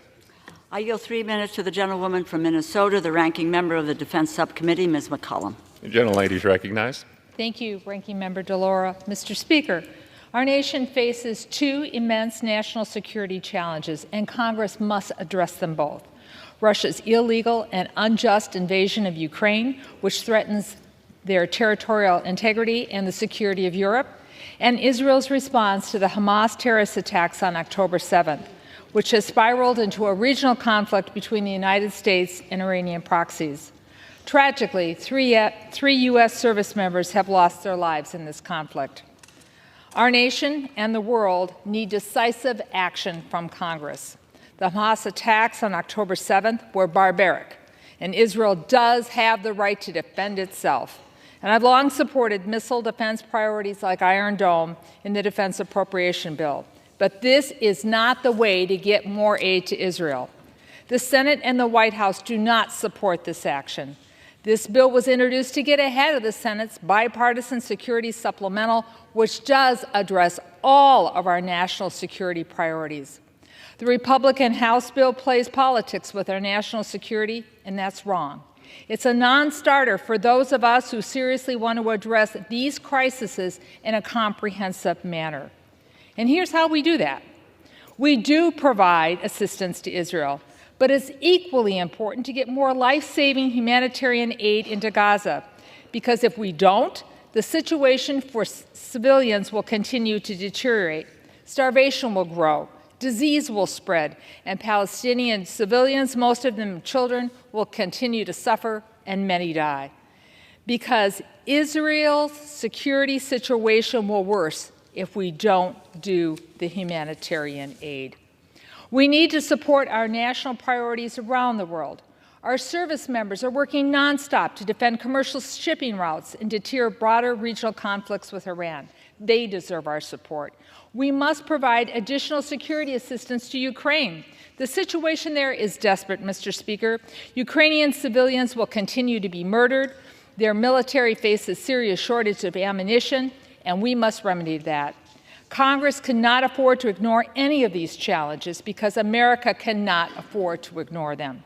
We must lead, and the Republican majority, in my opinion, is failing to do just that. If we fail here, the national security consequences we will face abroad are: we will leave both Israel and U.S. troops in the Middle East in a more dangerous position when it comes to Iranian activities. We will condemn more Palestinian civilians in Gaza to die. And we will doom the Ukrainian people to face a dark future with their democratic aspirations crushed by Putin's boot. And we will leave our European allies, who have just approved a 50 billion euro package for Ukraine, to face a resurgent Russian military on their borders. The majority has left us no choice but to vote no. The gentlelady yields back. The gentlelady from Connecticut reserves. The gentleman from California is recognized. I thank the Speaker. The bill before us today is regarding Israel. We have time to debate Ukraine at a later date, but today this is regarding aid to Israel, which we need to do immediately. With that, I yield to the gentleman from Arkansas, a member of the Defense Appropriations Committee and chairman of the Financial Services Committee, Mr. Womack. 2 minutes. For how long? The gentleman is recognized for 2 minutes. Thank you, Mr. Speaker, and I want to thank my friend, Chairman Calvert, for giving me an opportunity to speak on this very vital piece of legislation. It is our solemn duty, Mr. Speaker, our solemn duty to protect our allies and defeat our common enemies. I think we have agreement on both sides of the aisle that we need to do that. October 7th, 2023, Hamas launched a brutal attack on our friends in Israel, and we've all seen the carnage and the assessment of damage and the terrific loss of life in Israel. This unwarranted and unprovoked attack was a cruel display of the worst of humanity. We should all agree to that. Israel is a stabilizing force in the Middle East. It has to be supported at all costs. From my time as a commander of forces in the Sinai Peninsula, where I had a close working relationship with the IDF, to my time as a member of Congress in this important subcommittee, I've always been a strong supporter of Israel and will continue to advocate on its behalf. This $17.6 billion appropriated will save Israeli lives. It'll work to defeat Hamas terrorists. The funding will replenish and procure advanced weapon systems, defense articles, and defense services, provide for the procurement of the Iron Dome, David Sling, and Iron Beam defense systems to combat short-range rockets and support U.S. military operations in Israel. In short, Mr. Speaker, we need to pass this bill. And so I encourage all of my colleagues to take a serious look at it. Pass the bill. Let's get it to the Senate, get it to the White House. And with that, I yield back the balance of my time. Gentleman yields back. Gentleman from California reserved. Gentlelady from Connecticut is recognized. I yield 2 minutes to the gentlewoman from Florida, the ranking member of the Military Construction and Veterans Affairs Subcommittee, Ms. Washington Gentlelady Schultz. is recognized for 2 minutes. I thank the gentlelady for yielding. Thank you, Mr. Speaker. I rise to support Israel's absolute right to exist, to defend itself, and to bring home its citizens and ours, who are still held captive after 122 days. Over those 122 days, President Biden has firmly backed Israel's response to genocidal Hamas terror. He helped free over 100 hostages and continues working tirelessly to bring them all home. And he has forcefully countered malign forces who attack our troops and oppose any future peace. Meanwhile, for 122 days, Republicans have ignored President Biden's urgent request: safeguard our democracy and our allies from adversaries who seek chaos, death, and destruction. This abdication of responsibility fails our constituents, our allies, and our national security interests. After months of waiting, I won't hesitate to vote for Israel's defense in this moment of crisis. But I'm enraged that Republicans are playing political games, caving to Trump and the extreme fringe of their party at the expense of our most sacred national obligations. They cynically pound the table about Iran, but they're suddenly blind to Putin's wrath in Ukraine and deaf to Xi's threats against Taiwan. They callously disregard the humanitarian tragedy facing Gazans, who are also victims of Hamas, eroding our credibility and undermining future prospects for a just and lasting peace. And I'm appalled that after 3,300 anti-Semitic attacks in this country in just 3 months, they will pass a dozen non-binding resolutions only to turn around and defund basic protections for Jewish Americans. We could have passed the president's emergency request months ago in a massive bipartisan show of strength. But instead, Republicans are needlessly weaponizing these vital efforts to score cheap political points. It took far too long to get here, yet this bill still falls short of our needs. As a Jew, as a proud Zionist, my conscience demands that I vote with Israel in her hour of need in this moment of crisis. But I won't pretend that this bill comes close to meeting our security needs. I yield back the balance of my time. The gentleman from California is recognized. I thank the Speaker. I yield to the gentleman from North Carolina, Dr. Murphy, 2 minutes.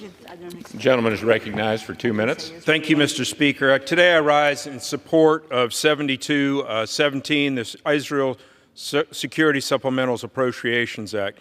In the face of terror and absolute unprovoked aggression, Israel is in the fight for its existence. The United States must not shirk its duty and must support Israel. Israel has the absolute right to exist. Mr. Speaker, the world is essentially on fire. If you do not combat dictators, if you do not combat terrorists, we are shirking our duty. So today, now, with the United States being Israel's greatest ally, we must support them. We already sent the Senate a support bill. We sent them a support bill for Israel. We did that barely a month after the Hamas attack on October the 7th.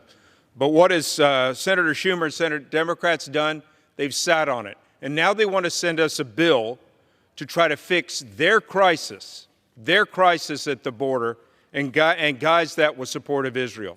By the way, their crisis at the border, President Biden's crisis at the border, has cost this nation $450 billion. That pales in comparison to the $17 billion that we are asking for Israel. We don't need gimmicks. We don't need a bill that hasn't even been passed by the Senate, which will allow more and more and more illegals to come into this country. What we need is a singular bill to support Israel, our greatest ally. With that, I ask my colleagues to support H.R. 7217. With that, I yield back. Gentleman yields back. Gentleman from California reserves. Gentlelady from Connecticut is recognized. I yield 2 minutes to the gentlewoman from Florida, a member of the Appropriations Committee, Ms. Frankel. Gentlelady is recognized for 2 minutes. Thank you, Mr. Speaker. I rise in support of this bill for emergency funding for Israel and for U.S. military operations in the Middle East. On October 7, 2023, Hamas terrorists brutally attacked Israel, murdering, maiming, and raping innocent women, men, and children, taking 240 hostages, many who remain in dark tunnels, being starved and abused. And adding fuel to the fire, Iran proxies are shooting rockets into Israel, jeopardizing commerce in the Red Sea, and killing American soldiers on military bases. Funds from this bill will enable Israel to defend itself and the U.S. to protect our own military personnel. Mr. Speaker, I recognize and I respect the concern of friends who support Israel but want other issues also important to be addressed. But, Mr. Speaker, the perfect should not be the enemy of the good. And let me be clear, my vote will be for what is in this proposed bill and not a rebuke of what is left out. I fear that a divided Congress will embolden Israel's adversaries and put our own military in harm's way. Israel's security is our security. I stand with Israel, I stand with humanity, and I urge my colleagues to join me in supporting this bill. And I yield back. Gentlelady yields back. Gentlelady from Connecticut reserves. Gentleman from California is recognized. I yield to the gentleman from New York, Mr. Lawler, 3 minutes. Gentleman is recognized for 3 minutes. Thank you, Mr. Speaker. Thank you, Mr. Chairman. Today I rise to show my strong support for this aid package that will support our closest ally, Israel. Providing much-needed assistance for Israel and for U.S. forces in the Middle East region reaffirms our unwavering commitment to democracy, security, and peace in the Middle East. This is a funding package that will enhance Israel's defense capabilities, specifically in the area of missile and rocket defense, with significant allocations for the Iron Dome and David Sling systems, and the innovative Iron Beam system designed to counteract shorter-range threats. All of these are made even more necessary due to Iran's investment in weapons for terrorists around the region, including Hamas, the Houthis, Hezbollah, and others. And these groups are expanding their attacks on U.S. troops. This aid package should transcend partisan lines. It is about more than supporting Israel's right to defend itself. It is about securing our strategic interests and showing support for our closest ally, Israel. That's why I was shocked to see that President Biden swore to veto this legislation, which provides our ally Israel with essential aid. There are no policy riders or poison pills. It is a clean bill supporting the state of Israel. This should not be political, and it shouldn't be that complicated. Yet, for whatever reason, Joe Biden has indicated he would veto this bill, and House and Senate Democrats are falling all over themselves to oppose it. It has been 122 days since the terrorist attack of October 7th. The House passed an aid package months ago. The Senate did not act. And according to reports, the Senate may not even have the votes tomorrow to pass their supplemental bill. Therefore, this may end up being the only bill in town. And I just can't understand why my Democratic colleagues, whether you think it's political or not, vote yes. What are you, crazy? I just don't even understand the logic. It's a clean bill. Vote yes. Even ultimately, if the Senate does pass their bill and it does come here, then we'll deal with that. But why would you ever want to be on the record on a clean bill opposing aid to the state of Israel? It's foolish. It's my sincere hope that all of my colleagues will find the moral courage to support this funding package and support Israel in her time of need while providing critical resources to our troops overseas. A little common sense here. Vote yes. I yield back. The gentleman yields back. Members are reminded to direct their remarks to the chair. The gentleman from California reserves. Gentlelady from Connecticut is recognized. I yield 2 minutes to the gentleman from Connecticut, the ranking member of the Intelligence Committee, Mr. Himes. The gentleman is recognized for 2 minutes. I thank Ms. DeLauro, and maybe I can help my confused friend from New York so that he might understand what is at stake here and why Democrats are going to vote no. I stand here with some trepidation because for a decade and a half I have stood here and proudly voted to support Israel, and Israel has been attacked, and I know that we will pass Israel aid. But make no mistake, what we're seeing today is a profoundly cynical political maneuver. And for my friend from New York, let me explain it. Mr. Calvert, Ms. DeLauro, and I were in the White House when the Speaker, all of 2 days the Speaker of the House, looked at the National Security Advisor and said, we will do border first, Ukraine, Taiwan, and Israel. He demanded that. The White House said, no, we shouldn't bind those things up because that creates the possibility that we don't get any of that done. And then we make very real progress. We have a bipartisan package which does all of those things. It counters Putin's murderousness in Ukraine. It supports Taiwan. It stands with Israel. It provides humanitarian aid. And it offers a once-in-a-generation opportunity to do a border and immigration deal. An immigration deal that the Border Patrol Union has endorsed. My Republican colleagues trot out the Border Patrol every day and say, look at these poor guys. The Border Patrol Union has endorsed this bill. This should pass. It's a historic opportunity to stand for what we believe as Americans. But then something happened. Donald Trump called. Donald Trump called the Speaker. The Speaker said it. And he said, we know how he feels about Ukraine. And he said, don't do the border deal. A border deal negotiated with one of the most conservative senators in the United States Senate, Mr. Calvert, Ms. DeLauro, and I heard Mitch McConnell say, this is a better deal than we get if Donald Trump is president and we have the House and the Senate. But Donald Trump called. I need to put another name out there. Neville Chamberlain, 1938, peace for our time, because he kowtowed to a dictator. That is what is at stake. We will hang the legacy of Neville Chamberlain around our necks if we don't seize this historic opportunity to do a comprehensive security bill and reject this political, cynical maneuver. I yield back. Gentlelady from Connecticut reserved. Gentleman from California is recognized. Thank the Speaker. The House was excluded from all negotiations regarding the Senate supplemental. And today we're talking about assistance to Israel that's needed immediately. I yield to the gentleman from North Carolina, Mr. Rouser, 1.5 minutes. Gentleman from North Carolina is recognized. Mr. Speaker, I'm proud to be a co-sponsor of this bill authored by my good friend from California, Ken Calvert. This legislation provides additional security assistance to ensure Israel, our greatest Middle Eastern ally, survives the most significant threats to its existence to date. The Jewish people are confronting the unspeakable evil of Hamas, which perpetrated a callous, barbaric attack against the state of Israel and continues to hold more than 132 people hostage in Gaza, including fellow Americans. Israel needs our support to ensure they can win this war and bring every hostage home, as well as counter the other threats to their national security. This bill reaffirms the United States' strong commitment to supporting the people of Israel by providing critical funding to reinforce Israeli defense system and does so without compromising our own readiness. In addition, it ensures our ability to protect U.S. citizens and personnel in Israel. We cannot and must not turn our back on our ally.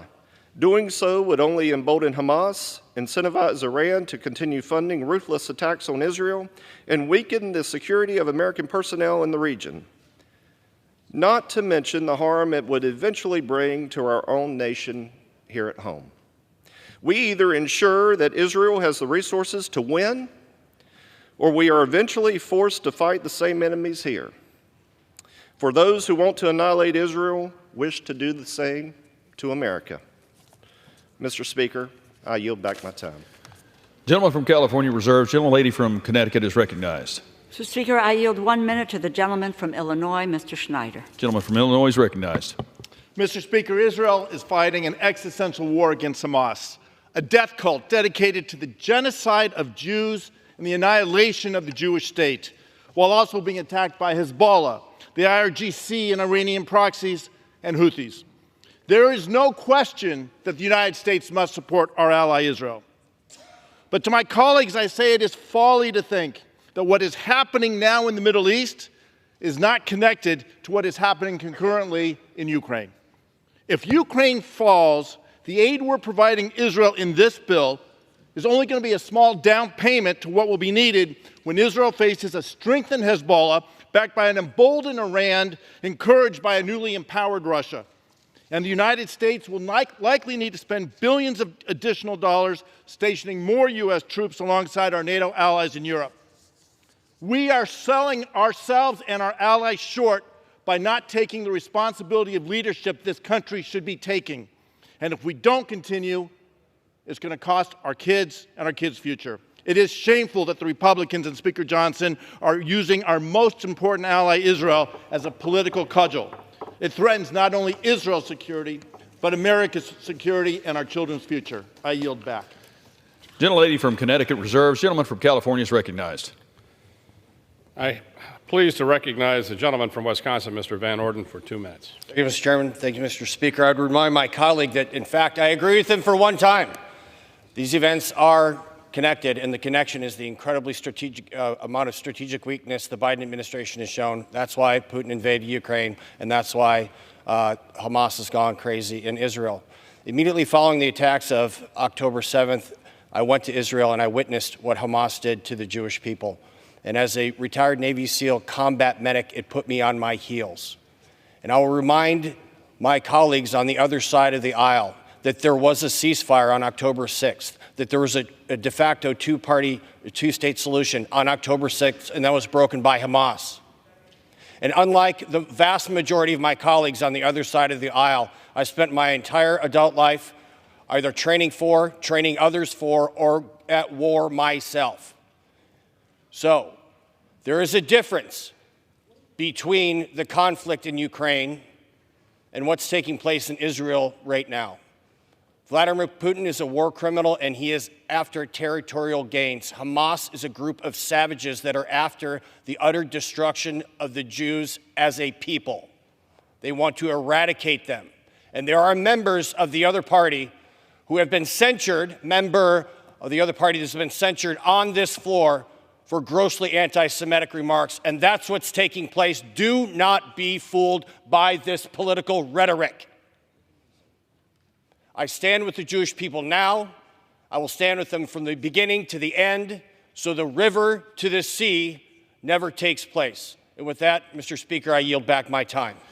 Gentleman from California reserves. Gentlelady from Connecticut is recognized. Mr. Speaker, I yield 1 minute to the gentleman from California, Mr. Khanna. Gentleman is recognized. Thank you, Mr. Speaker. I will vote no today on the $17 billion aid package, which provides a blank check to Netanyahu, Ben-Gvir, and the extreme right-wing government in Israel. How dare Ben-Gvir, Israel's national security minister, have the gall to criticize America while calling for the mass expulsion of Palestinians?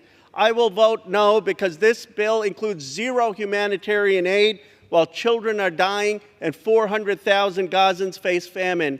I will vote no because this bill undermines human rights and international law, ignoring the recent ICJ decision calling on Israel to do more to protect Palestinian civilians. I will vote no because it is painfully obvious to the entire world that what is needed today is a permanent ceasefire and a release of all hostages. There come moments in a nation's history when our actions reveal our values. This is such a moment.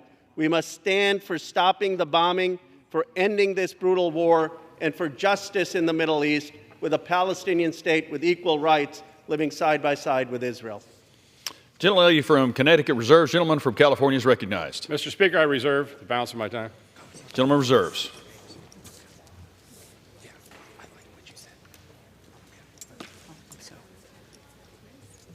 From Connecticut is recognized. Sorry. I yield 1 minute to the gentlewoman from New York, Ms. Ocasio-Cortez. Gentlelady is recognized. I thank the chair. Mr. Speaker, more than 1,200 Israelis were killed on October 7th, and 136 remain hostage. In response, 27,478 Palestinians have been killed, 70% of whom are women and children. And most Gazans today cannot reach a fully functioning hospital. This is not war. This is slaughter. And yet, after all this destruction and devastation, the Netanyahu government is still nowhere close to their stated objective of destroying Hamas. Moreover, the United States has our own requirements outlining the transfer of weapons to forces engaged in gross human rights violations. We have a responsibility to honor those laws, to facilitate a bilateral ceasefire, to move to end this campaign of mass casualty and loss of life that risks bringing the entire region closer to a wider, deadlier conflict. This bill contains $17 billion on top of the billions we already transfer every year with no conditions and no humanitarian aid for the most vulnerable. Everyday Americans should not tolerate this squandering of our resources without oversight on such an inhumane and ineffective operation, especially when we are living paycheck to paycheck and they cannot see their Congress address their most basic material concerns. I yield back.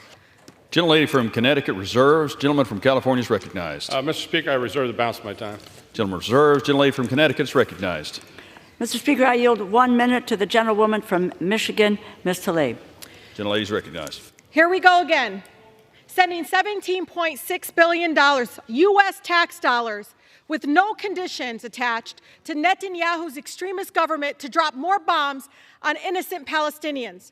The Israeli government has already killed 27,000 people. 11,500 of them were children.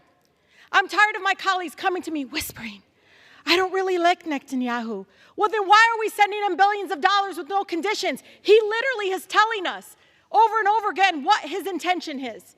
I'm tired of my colleagues coming and whispering to me, Rashida, I support two-state solution. Great.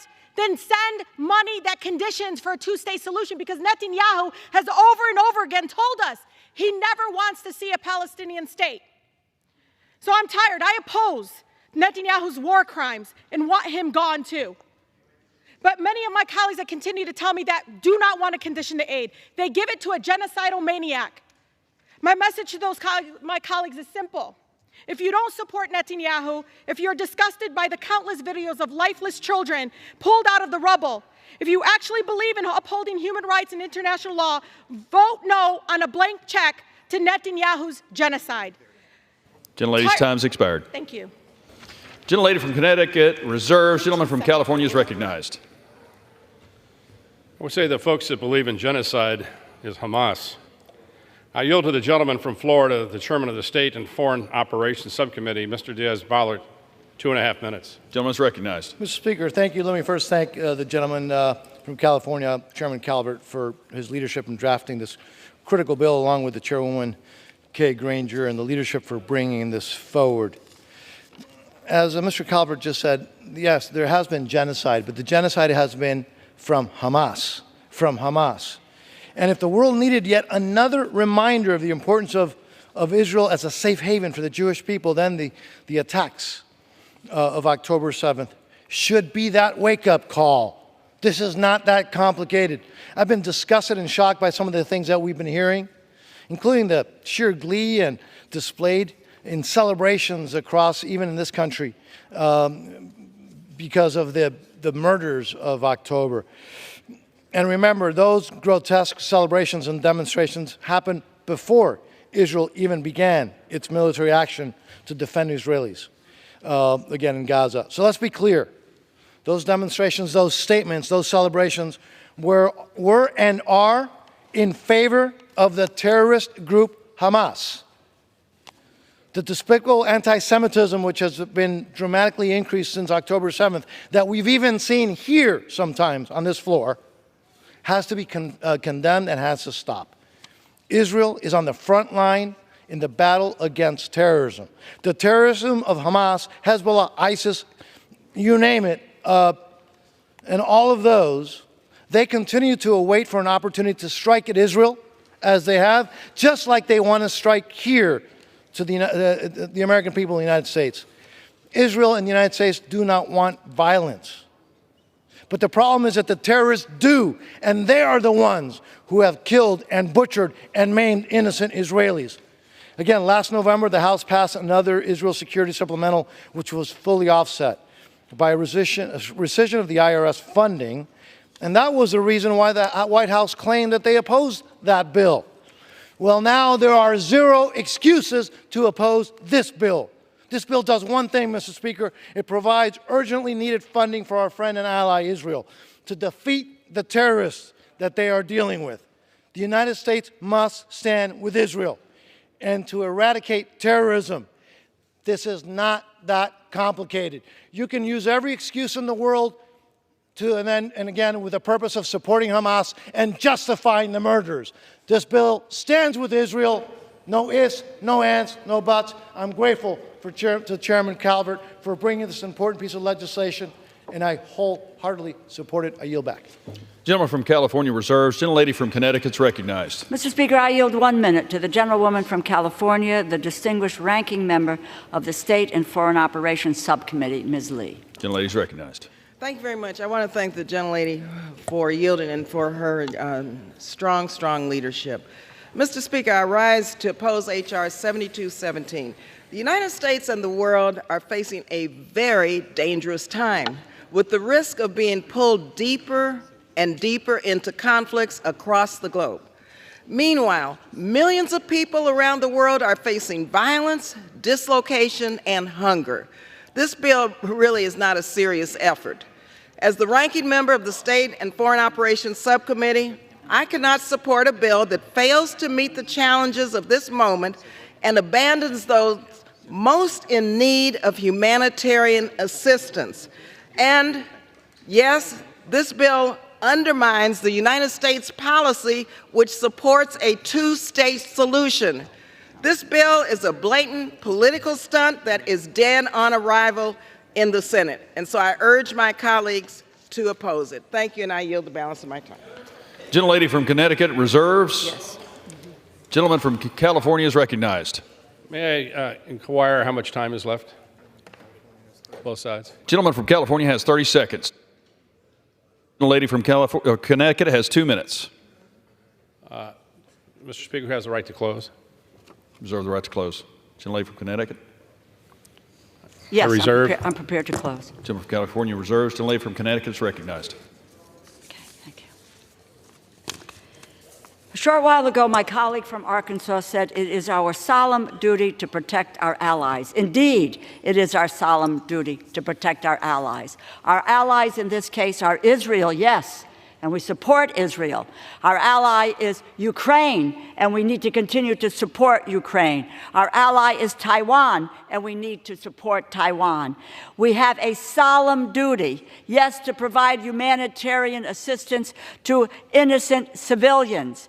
We have a solemn duty to protect our border. These are not the issues that are part of this bill. This bill does not meet those solemn obligations. My Republican colleagues do not want to help Ukraine or the Indo-Pacific and Taiwan. They do not want to address border security. They talked about border security as being the key to opening up the door to foreign assistance. They said it in the White House. The Speaker did that and now has walked away from it. It is really a political sham. They do not want to promote humanitarian assistance and leave millions of innocent civilians without food, shelter, clothing. In a conversation with the director of the World Food Organization, Cynthia McCain, she said, and I asked about Gaza, she said to me, Rosa, these people are starving. It is a famine. And I believe that is as well in this process of providing assistance to just Israel and not our other allies, they do hurt Israel and isolate Israel. It is time for my colleagues to be able to, on the other side of the aisle, to put our country and our national security ahead of partisan politics. What we should do is to vote this bill down. I yield back. Gentlelady from Connecticut yields. Gentleman from California is recognized. The gentlelady yields the balance for time. Yes, sir. I'll close. The gentlelady is correct. This bill is not about Ukraine or Indo-PACOM or some other things that I would love to have some discussions about in the future. This is about Israel. And I think my friends on the other side of the aisle know I'm not a cynical person. I went about this. I've been in favor of moving an Israel bill for some time, and now is the time. I think it's just simply the right thing to do. And with that, let's pass this bill. Let's support Israel, and I yield back the balance of my time.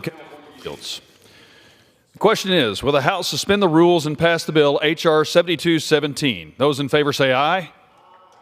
Those opposed, no.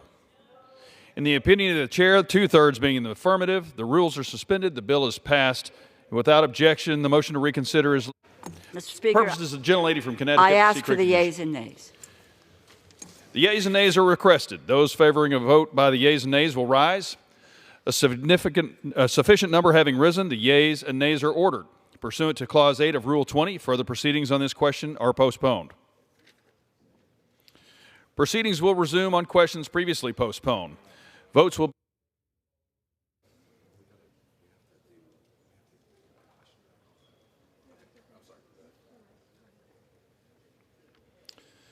be taken in the following order. The motion to suspend the rules and pass H.R. 1727 if ordered. Adoption of House Resolution 863 if ordered. And the motion to suspend the rules and pass H.R. 7217. The first electronic vote will be conducted as a 15-minute vote. Pursuant to Clause 9 of Rule 20, remaining electronic votes will be conducted as 5-minute votes. Pursuant to Clause 8 of Rule 20, the unfinished business is the question on suspending the rules and passing H.R. 1727 as amended, which the clerk will report by title. Union Calendar Number 297, H.R. 1727, a bill to amend the Chesapeake and Ohio Canal Development Act to extend the Chesapeake and Ohio Canal National Historical Park Commission. The question is, will the House suspend the rules and pass the bill as amended? So many as are in favor say aye. Those opposed, no. In the opinion of the chair, 2/3 being in the affirmative, the rules are suspended. For what purposes? The gentleman from California seek recognition. Mr. Speaker, I demand the yeas and nays. The yeas and nays are requested. Those favoring a vote by the yeas and nays will rise. A sufficient number having risen, the yeas and nays are ordered. Members will record their votes by electronic device. This is a 15-minute vote.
On this vote, the yeas are 427, the nays are 2. Two-thirds being in the affirmative. The rules are suspended, the bill is passed, and without objection, the motion to reconsider is laid on the table. Pursuant to Clause 1C of Rule 19, further consideration of House Resolution 863 will now resume. The clerk will report the title. House Calendar Number 60, House Resolution 863, Resolution impeaching Alejandro Nicolas Mayorkas, Secretary of Homeland Security, for high crimes and misdemeanors. The question is on the adoption of the resolution. Those in favor say aye. Those opposed, no. The ayes have it. The resolution is agreed to. Mr. Speaker, on that purposes, the gentleman from Mississippi seek recognition. Mr. Speaker, I request the yeas and nays. The yeas and nays are requested. Those favoring a vote by the yeas and nays will rise. A sufficient number having risen, the yeas and nays are ordered. Members will record their votes by electronic device. This will be a 5-minute vote.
On this vote, the yeas are 214 and the nays are 216. The resolution is not adopted.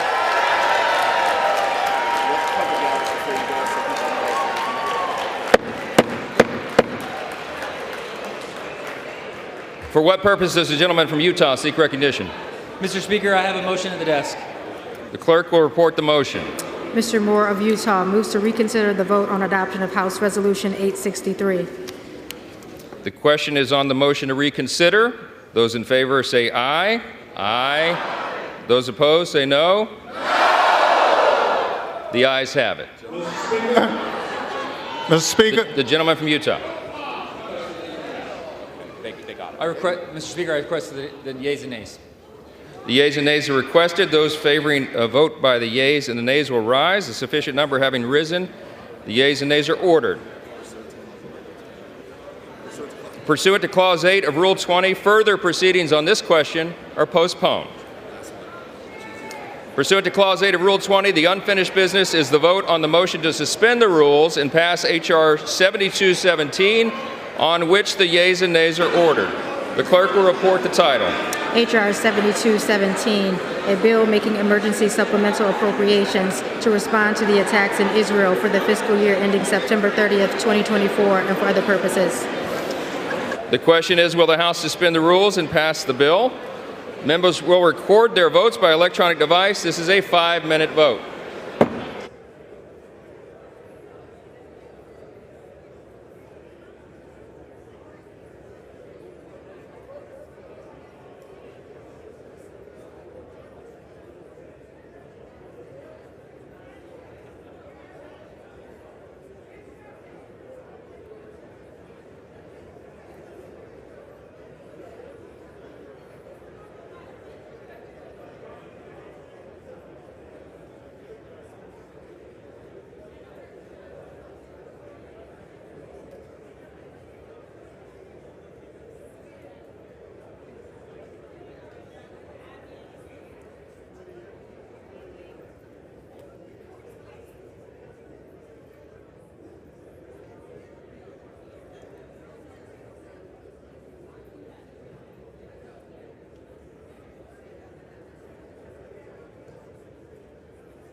1 minute.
voted? Does any member wish to change their vote?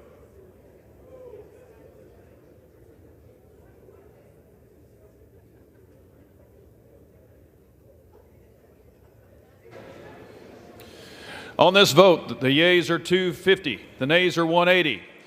Two-thirds not being in the affirmative, the rules are not suspended, and the bill is not passed.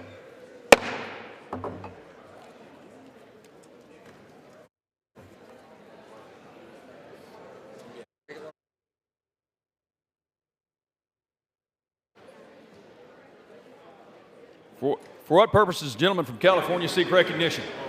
Mr. Speaker, by direction of the Democratic Caucus, I offer a privileged resolution and ask for its immediate consideration. The clerk will report the resolution. House Resolution 999. Resolved that the following name Ask members... unanimous consent that the resolution be considered as read. Without objection, the resolution is agreed to, and the motion to reconsider is laid on the table.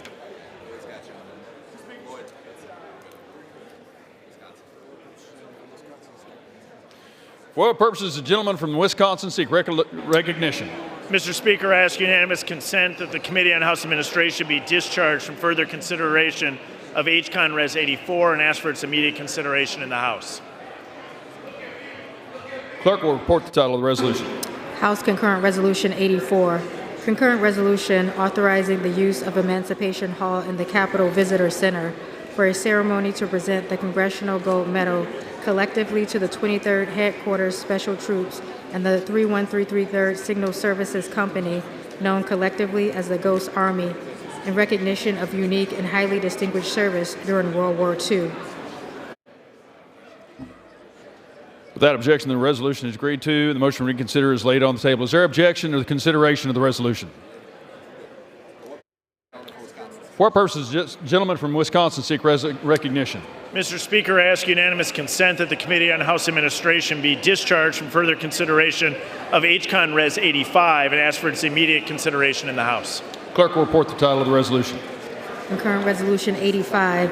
Concurrent resolution authorizing the use of Emancipation Hall in the Capitol Visitor Center for a ceremony to present the Congressional Gold Medal collectively to the women in the United States who joined the workforce during World War II, providing the aircraft, vehicles, weaponry, and ammunition and other materials who win the war, and who referred to as Rosie the Riveter, in recognition of their contributions to the United States and the inspiration they have provided to ensuing generations. Is there objection to the consideration of the resolution? Without objection, the resolution is agreed to. The motion to reconsider is laid on the table. Does the gentleman from Wisconsin seek recognition? Mr. Speaker, I ask unanimous consent that when the House adjourns today, it adjourn to meet at 9 a.m. tomorrow. Without objection. Does the gentlelady from Delaware seek recognition? Mr. Speaker, as I ask unanimous consent that I may hereafter be considered as the first sponsor of H.R. 793, a bill originally introduced by Representative Bill Johnson of Ohio to strengthen the American workforce for the purposes of adding co-sponsors and requesting reprintings pursuant to Clause 7 of Rule 12. Without objection. Thank you, Mr. Speaker.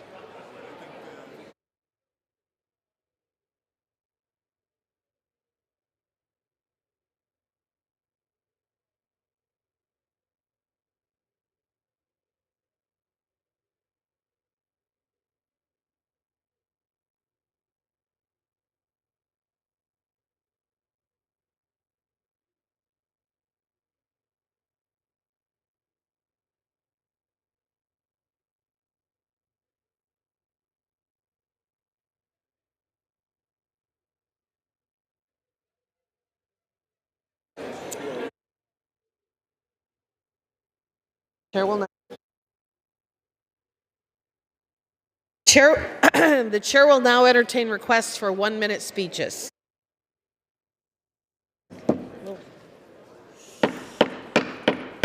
The House will be in order. Would you please take your conversations off the floor?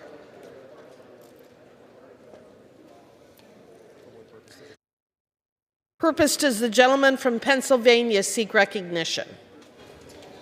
Madam Speaker, request unanimous consent to address the House for 1 minute and to revise and extend my remarks, and the chamber is still not in order. The chamber is still not in order. The House will be in order. The House will be in order. The House will be in order. Without objection, the gentleman is recognized for 1 minute. Thank you, Madam Speaker. Madam Speaker, I rise today to recognize Danny. Okay. The House is not in order.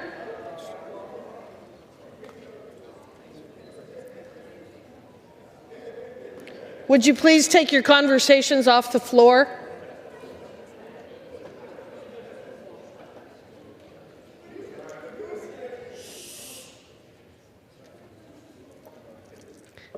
Thank you.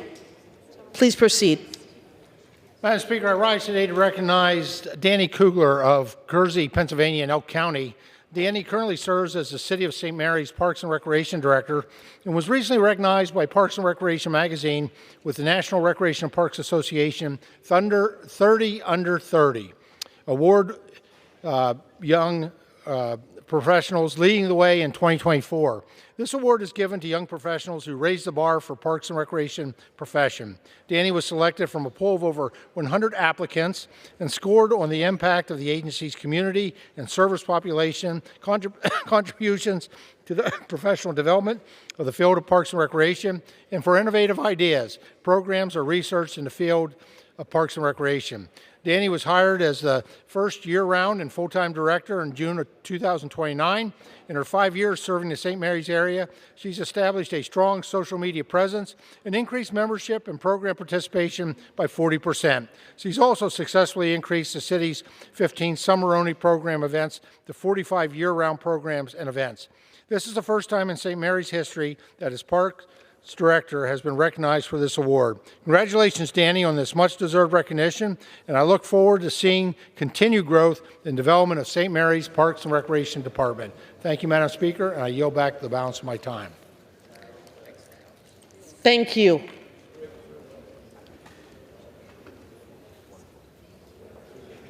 For what purpose does the gentleman from North Carolina seek recognition?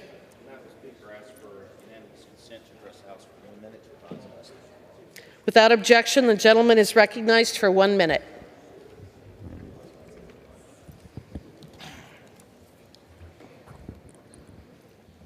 Madam Speaker, listening to constituents is the most important thing we can do. They're telling me back home about the burden of high cost. One constituent shared, I have to continue working even after retirement. My husband cannot afford to retire due to rising costs. I also have to assist my mom with her bills, which puts further strain on our finances. Too many find it challenging to make ends meet while caring for an elderly parent. Another constituent shared, my income doesn't cover common life. I can't afford decent housing, meats at the grocery store, or basic life necessities. It's harder now. Madam Speaker, Congress must take every possible measure to ensure that residents of Eastern North Carolina, rural America, and those across America do not feel the financial strain in their pocketbooks and wallets. Thank you so much, and I yield back. For what purpose does the gentleman from Georgia seek recognition? Ask unanimous consent to address the House for 1 minute to revise and extend my remarks. Without objection, the gentleman is recognized for 1 minute.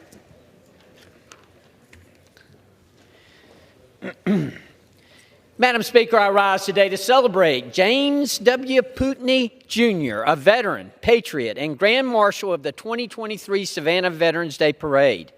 Mr. Putney proudly led the annual Veterans Day Parade in Savannah, which is dedicated to celebrating America's heroes. His devout service and leadership have been evident since answering the call to join the United States Army at 17 years old. Over 2 decades of honorable service resulted in his retirement as a staff sergeant at Fort Benning, Georgia. In his military journey, James played vital roles as a construction and combat engineer. Post-retirement, he returned to his roots in Savannah, transitioning to a career at the Chatham County Courthouse, where he continued his service until 2016.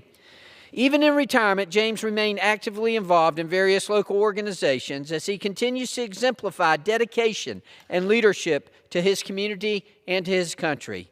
Congratulations, James. Thank you for your service to your country and to your community. Thank you, Madam Speaker, and I yield back. For what purpose does the gentlewoman from California seek recognition?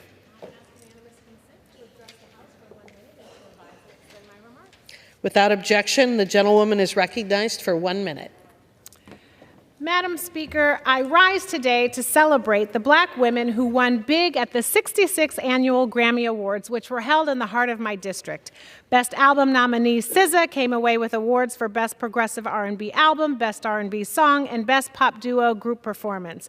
Victoria Monet became the third woman in 4 years to take home the Grammy for Best New Artist, following Samara Joy, who won Best Jazz Performance this year, and Megan Thee Stallion. At the age of 22, Tyla became the youngest South African artist in history to win Best African Music Performance Award for her mega hit Water. And Coco Jones came away with Best R&B Performance. Still, the biggest awards, Best Album, Record of the Year, and Song of the Year, are seldom won by Black women.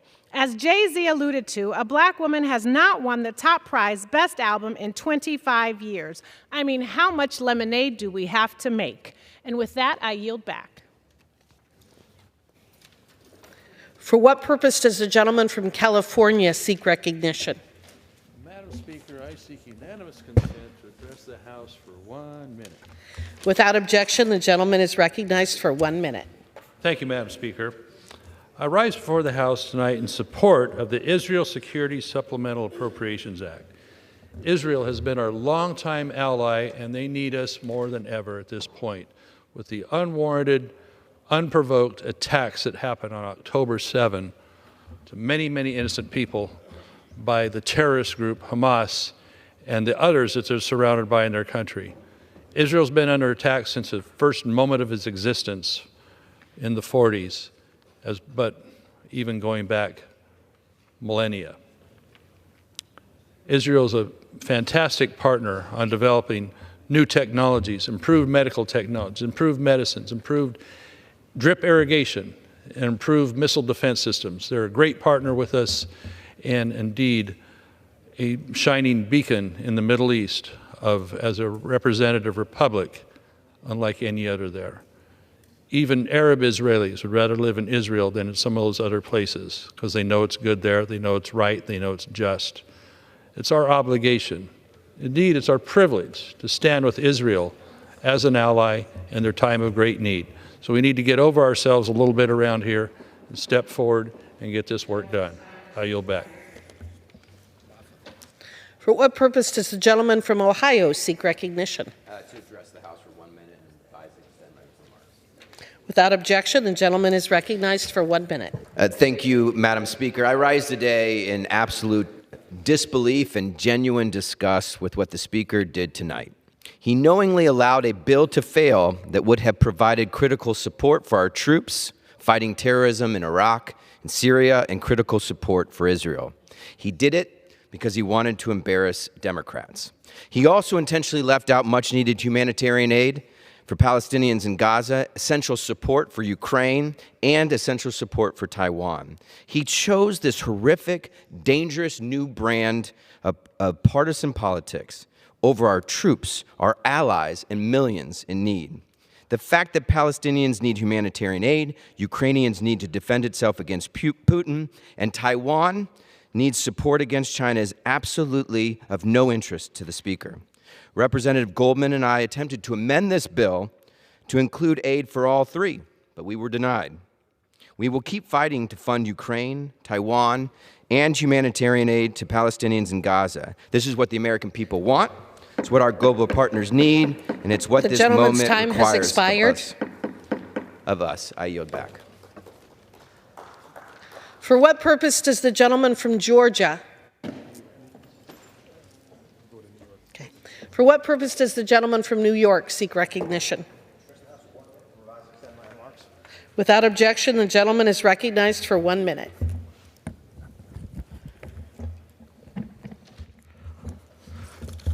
Madam Speaker, I rise this evening to salute the long-storied career of Chief Bobby Hughes of the East Meadow Fire Department, who has been in the Nassau County Fire Service for over 40 years. He rose through the ranks, becoming Chief of Department from 1997 to 1998, instrumental in forming the East Meadow Fire Department Chiefs Association. He's the current band leader of the Nassau County Firefighters Pipes and Drums, who led that very band down Pennsylvania Avenue for the inauguration of President Trump. He joined the Nassau County Fire Service Academy as an instructor in 2003 and has risen through the ranks. And this week, he will walk out of the Nassau County Fire Service Academy for the last time as the chief instructor. He has made it a beacon of education and training, not just in Nassau County, but across the country. Madam Speaker, I join the Nassau County Fire Service in saluting Chief Bobby Hughes and thanking him for his career in keeping our county safe and training the future of the fire service. Madam Speaker, I yield back. For what purpose does the gentlewoman from Ohio seek recognition?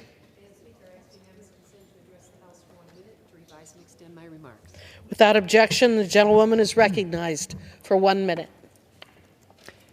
Madam Speaker, I rise to pay tribute to the ultimate sacrifice made by 5 of our nation's most heroic men and women in uniform.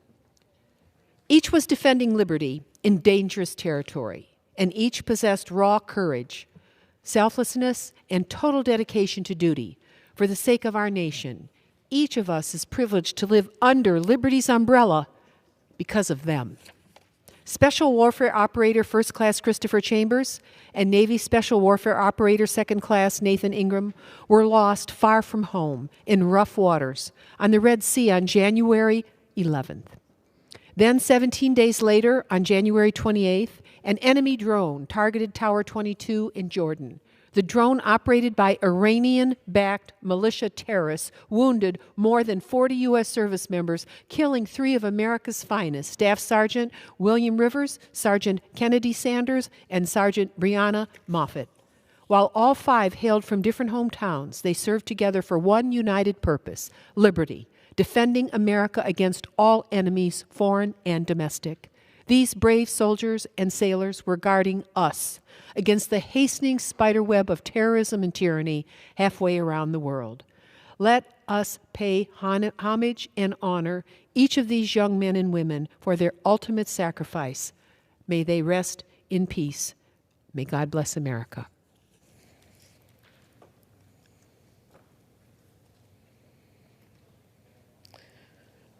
For what purpose does the gentleman from Tennessee seek recognition? For 1 minute. Without objection, the gentleman is recognized for 1 minute. Thank you, Madam Speaker. The skullduggery of the Speaker of the House was on display today. He has no real interest in helping Israel. He has interest in scoring political points with Donald Trump. And he used Israel to do that today, and he did it a month ago. A month ago or so, he said he would support aid to Israel if it was set off with $13 or $14 million in cuts to the IRS, which would have only benefited the wealthiest tax cheats in our country. To condition aid for Israel on helping out rich tax cheats is despicable. And the skullduggery today was to separate Israel from Ukraine, a country similar to Israel that's being invaded by Russia, to try to deny its territorial integrity and to commit a genocide, just as Hamas is trying to commit a genocide in Israel. I support Israel. I also support helping with humanitarian aid the people in Gaza who have been hurt, injured, or killed. I also support helping Ukraine from having Russia do the same thing. And I support Taiwan. I do not support the Speaker. He is a man without good faith. I yield back the balance of my time. The gentleman's time has expired. For what purpose does the gentlewoman from Washington seek recognition?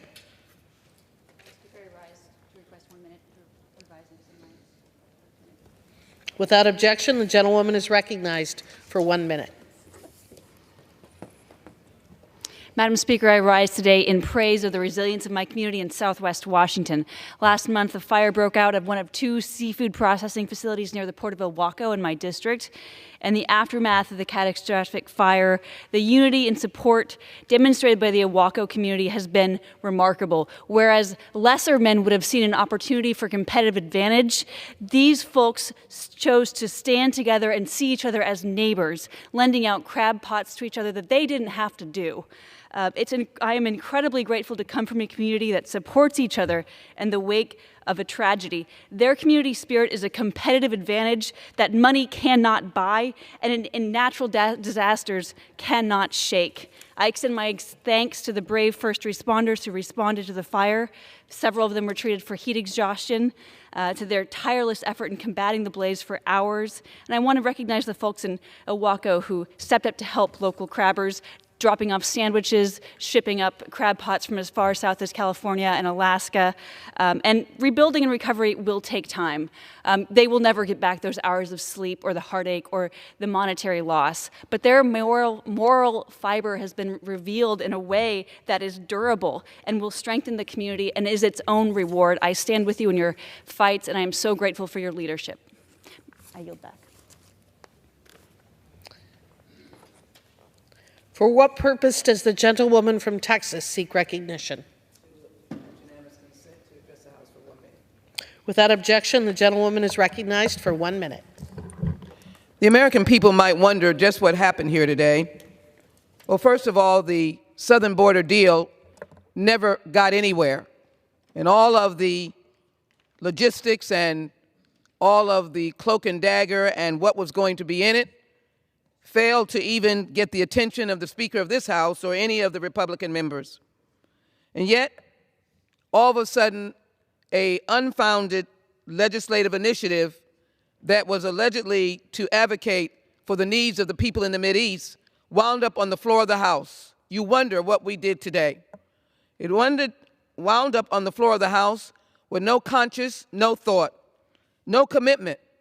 And that is why I was not able to vote for it. I was willing to join an amended initiative to ensure that all of the people that are in need in the Mideast would be taken care of, that we would have the funding for Israel, but we would have the funding for the Palestinians and the aid that is needed in Gaza and the ability to deal with the crisis of death that they have been facing, that we would have the money for Taiwan, and yes, that we would have the money for Ukraine. I've been to the border of Ukraine. I've seen the violence against our children. I've seen Russia steal children. I've seen parents die in the streets. It is necessary that we do this right, and that is funding for all of those that are in need, and do it now. The gentlewoman's time has expired. In a professional way for the American people to know we care about the nation. The gentlewoman's time care has about expired. The Mideast. I yield back. Under the Speaker's announced policy of January 9th, 2023, the gentleman from California, Mr. Desaulniers, is recognized for 60 minutes as the designee of the Minority Leader.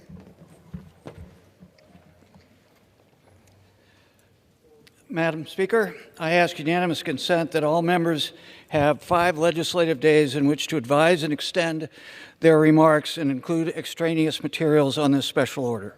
Without objection. Thank you, Madam Speaker. Madam Speaker, 6 years ago, I held a special order on a subject matter that I think is extremely important to this country and to the developed world, the issue of growing inequality. It's been 4 years since COVID-19 pandemic began, and it's more relevant now than ever because, unfortunately, it's gotten worse. The concentration of wealth in the United States of America is not fair, it's not American, and it is driving multiple social and behavioral health issues that more and more research points to and verifies. The pandemic has laid bare the deep disparities that exist in the United States and worsened the gap between the richest and poorest Americans, and it has helped eviscerate, in many ways, American middle class. The President has tried his very best, and in the 2 years the Democrats had control of both houses and the President was in the White House, we did much to begin to change this rising tide of inequality. Rising inequality incurs costs that harm us all, but not just those at the bottom of the income distribution. It hurts America. Next to me is a statistical diagram of the Gini quotient that's accepted by economists around the world as the best statistical measurement for inequality. And you can see, just since 1993, it's steadily gone up with the pandemic at the end. I'm pleased to have a couple of my colleagues and friends to be here to speak on this, and I'd like to now welcome the gentleman from Tennessee to make a few comments. Thank you so much. I'm pleased to join you because this is such an important topic and a topic that I've talked about for a long time. The income inequality in our country has grown and grown and grown. And the tax cuts of Donald Trump, which I voted against, contributed to it greatly. Tax cuts that gave the wealthy much more money, corporations and individuals, and did not help the poor and didn't really help the middle class much. My district is in Memphis, Shelby County and Tipton County, just north of Memphis. Because of that, I'm no stranger to high levels of poverty and inequality. According to the 2023 Poverty Fact Sheet by the University of Memphis, 21.4% of Memphians live in poverty. The overall poverty rate for Black and Latino Memphians is almost double that of white and Caucasian residents, roughly 27% for Black and Latino residents compared to 10% of whites. The child poverty rate is 32.7, a number that has been declining in recent years due to the child tax credits, but still far too high, and we don't know how much the child tax credits will be available to people this coming year.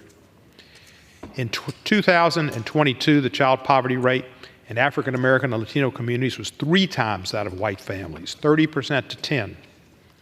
What hope does that give young African American and Latino children? The root causes of poverty often come down to access and opportunity. Childhood poverty is directly related to the financial status of the children's parents.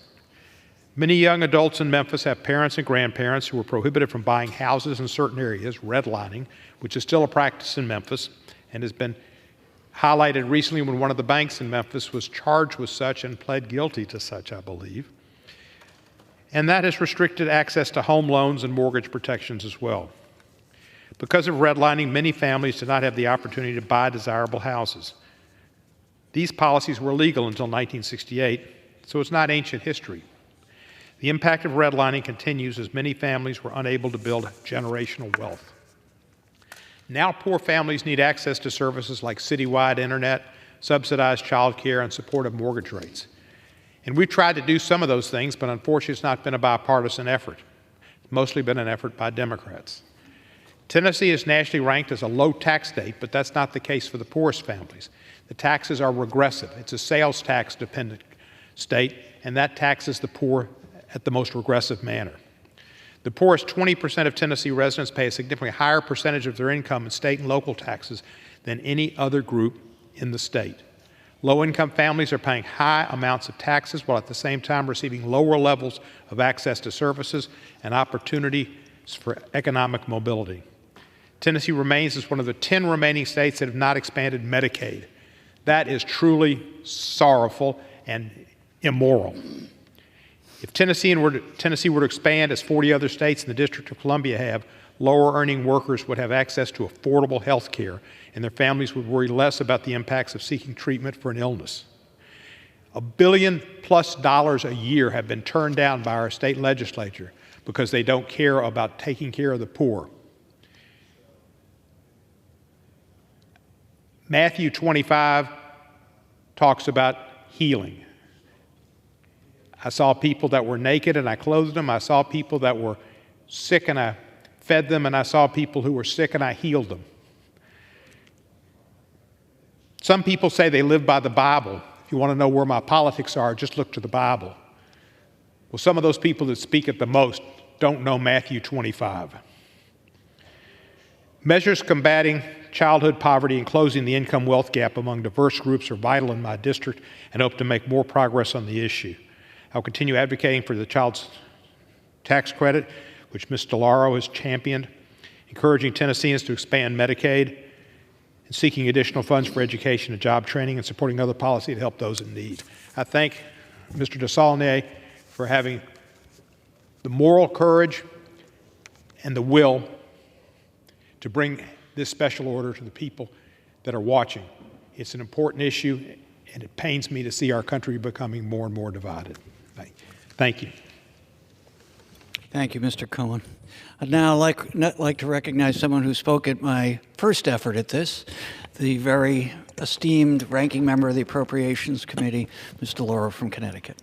Thank you. I thank the gentleman so very much, and I so appreciate what you are accomplishing here this evening is to shine a light on the issue of poverty in this nation. And you know, we have searched and searched and searched over decades for what is the antidote to poverty, and particularly on child poverty. And I'm often reminded, this might sound like a little nerdy, but you know, the Nobel laureate in economics, Joseph Stiglitz, once, and it's just a paraphrase of what he said, is that inequality is not the result of globalization or modernization, but it is the result of policy choices. And you know, this body that we are blessed to be able to serve in deals with policy choices, which means that we can have a profound effect on poverty, child poverty, and reducing that in our nation. And I suppose I'll just reflect on, and I pick up a little from what Congressman Cohen said. You know, the House passed a tax bill last week that would continue to exacerbate child poverty in the United States. Public policy choices. So I want to say a thank you to Mr. DeSaulnier bringing us together tonight. And you know, as I said, and I so stated last week, in good conscience, I couldn't vote for a deal that was so lopsidedly benefiting big corporations, while failing to ensure a substantial tax cut to middle and working class families. It was deeply inequitable. We have seen the greatest rise in inequality, and we have seen corporations make super profits at the expense of the consumer. And so for me, it was a mockery of who representative government works for. Who are we here to support? The bill, it's massive tax cuts for big corporations, and it denies middle-class families economic security that they had. And we were successful with the American Rescue Plan. We were successful in having a child tax credit. And to be truthful, I started out wanting to make it permanent. I was told that can't be, it was too expensive, that it should be for 5 years. They said, no, it can't be for 5 years. Well, what about 3 years? No, it can't be 3 years. And they said 1 year. And I was asked, will you take 1 year? Of course, with the expanded child tax credit. $3,000 for kids, you know, 6 to 17, $3,600 for 6 years and under, monthly benefits for a family. And so I said yes. And then I was also told at that time, Rosa, once it is out there, it's not going to go away. It went away. It expired. And we had a chance last week to redress that balance and bring it back. And in my view, that was a missed opportunity. And once again, it is there, taken away, pulling the rug out from under working families, middle-class families, vulnerable families, and driving them into poverty once again because we reduced the poverty rate. That's what the bill did. And now it's gone from 5.2% to 12.4%.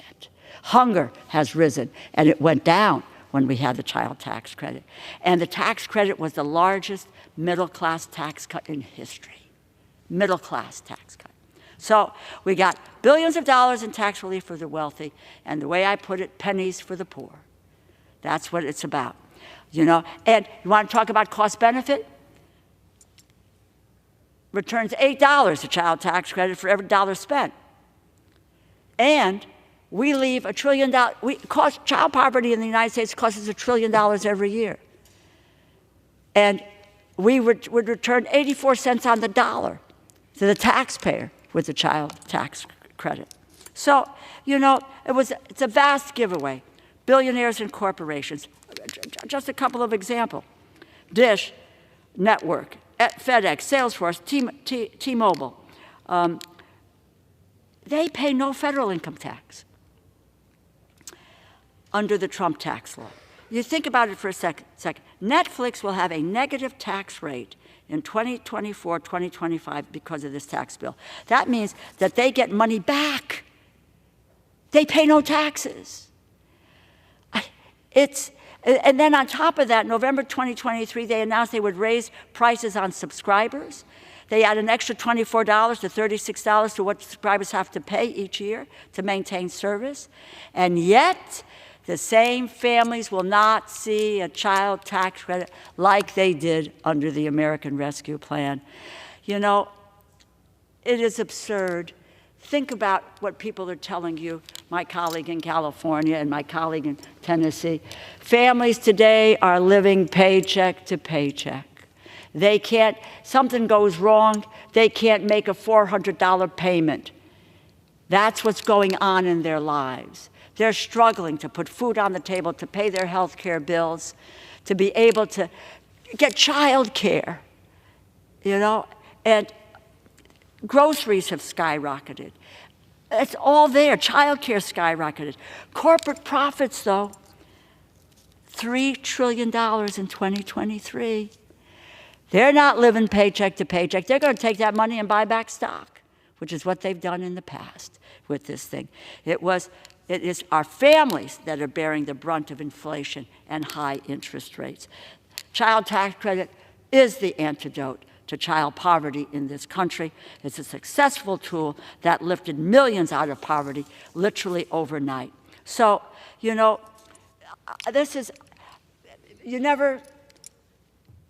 what's happened. We move forward, and we will continue to make the fight for a permanent child tax credit in this country, because we know how successful it was, we know what it did for families, and to the naysayers who said, one, we couldn't raise it to $3,000 or $3,600, and that we could never get it monthly, well, so be it. We did it, and it succeeded.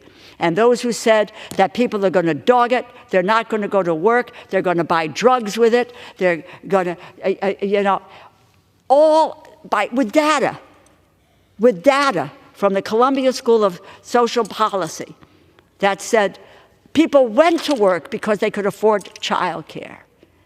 And they were able to use this money for essential necessities, to buy those groceries. And you know what?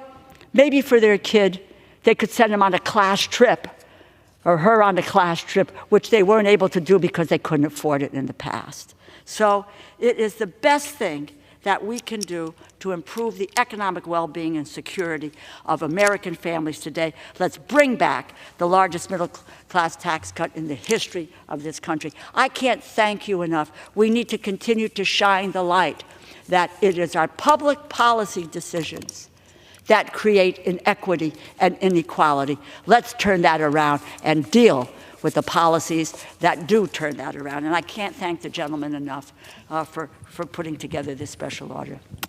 And I can't thank you enough. You know, some people accuse us on the other side of socialism. You and I, who learned our rosary and our Catholic and Christian upbringing, Amen. It was about the social contract of St. Matthew. Oh, God. And the Bible of, to those who much is given, much is expected. Much is expected. Our Catholicism is rich with social justice. And I look at In God We Trust, and this body really needs to carry out social justice in a way that it doesn't do these days. You can have individual responsibility in this country, and you can have social responsibility, that's right. And that's when we've been the most successful. When Eisenhower was president, when the middle class was strong and the union movement was strong and people got the GI Bill, and he implemented in his own way what Franklin Roosevelt put together, that's when this economy was the best. It was growing at over 6% GDP year over year, and it was benefiting everybody. And I'll tell you, one of the things that brought me to this was when I was a Republican restaurant owner, you would read in the trade journals about disposable income. And this is our friend Bob Reich's argument and Stiglitz's argument. If you don't have disposable income, it hurts everybody. Unfortunately, now people at places like the Roosevelt Institute, our friends, say that no, more and more the top 1% is just selling to themselves and gating themselves off. And as Thomas Piketty has said, the inevitability in Western history when you get to this level of inequality is social disruption and civil distress. And if we don't fix it here, we'll have more of what happened a few years ago outside this chamber. Amen. Amen. Thank you so much. I thank my colleague. Madam Speaker, I'm going to go through my presentation, but I do want to thank my two colleagues. There may be one or two others on the way. I want to start by talking about poverty in America. I'm going to date myself again. Michael Harrington, the other America, talked about poverty over 50 years ago, about how people in rural America were suffering. But we had the optics of how well people were doing in places we're fortunate enough where many of us live. But it was rural America that Michael Harrington talked about. And again, he was talking about the social contract in the Gospel of Matthew. Nearly 40 million people, or 11% of the U.S. population, lived in poverty in 2021. 1 in 3 Americans live in a household making $55,000 or less. And while many of them are technically above the official poverty line, they're still struggling to make ends meet, that $400 in unexpected expense. In 2019, the U.S. child poverty rate was double that of our peer nations, including Germany, Canada, and South Korea. The relief we delivered to families during the pandemic made a massive impact on people's lives, including the leadership of Ms. DeLauro. The expanded child tax credit, which she mentioned, robust unemployment insurance, and emergency rental assistance all helped to keep families afloat during unprecedented economic hardship and an international pandemic. Now we're coming out of it, and those funds are going away. They did their intended purpose, but now we're at a tipping point. The expanded child tax credit alone led to stunning reduction in child poverty. This effort, spearheaded by my good friend, Ms. DeLauro, kept 5.3 million people above the poverty line, and between 2020 and 2021, child poverty rate plunged to 4.5 percentage points. As Ms. DeLauro said, they weren't spending this on anything but trying to survive, provide shelter, transportation, and get to work for their family and their kids. But after House Republicans allowed the child tax credit to expire, the poverty rate for children more than doubled from the historic low of 5.2% in 2021 to 12.4% the next year. If the child tax credit had been sustained at the levels from the pandemic, 3 million additional American children would have been kept out of poverty. 3 million. Wonder what they're doing this evening. According to the analysis of the Center for Budget and Policy Priorities, while the child tax credit in 2021, in 6 months, we reduced child poverty almost half. We know how to do this, folks. We know what works. We just have to invest and prioritize lifting up the most vulnerable people amongst us. And what will they do? The vast majority will work and be honorable and take that money for a very high return on investment for all of us. So wealth distribution. As you can see in this chart, data from the Congressional Budget Office shows that from 1989 to 2019, the total wealth held by families in the top 10% increased by 240%, from about $24 trillion to $82 trillion. $24 trillion to $82 trillion for the top 10%. While the wealth held by families in other percentiles increased far more slowly or even remained flat, wealth is skewed to the top of the wealth distribution in the United States of America. Families in the top 10% of distribution have held more than 2/3 of all wealth, and families in the bottom half of the distribution held only 2% of total wealth. I, like most Americans, want people to be compensated for their creativity, for their innovation, their hard work. But this confrontation, this distribution punishes 90% of the American public, and even higher when you get deeper into the numbers. The total wealth held by American families tripled from 1989 to 2019, but the growth was far from uniform for everyone. Over those 3 decades, 30 years, 3 decades, families in the top 10% saw their share of wealth increase by around 30%.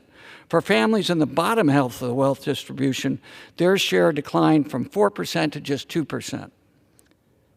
So even before the pandemic started, which we know has worsened this, the concentration of wealth among those at the very top has gotten significantly worse. This is not about class warfare. This is about fighting for all of us. This has been true in our history.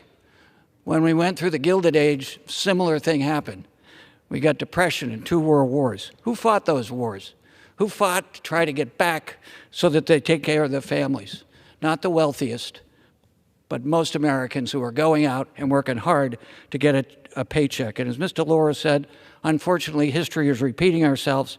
And my fear is coming out of the pandemic, even with our growth, even what the president's done with unemployment at historic lows and wages coming up, it's not enough. We have to change this, and it should be on a bipartisan, analytical basis in this House and in this Congress. What we've done has had real impacts on those who are left out. It's not just that those at the top are better off than everyone else. As the richest among us are able to concentrate their wealth, they lock away their money in investments that research shows never get spent in the economy. Middle-income people spend their money. They consume. They go to restaurants. That's better for everybody. Wealthier people, research by Stiglitz and others shown, is generally retained in that group of people, and it's even more so. It's becoming more concentrated as they spend money amongst themselves and leave everyone else out. As inequality increases, it becomes more difficult for those not born into privilege to climb the ladder and build a better life, further enriching and growing inequality. This country is supposed to be merit and hard work and equality of opportunity. We're doing the opposite right now in this country, and it's because of policies here. Let's talk about worker compensation. This is not worker compensation as when you get injured, although that should be better. This is wages versus capital. Lincoln once famously said, when he first addressed to Congress before the Civil War, when he was trying to hold the country together, he said, wages, labor, in his word, and capital must always be equal and balanced in the United States. For if capital ever becomes dominant, we've lost democracy. Despite working harder, despite being more educated, despite being more productive, most American workers, their wages have grown exceptionally slowly compared to the growth in productivity compared to this CEO compensation. For the last 40 years, the gap between productivity and worker compensation wages has increased significantly. Americans are working in a more productive fashion. They're working more productively versus their international competitors, but they're not seeing their wages go up, and their disposable income sacrifices even more. A typical worker's wage growth has lagged far behind gains in productivity over that time. So it's the idea that if you worked harder and you were more productive, individual merit and responsibility is not borne out in the research and the numbers. If we look at this graph, we can see productivity has grown by nearly 62% over the last 40 years. But the average hourly pay of the typical worker grew by only 17%. This gap makes the difference between people being compensated fairly in their wages versus people who have the good fortune to be able to invest in capital. And this is what Lincoln was talking about. Put simply, workers are more productive than ever before, but are not properly compensated for it. Until the late 1970s, workers' compensation wages climbed together with productivity. But then it began to change and diverge. And it diverges when we abandoned the policies that prioritized spreading the benefits of growth to workers, to all Americans, wealthy and middle income, instead of what we're doing now. It benefited from a strong labor movement. President Eisenhower once famously said, "Only a fool would try to keep an American worker from joining a labor union. President Eisenhower said that. CEO pay. Another contributor to rising inequality is rising CEO pay. This is an ongoing issue, but it's something we've really seen balloon over the last 3 years. While so many hardworking Americans have struggled to make ends meet during the pandemic, some CEOs are making more money than ever. The average top CEO compensation in 2022 was $25.2 million, and it continues to increase even as low-income Americans and middle-income Americans are forced to make do with wages that year after year affords them less in terms of purchasing power. In 2022, CEOs were paid 344 times as much as a typical worker. The ratio of CEO to typical worker compensation was 344 to 1. In 1989, that ratio was 59 to 1. In the 50s and 60s, it was even lower. In 1965, it was 21 to 1. I've introduced the CEO Accountability and Responsibility Act, which would increase corporate taxes on companies with extreme disparities between their CEO and their workers' pay. We need bold proposals like this one to help put an end to runaway corporate greed and restore the balance of power back to workers. A balance, as Lincoln said. Stock buybacks. Over the last 40 years, tax laws, regulatory change, court decisions, and new corporate behaviors have led to shareholder-first corporations. That's the corporate veil they hide behind, where CEOs and managers focus on share price and investors, directing corporate funds to shareholder payouts. Corporate profits or even corporate debt may have once funded innovating new projects in research and development, and new hires and worker wages, or like the Germans do, reinvested in continuous training, back into community colleges and apprenticeship programs, for a lifetime of learning for workers, craftsmen. In the 1960s and 1970s, 40 cents were invested for every dollar a company earned or borrowed. But since the 1980s, invested back in their workforce, less than 10 cents of each borrowed dollar is invested that way.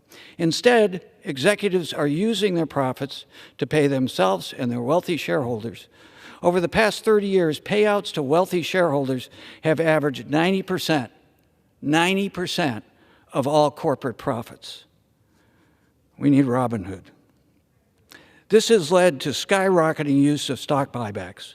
When companies purchase back their own stock from shareholders in an open market and reabsorb the ownership that was previously sold to the other investors, the use of stock buybacks was essentially banned, except under rare circumstances, until Ronald Reagan and his Security Exchange Commission. In 1982, a strategy for companies to artificially raise their open market stock prices and boost earnings per share.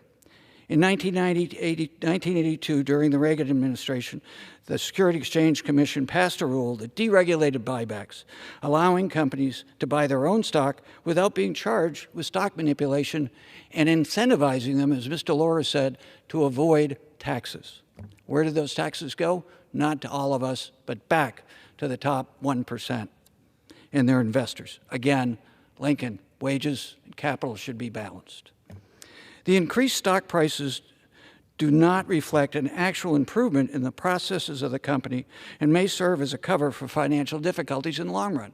This is why I think Republicans and Democrats should be concerned, perhaps for different reasons and motivations, but the underlying rot in our economy is a problem, as exemplified by Thomas Piketty, and as he illustrated in his detailed history of other economies when this happened around the world. Stock buybacks are just an excuse for companies to reward stockholders and increase dividends while avoiding employee wages and compensation and investments back into their companies. In an investigation of 449 companies listed on the S&P from 2003 to 2012, companies used 54% of earnings to buy back its own stock and 37% on dividends of those earnings.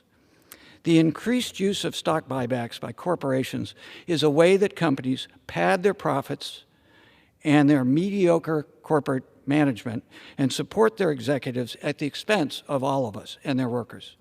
Over the last 5 years, the top 20 S&P 500 companies spent a staggering $1.24 trillion buying back their own shares. Last year, Chevron, which is headquartered in my district, said it would triple its budget for stock buybacks from $75 billion, and Meta, the parent of Facebook, which is near my district in the Bay Area, unveiled a $40 billion payback.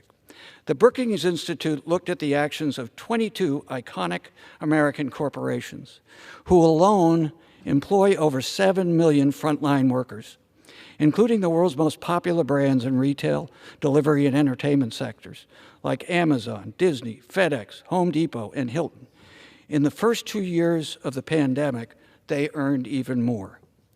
In that time period, company shareholders at these companies grew $1.5 trillion richer, while workers got less than 2% of the benefit. $1.5 trillion and 2% of the benefit for their workforce. Doesn't sound like what Lincoln wanted. And they spent nearly 40% of their profit on stock buybacks. Rising shareholder payments are linked with declining employee compensation and increased income inequality. Gains of stock buybacks are also concentrated amongst the already uber wealthy. Around 58% of American households own stock. That's good. But about 93% of household stock market wealth is held by the top 10%. While our investment in good, strong pension retirement, and I'm proud to be the ranking member on the Health, Employment, Labor, and Pension Subcommittee of the Education and Labor Committee, those investments in everybody's pensions are good and benefit everybody. The problem is most of those investments are going to the wealthiest amongst us. And it creates the risk for all of us when this stops and it's not handled appropriately for everyone's benefit. An analysis by the Institute of Policy Studies showed that the richest 10% of U.S. households own roughly $42.7 trillion in stock market wealth, and the richest 1% own $25 trillion. The bottom half of households own less than $500 billion. Top 1% owns $25 trillion in the stock market. The bottom half holds less than $500 billion. Just 1% of stock market wealth. Sad. Corporations are spending more and more of their net incomes on buybacks rather than innovation and capital improvements and compensating their workers well for more productivity and ultimately more innovation and more disposable income for people like myself when I was in the restaurant business to go out and support those other jobs. Corporations are spending more and more of their net incomes or buybacks in recent years to enrich their executives and their shareholders, and it comes at real cost for their employees who have decidedly not seen the same kind of increases in their take-home pay or their disposable income or their ability to go out and consume and take care of their kids.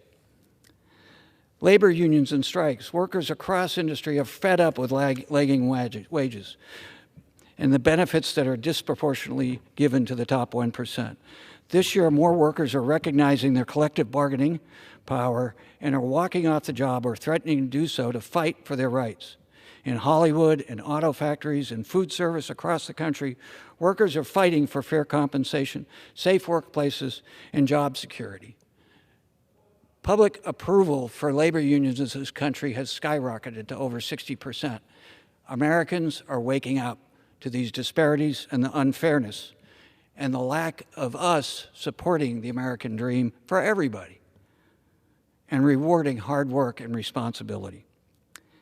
And then there's the outside influence of the uber wealthy in elections right here in this House. It's been a big issue in the United States and has drastically expanded since the 5-4 Supreme Court decision on Citizens United, allowing for independent expenditures.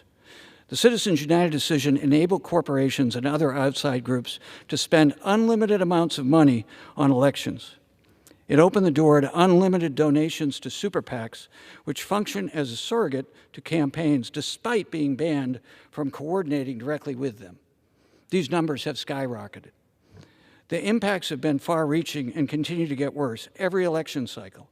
Billionaires alone provided 15% of all federal midterm election financing in 2022, according to the Brennan Center analysis. Just 21 of the biggest donor families, 21 families, each spent at least $15 million in one election cycle, or a total of $783 million in that cycle. $783 million. Do you see the connection between our policy and how people get here and stay here? The effective deregulation of campaign money and the expansion of dark money groups who don't have to disclose their donors are destructive to democracy. Clearly, Citizens United has helped reinforce the view that our government primarily serves the interests of the rich, all of our government, all three branches, all too often, and that there's no need for most citizens to participate in democracy. All right, those are the economic, social concerns that I have and what we're under. Doesn't sound good. Now there's more and more research in the connection to you as individuals in this country, to the people who despair, the so-called diseases and deaths of despair that are all too frequently in rural areas in the Midwest and the South regionally, but they're all across the country, including in the Bay Area where I represent. Behavioral health, substance abuse, opioid addictions have been well recorded by research and writing. This, to me, is where the tragedy of tragedies is far beyond policy. It's the reality of how Americans have to live, that $400 and the despair, the anxiety, and the distrust in this institution that is better than this, as my friend and colleague Elijah Cummings used to say all the time. We're better than this, Republicans and Democrats. So let's talk about health consequences of inequality. It's important to look at the effect it has on health physically and mentally and on the fabric of our society. Economic inequality is a cause for poor health. As one researcher said, English researcher said 20 years ago, inequality in a society are in lockstep with individual suffering. As the gap between the richest and the poorest Americans gets larger, the health discrepancies between these groups increase as well, and they're getting exponentially worse. As health declines, it has the adverse effects on quality of life, on our economy, on our workforce productivity, and our health care costs. Life expectancy in the United States has been declining for decades. And a lot of this is directly attributable to these diseases of despair. It has only worsened since the beginning of the pandemic. I thought we would come together, but instead it's gotten worse. There are stark differences in the average life expectancies of the Americans at the bottom of the income distribution and those at the top. While the health of the wealthiest Americans have remained relatively stagnant, while that of the poorest Americans has fallen significantly. Where in spite of the ACA, we're still spending the most as a percentage of GDP on quality health care. Unfortunately, if you're wealthy, even with the ACA, you're going to get better health care and a caste system of health care, which will cause your own life expectancy to go down. And this is a regional problem, and there's differences in a regional problem as exemplified by an extensive study by the Kaiser Foundation. There is a strong relationship with the level of income inequality and the percentage of population that suffers from mental health. So it's physical health, but mental health. The prevalence of anxiety disorders, impulse control disorders, and even severe mental health illnesses are correlated to inequality. Chronic stress or lack of social support increases the risk of ill health, both physical and mental. The CDC has recently highlighted the the outrage of the mental health of high school students, our kids, which is worsened by the COVID-19 pandemic. In 2021, more than 4 in 10 students felt persistently sad or hopeless and depressed. More than 1 in 5 seriously considered attempting suicide, and particularly for young women, as the CDC and the Surgeon General has pointed out to us. This is a crisis, folks. For all of us who are fortunate enough to have kids, we should be extremely sensitive to what we're giving as a legacy and the tragedy that we're committing to the future of this country and young people, irrespective of where they live or which party their families and parents are registered to. We should be doing a lot more to support mental health and behavioral health in this country, and that includes making mental health care more affordable and more accessible. Since the ACA in parity, there's been a 300% increase in people seeking out behavioral health. There's been a similar decrease in the number of young people going into the field because of the exorbitant cost of getting a degree. Talk about supply and demand.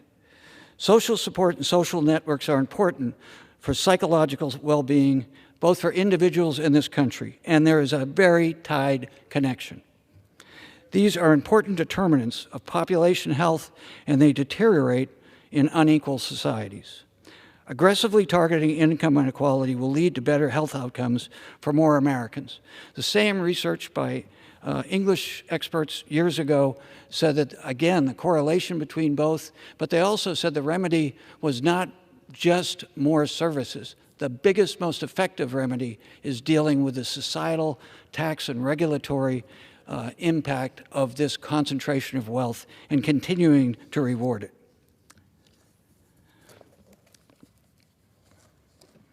Excuse me just a second, Madam Speaker. So let's talk about global income inequality, because America, as bad as we are, and we've led on this unfortunately, it's an economic toll across the country in the developed world. The developed world, the rest of the developed world, as you've heard me say, creates more safety net, but it's still a problem in a global economy. The economic toll of the pandemic has been highly unequal. A report from March 2020 to the end of 2020, global billionaire wealth, global, not the U.S., my previous numbers were the U.S., has increased by almost $4 trillion. By contrast, global workers' combined earnings fell by $3.7 trillion. Individuals owning more than $100,000 in assets make up 13% of the global population, but they own 85.2% of the global wealth. Globalism did not raise all boats, as we were promised. A rising tide, as Jack Kennedy said many years ago. Turns out, in this economy, globally and in the United States, has only raised those of the very biggest yachts. But, having said all that, wealth concentration in the U.S. is worse. Statistics show that the top 1% in the United States holds 40% of national wealth, a far greater share than in other developed countries. In other industrialized nations, the richest 1% own 27%. Pretty bad, but not as bad as 40%. U.S. median wealth is lower than in many other countries. The United States has more wealth than any other nation, the wealthiest country in the history of the world. But the top-heavy distribution of wealth leaves typical American adults with far less wealth than their counterparts in other individual countries. Changes to tax policy that benefits the rich and large corporations are a key driver, as Ms. Delores said, in rising inequality. Our actions here, particularly under the last administration, not only increased the deficit dramatically, but they increased the lopsidedness of fairness in the American economy and politics. According to the Institute of Policy Studies analysis, by data collected by known wonderful economists, Annual Sayers, who's a neighbor, teaches at the University of California and at Stanford, the share of U.S. taxes paid to the top 0.1%, was just slightly higher in 2018 than in 1962, despite the more than tripling of their share of the nation's wealth. By contrast, the bottom 50% saw their share of U.S. wealth drop by more than half during this period. The top marginal rate in 1962 was 91%, compared to 37% in 2018. Our policies have made things worse. I always believe that expression in the Bible, to those who are given much, much is expected. That used to be what the greatest generation and their CEOs believed. Great companies like Motorola, General Motors, and Ford. In those days, as Ford said when he founded the Model T, he wanted his workers to be able to afford his car. That was the magic of an America that was a free market, mixed market economy that benefited everybody. And the wealthy lived appropriately very well, but not with the obscene concentrations of wealth. I often think, you know, you can't take it with you. What are you going to take with you? Hopefully a guilty conscience that you realize that when this country needed you, what did you do? You just kept making more and more for yourself, but not realizing how important it was to the rest of the country and what's happening to future generations.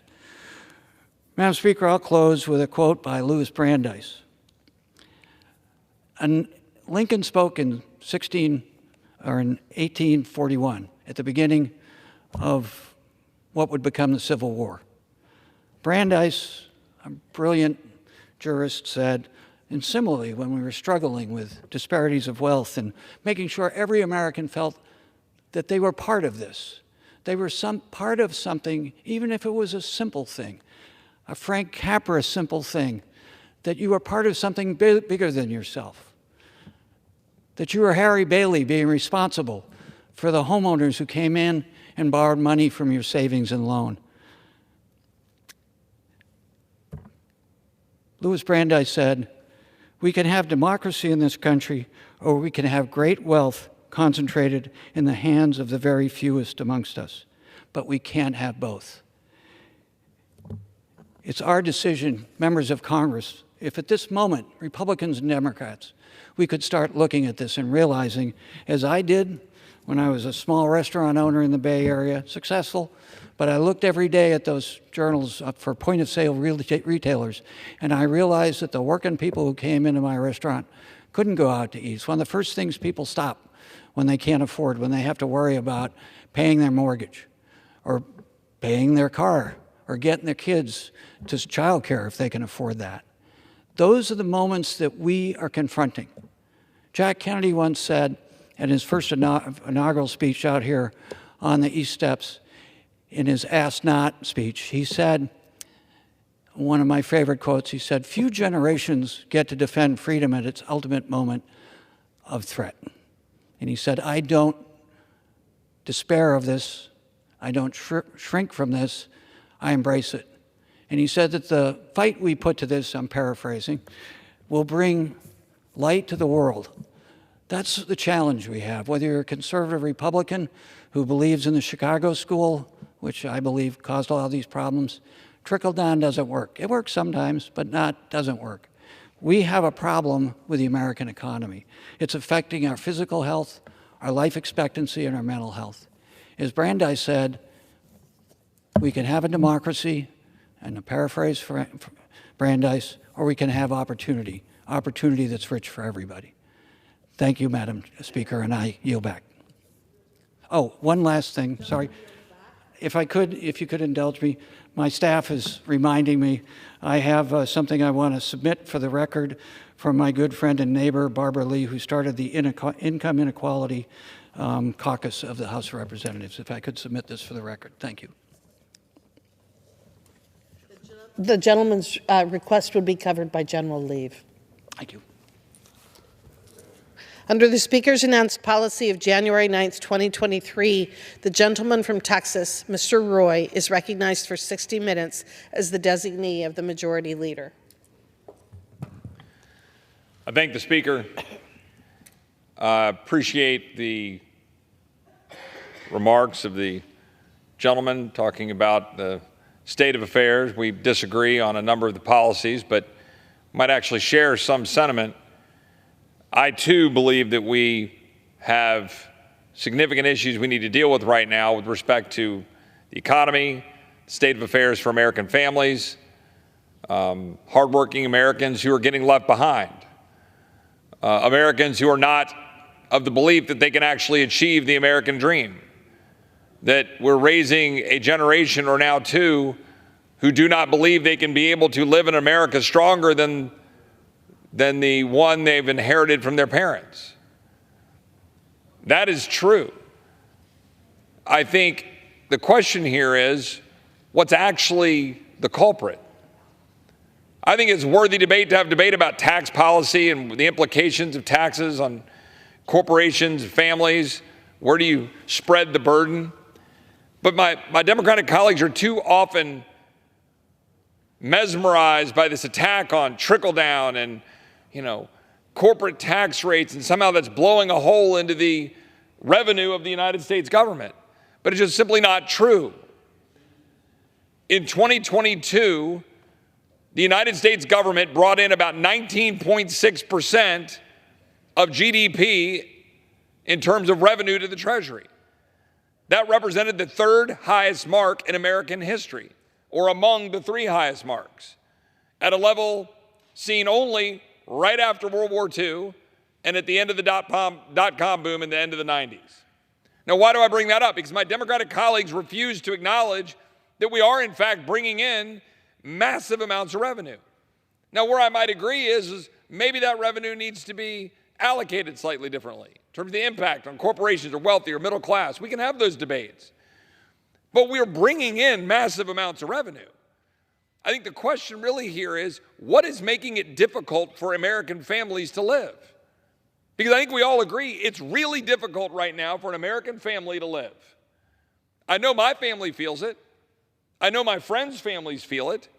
They're trying to figure out how to live, how to afford anything, whether they can send their kids to school, whether they can pay for health care. I would suggest, and my Democratic colleagues would disagree, I think most of my Republican colleagues would agree, the fundamental problem is that we've inserted the government into every aspect of our life. Literally every stinking thing we do, the government has a hand. It is regulating us to death, choking out every bit of entrepreneurial spirit, every bit of the ability to get through the day without having to figure out what regulation or what law or what rule you've got to go abide by. I can't even get in my car and figure out how to turn something on without figuring out some safety device. I can't fix the windshield without having to fix some regulatory thing that's allegedly there to make me safer that makes the car twice as expensive. We are making ourselves absolutely incapable of achieving the American dream. We're doing it to ourselves. That's what is happening. And yet we just keep doing it over and over and over again. And this is, I think, the question of the moment. What are we going to do to restore the American dream for the American people? We, the representatives, here in the House of Representatives, the people's house, what are we going to do? Today wasn't the best day on the political scoreboard for Republicans. I'm not going to lie.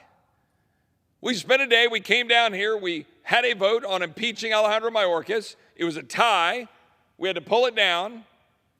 And then we had a vote on Israel, and it was a suspension of the rules, and it fell short of the votes necessary to move on. So we're going to have to go address all these things again. But there's a bigger issue at play right now. There's something much more important going on. This town has been badly broken. This swamp that President Trump ran against has been consuming any ability for representation and for a government to actually serve the people. What we have instead is effectively a bipartisan uniparty for decades now that has been driven almost entirely by spending massive amounts of money for government programs and for foreign aid and for, most importantly, the defense complex, the defense world driven heavily by war. We have done that, and we have then messed around with tax policy. Like, what else? We pass a bill here and there, we do something here and there. The fact is, this whole system has been focused entirely for too long on spending other people's money, borrowing money to try to buy votes with programs or to use the threat and the fear of war or supposedly our need to stand with some other country. All of that has been used as a political weapon every year to spend your money and spend us into oblivion and grow government and not do the things we say we will do otherwise.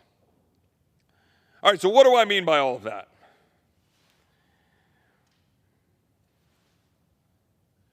For the bulk of this entire century, we have been at war in some form or fashion. Not a declared war. We've had a couple of authorizations of the use of military force. We haven't declared war formally, but we have nevertheless been effectively at war for the bulk of the 21st century. We spent $7-8 trillion. We lost almost 10,000 Americans. We've had 80,000 injuries. That's not talking about post-traumatic stress. That's not talking about the hundreds of billions of dollars we just set aside for burn pits. We have ongoing conflict right now. We just have the President of the United States engaging in Syria and Iraq because we have troops in Syria and Iraq getting fired upon, and nobody in America knows why. Shouldn't this body speak to that? Shouldn't this body do something about that? So we're sitting back watching the President of the United States using powers under the Constitution to carry out a defense of our men and women in uniform, which everybody in this chamber with half a brain and heart wants to see us defend our men and women in uniform. But we're doing it because they're over there in a constant perpetuation of whatever this body did 20 years ago to sign an authorization of the use of military force for things that don't even exist now. Saddam Hussein is dead. Like, what the hell are we doing? When is this body going to actually stand up and decide what we're going to actually do and mean it? Right now, today, we had to vote on whether or not we're going to fund Israel. I'm a Christian. Israel is at the epicenter of my faith, the epicenter of most people in this world's faith. I have Jewish friends who are absolutely devastated about what happened in Israel in October, on October 7th. Of course, we must and should stand alongside Israel, because the attack against them isn't just an attack against Israel. It's not an attack against our ally. It is an attack on our way of life in Western civilization. Nothing less. Of course, we should stand by Israel. I voted to fund Israel in November, $14.3 billion. Today, I voted no. I did not want to vote no with respect to a vote about standing alongside our brothers and sisters in Israel. But the people I represent at home, the American family trying to get by, are sick and tired of this town continuing to do the same thing over and over again. Pick a conflict, fund it. Pick another conflict, fund it. Send our men and women in uniform overseas, fund it with money we don't have. We're not passing war bonds. We're not limiting sugar. We're just rolling around acting like nothing's actually happening while we have $34.2 trillion of debt, and it's adding up something like $80,000 a second. Like, what are we doing? We should pay for that. It's now not $14 billion, but $17.6 billion.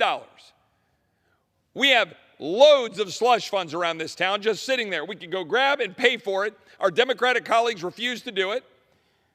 Republican colleagues tried to do it. Now we're walking away from that. I disagree. I disagree with walking away from that just so we can try to send a political message over to the Senate and embarrass Schumer and embarrass Biden. I think we should actually mean it when we say we should pay for supplemental spending. I don't just mean it for Israel. I mean it for Ukraine.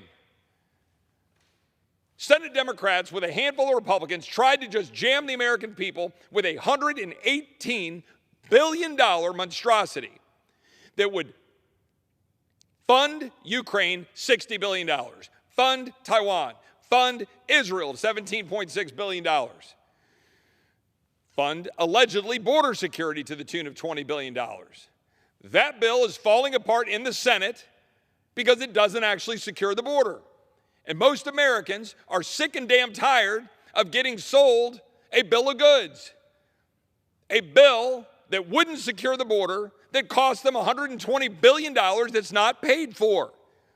Now, God bless. I'm not afraid to criticize my friends on this side of the aisle. Republicans united, at least here, to tell the American people the truth about the bill they were trying to jam through in the Senate, and it looks like it's dead. Go back to my original point.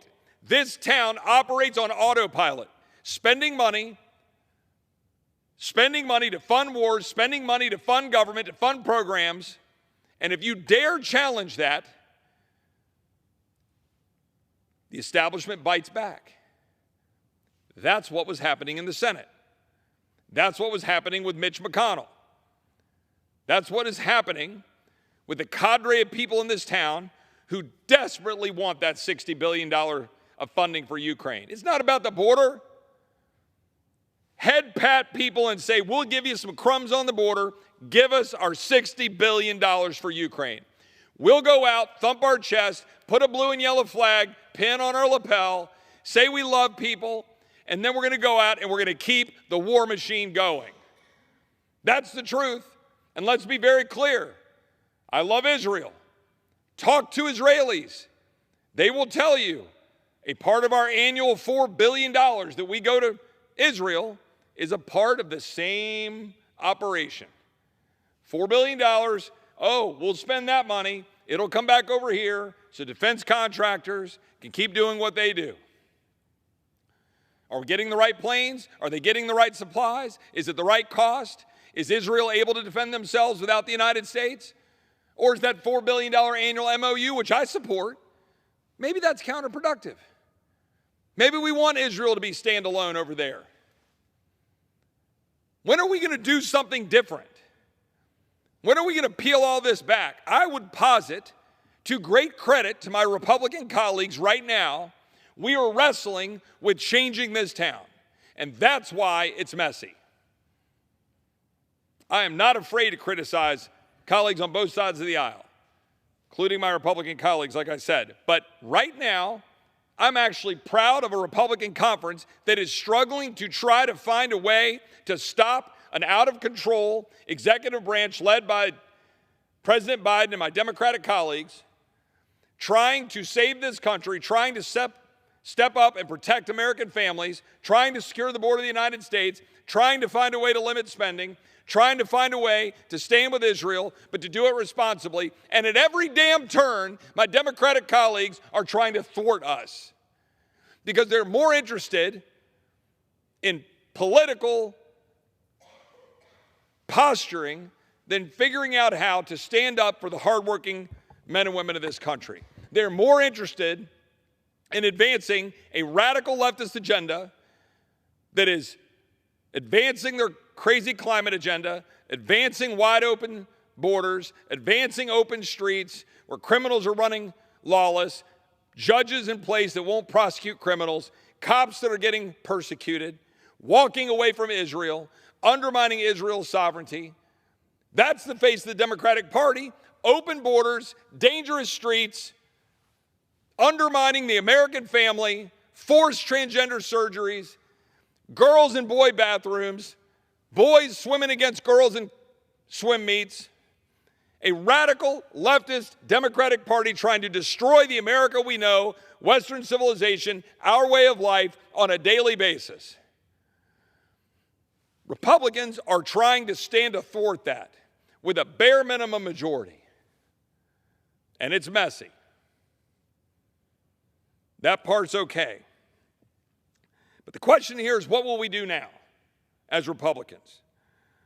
We cannot lose sight of the unity we have as Republicans, that there is a way to secure the border. We know what it is. We're going to stand up for it, and we're going to fight for it. We're going to keep fighting for it now, fight for it in this Congress. We're going to fight for it through the elections. We're going to fight for it next year when, Lord willing, there's a Republican president.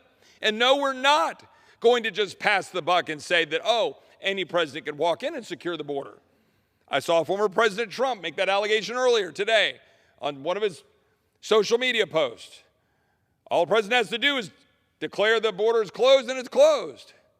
Well, with all due respect, that didn't happen in 2017, 18, 19, and 20. There were millions of people who came into the United States during those 4 years. But what did happen was that administration, led by the president, led by people who believe in America, led by strong leaders at DHS. They worked to secure the border. They worked to get those numbers down. They worked to force Mexico to hold people in place with the migrant protection protocols. But now we've got a job here as Republicans. Are we going to stand up and pass legislation to force this administration to do its job and to set the stage for a future administration to do its job? There are loopholes in the law. I have many Republican colleagues who will go out and just say, oh, it's fine, we just let the president do it. No. We have many things we need to fix in the law. Asylum reform, parole reform, catch and release. Our job is to stand up and fight and not walk away from what we've accomplished. This whole debate has been on our side of the field, which is border security. We're not talking about amnesty. We're not talking about wild-eyed future flow and immigration. We're talking about border security. That's precisely where the American people want us to be. That is precisely where we ought to be. We just need to finish the job.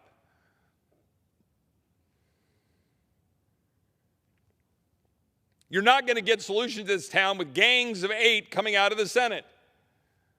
All of these backroom deals that get cooked up, dropped on a weekend, they always fail, every time.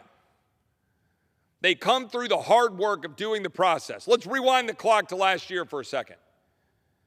People criticize the debate over the Speaker. Well, we had a fight over the Speaker a little over a year ago, and then we started working. We started working to pass bills through regular order with single subject, with 72 hours to review it, and with amendments in committee. Guess what? We passed the best border security bill that's ever been passed, and it was focused on border security, and it would work. We passed the best National Defense Authorization Act, and it undid all of the woke nonsense that's destroying the military and refocused it on its mission. We passed caps to spending, not what I wanted, but through Limit, Save, Grow, we set the standard, and we ended up working out a deal that Democrats signed on to that put caps in place. We passed 7 appropriations bills off of this floor and sent it to the Senate. We passed 3 other appropriations bills out of committee and to the floor. We had 2 others ready to go. We moved the ball forward. We processed 1,100 amendments. We were doing what we should do, and it created unity. That is the process we must go back to. For the last 3 months, we've been passing legislation through suspension of the rules, jamming through big bills for political points. And that is when you fail. That is when things fall apart. Because the eyes of the world, the eyes of the American people are now on this place. There is no more hiding. There is no more cooking up backroom deals. The deals will be exposed. The truth will come out. The bills that say they secure the border but don't will be exposed, as the one in the Senate just was. The big spending bills, the eyes of the world will see. People are capable of making a decision. They're able to look up and say, you know what? I love Israel. I want Israel to wipe Hamas off the face of the planet. But I'm not comfortable with giving them another $17.6 billion unpaid for, borrowed, while our border is wide open, exposed to terrorists coming across, while the Democrat administration, funded by our own body, is funding UNRWA and the United Nations, giving dollars that are going to the Palestinian Authority and Hamas. We're funding the enemies of our ally. While Secretary Blinken is going to Israel and going all around the world and undermining Netanyahu, undermining the domestic tranquility of Israel purposely. All of that is going on, and we're going around saying, oh, we must pass this check. We must give them money for munitions. Meanwhile, our own administration is slow-walking the munitions getting from America to Israel.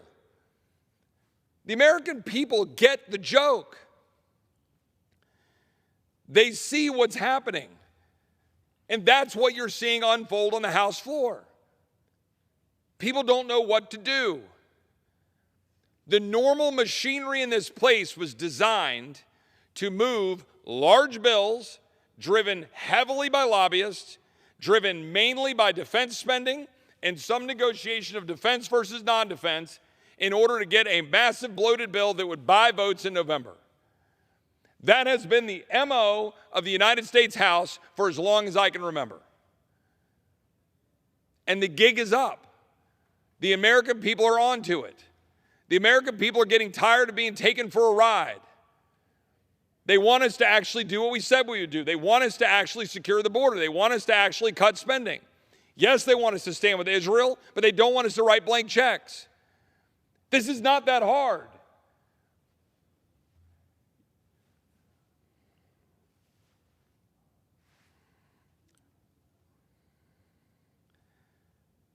Our colleagues in the Senate want to jam us here in the House.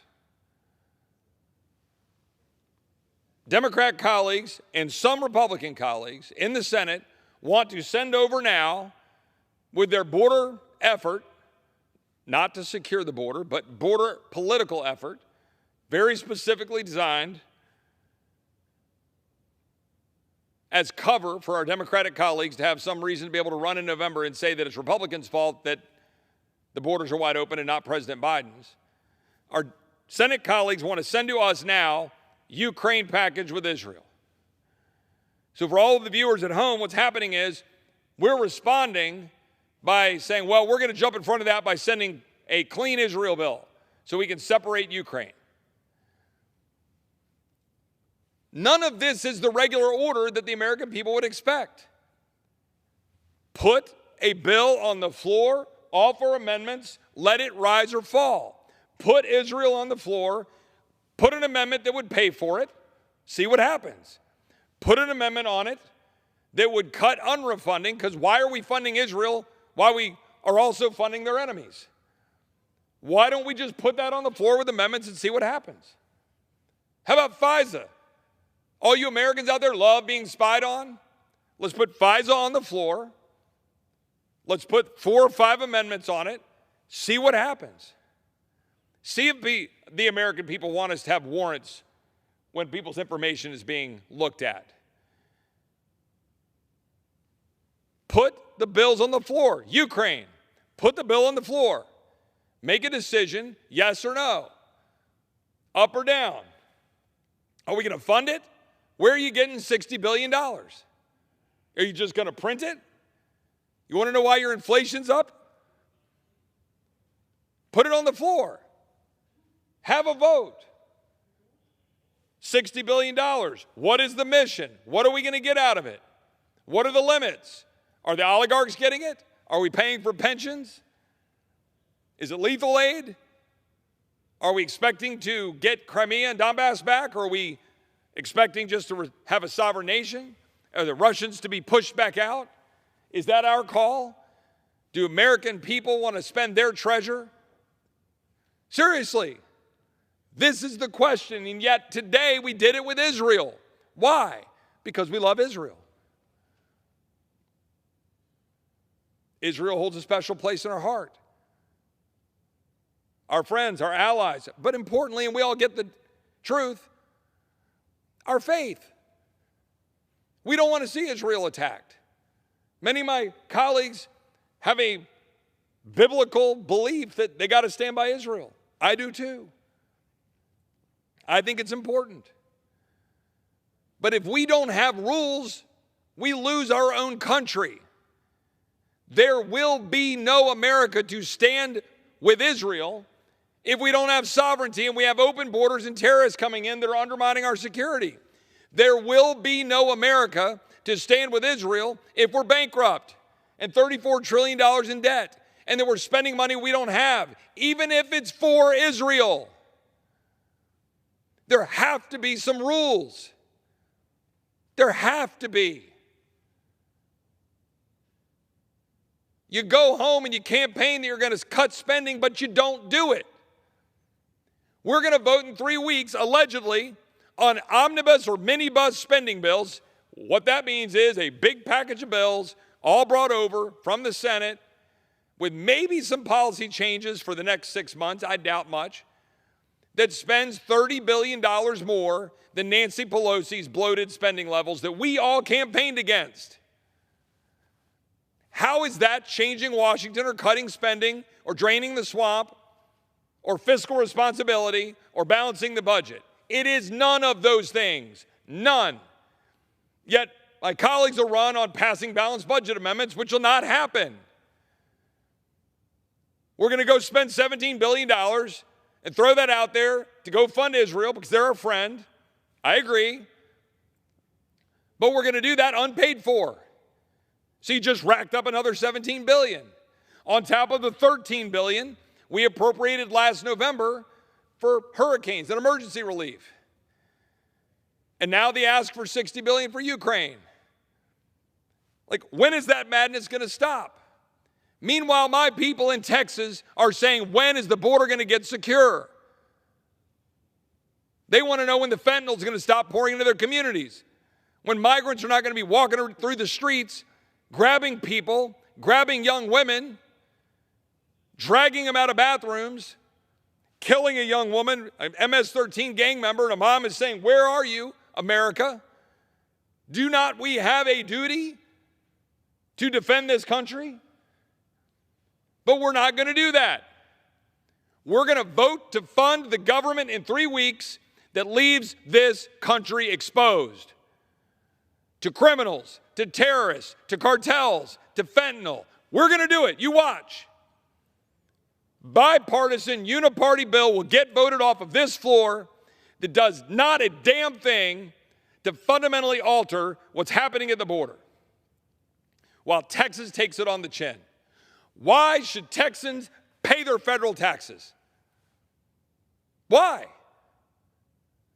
Why should Texans give a rip about what we do in this body when it's all against them? It's all against us as Texans.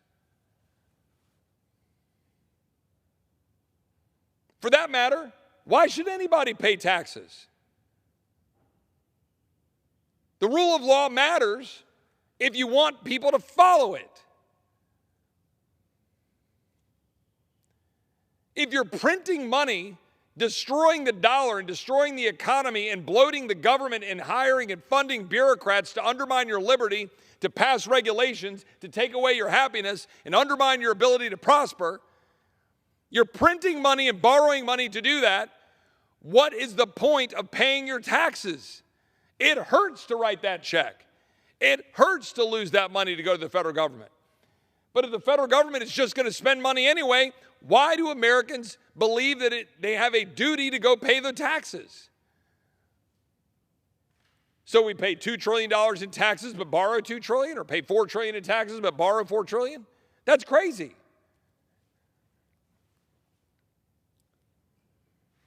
I've got some colleagues who are waiting to come down to the floor, so I'm going to, in a few minutes, yield. That's the warning sign. Roughly on time.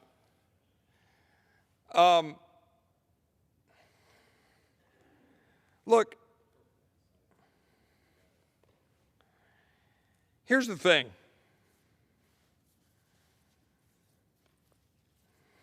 This country is not done yet, but it's getting damn close. That's where we are. You cannot be a free and secure country if you are $34 trillion in debt and bleeding $2 trillion a year. You cannot be a free and secure and sovereign nation if your borders are wide open and terrorists are coming in and cartels are coming in and fentanyl is pouring in. You cannot be a free and secure and sovereign nation if you are printing money to fund foreign conflicts that you don't have an actual vested interest in, or if you do, you're not acting like it, when you never declared war and you never really specifically authorized the force, and you continue to fund it so that the machine in this godforsaken town can keep making money. Why are the 7 wealthiest counties in America right here? We're printing money and funding it. 3/4 of the cars I drive by in this frickin' town are a hell of a lot nicer than any of the cars I've got, or that any of the hardworking people I represent have, because we're printing money and funding this place to stick it to the American people every single day. And this is what the American people are on to. They're sick of the same game. They're sick of bills that come to this floor and are designed for a political purpose rather than to achieve an end that is constitutional, that is paid for, that is responsible.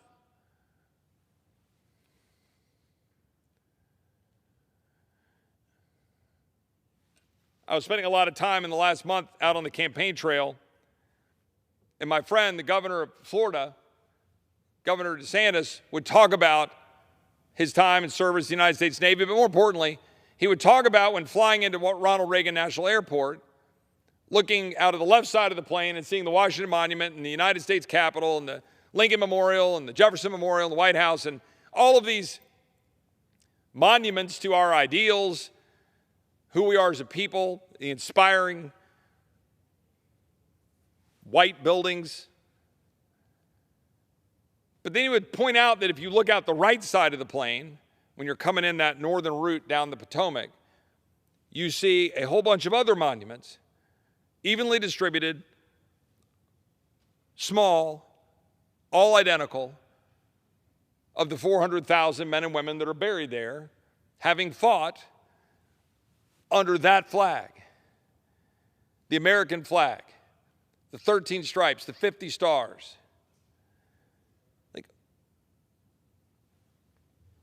When we come here on this floor, all 400,000 of them, all of the hundreds of thousands buried around this country, all of those that have given the last full measure of devotion for something bigger than themselves, we carry that burden. We have to actually do the hard work of representation. And that does not mean flying here on Monday for a fly-in vote, having a dinner with some meaningless votes, getting up on Tuesday and Wednesday to do a series of pre-programmed votes for political purposes, flying out Thursday to go do a damn fundraiser back home. That's what we do. We have a responsibility to actually finish the work that those 400,000 started, that George Washington called the sacred fire of liberty. Liberty depends on us, though. And we're not going to be free if we're mortgaging our future. We're not going to be free if you come down here and you're forced to choose stand by our friend Israel or print more money. That was the choice I was given. That's not a choice. It's not a choice we have to make. We choose to make it. We choose to take the easy path. We choose to fail to do our job, to actually follow some rules that will keep us somewhere close to the straight and narrow of carrying forward the legacy of those who came before us.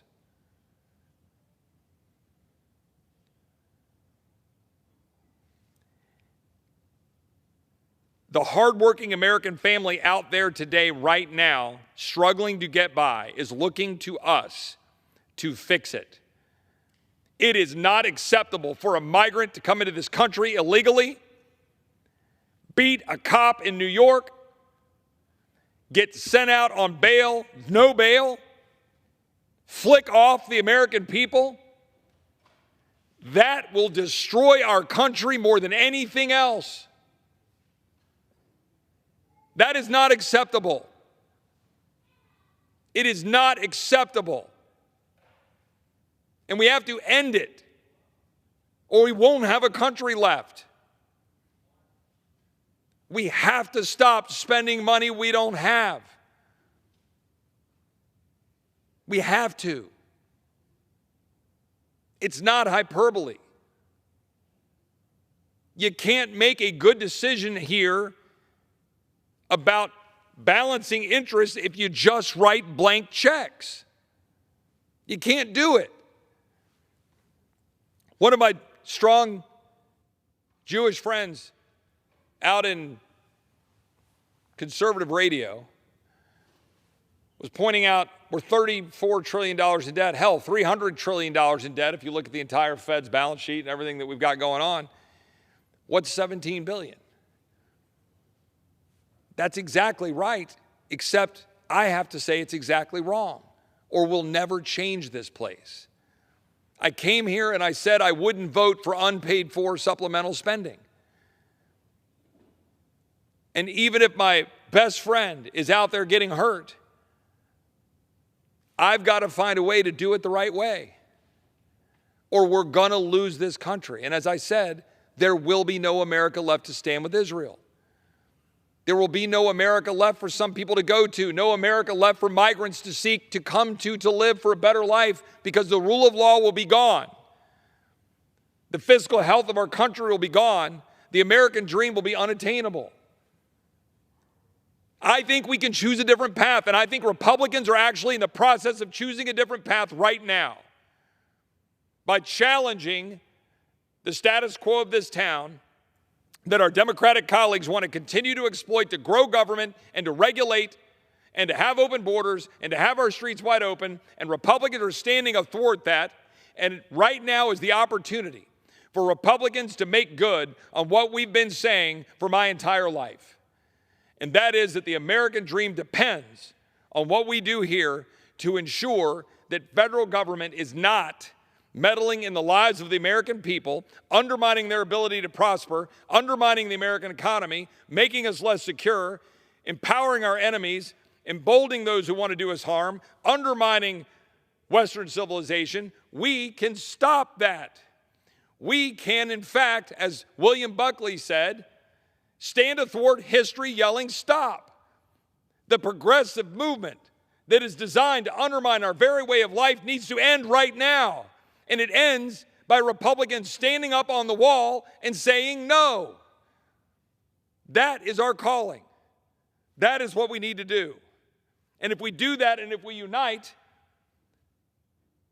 then we will actually have the majority that we tend to try to buy with single votes on the House floor, when instead you earn them by doing what we're supposed to do under the Constitution. With that, I would be happy to yield my time. Under the Speaker's announced policy of January 9th, 2023, the gentleman from New York, Mr. D'Esposito, is recognized for the remainder of the hour as the designee of the Majority Leader.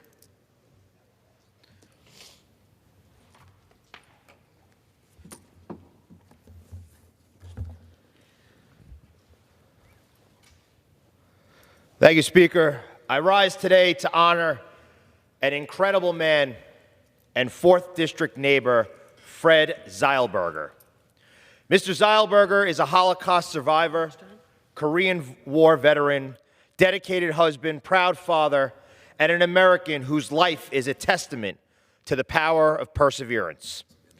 Born in 1929 in Würzburg, Germany, Fred faced extreme hardship at the hands of Nazi forces who forced him into a camp in Latvia and later Stutthof concentration camp in Poland, where he was eventually liberated. While Fred survived, the evil Nazi war machine murdered his mother and sister, and Fred's father also died shortly after being liberated from the Buchenwald concentration camp. After surviving the horrors of World War II, Fred immigrated to the United States of America in 1947 in search of new opportunities.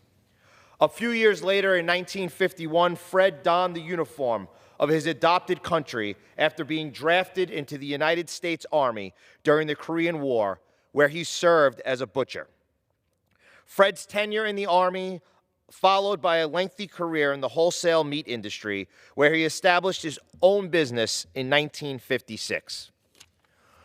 This proud business owner chose to make his home in Cedarhurst, alongside his wife Elaine and 3 children, Jenna, Rachel, and Zane. Fred has long been an important part of the village of Cedarhurst community and locals far beyond, and his ongoing service as a Holocaust educator provides younger generations an important witness to the atrocities that occurred during that dark time in human history. I am immensely grateful for Fred's life of service, the sacrifices he made in defense of this nation, and his lifelong commitment to never forgetting the Shoah. In that vein, I was happy to see Fred recognized during this year's Holocaust Remembrance Day service in Nassau County by County Executive Bruce Blakeman, where attendees were able to learn of his story and struggle. Fred Zeigelberger has culturally enriched the communities that comprise New York's 4th Congressional District, and I am grateful to call him a Nassau County neighbor. Thank you for your work, Mr. Zeigelberger. Thank you for your dedication to the truth, to your family, to history, and to this country.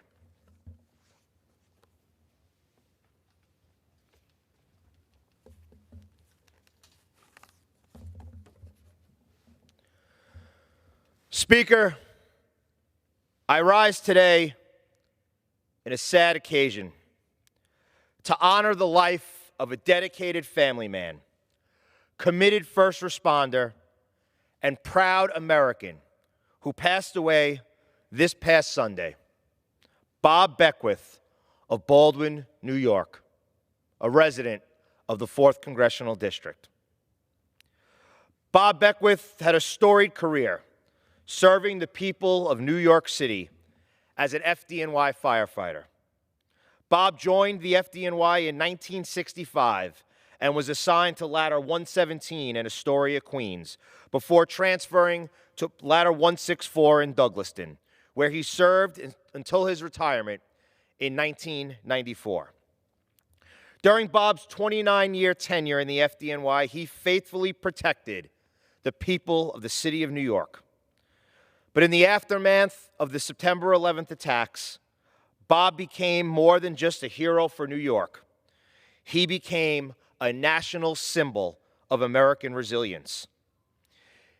Even though Bob was retired, he made his way to Ground Zero after the attacks to help search for survivors, and while there, stood shoulder to shoulder with President George Bush when the president delivered his famous "I Can Hear You" speech that rallied a nation in mourning. You see, Bob handed over a megaphone so that the people at Ground Zero could hear the president. But little did he know that that megaphone would allow the people across the world to hear the president that day. His presence alongside President Bush demonstrated that even in one of this country's darkest hours, there were still brave Americans giving it their all to rescue neighbors, and the image of Bob standing atop the wreckage of Engine 76 will forever be etched into our nation's history. The nation heard President Bush's rousing speech on that day in 2001, but everyone watching also witnessed Bob Beckwith's quiet courage.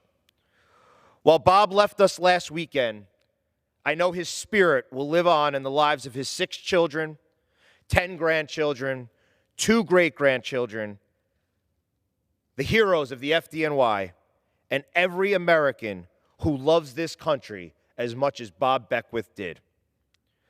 Rest in peace to a 4th Congressional District neighbor, a dear friend, an American hero, Bob Beckwith.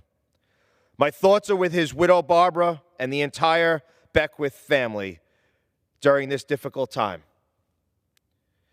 Mr. Beckwith, a final tip of the helmet to you.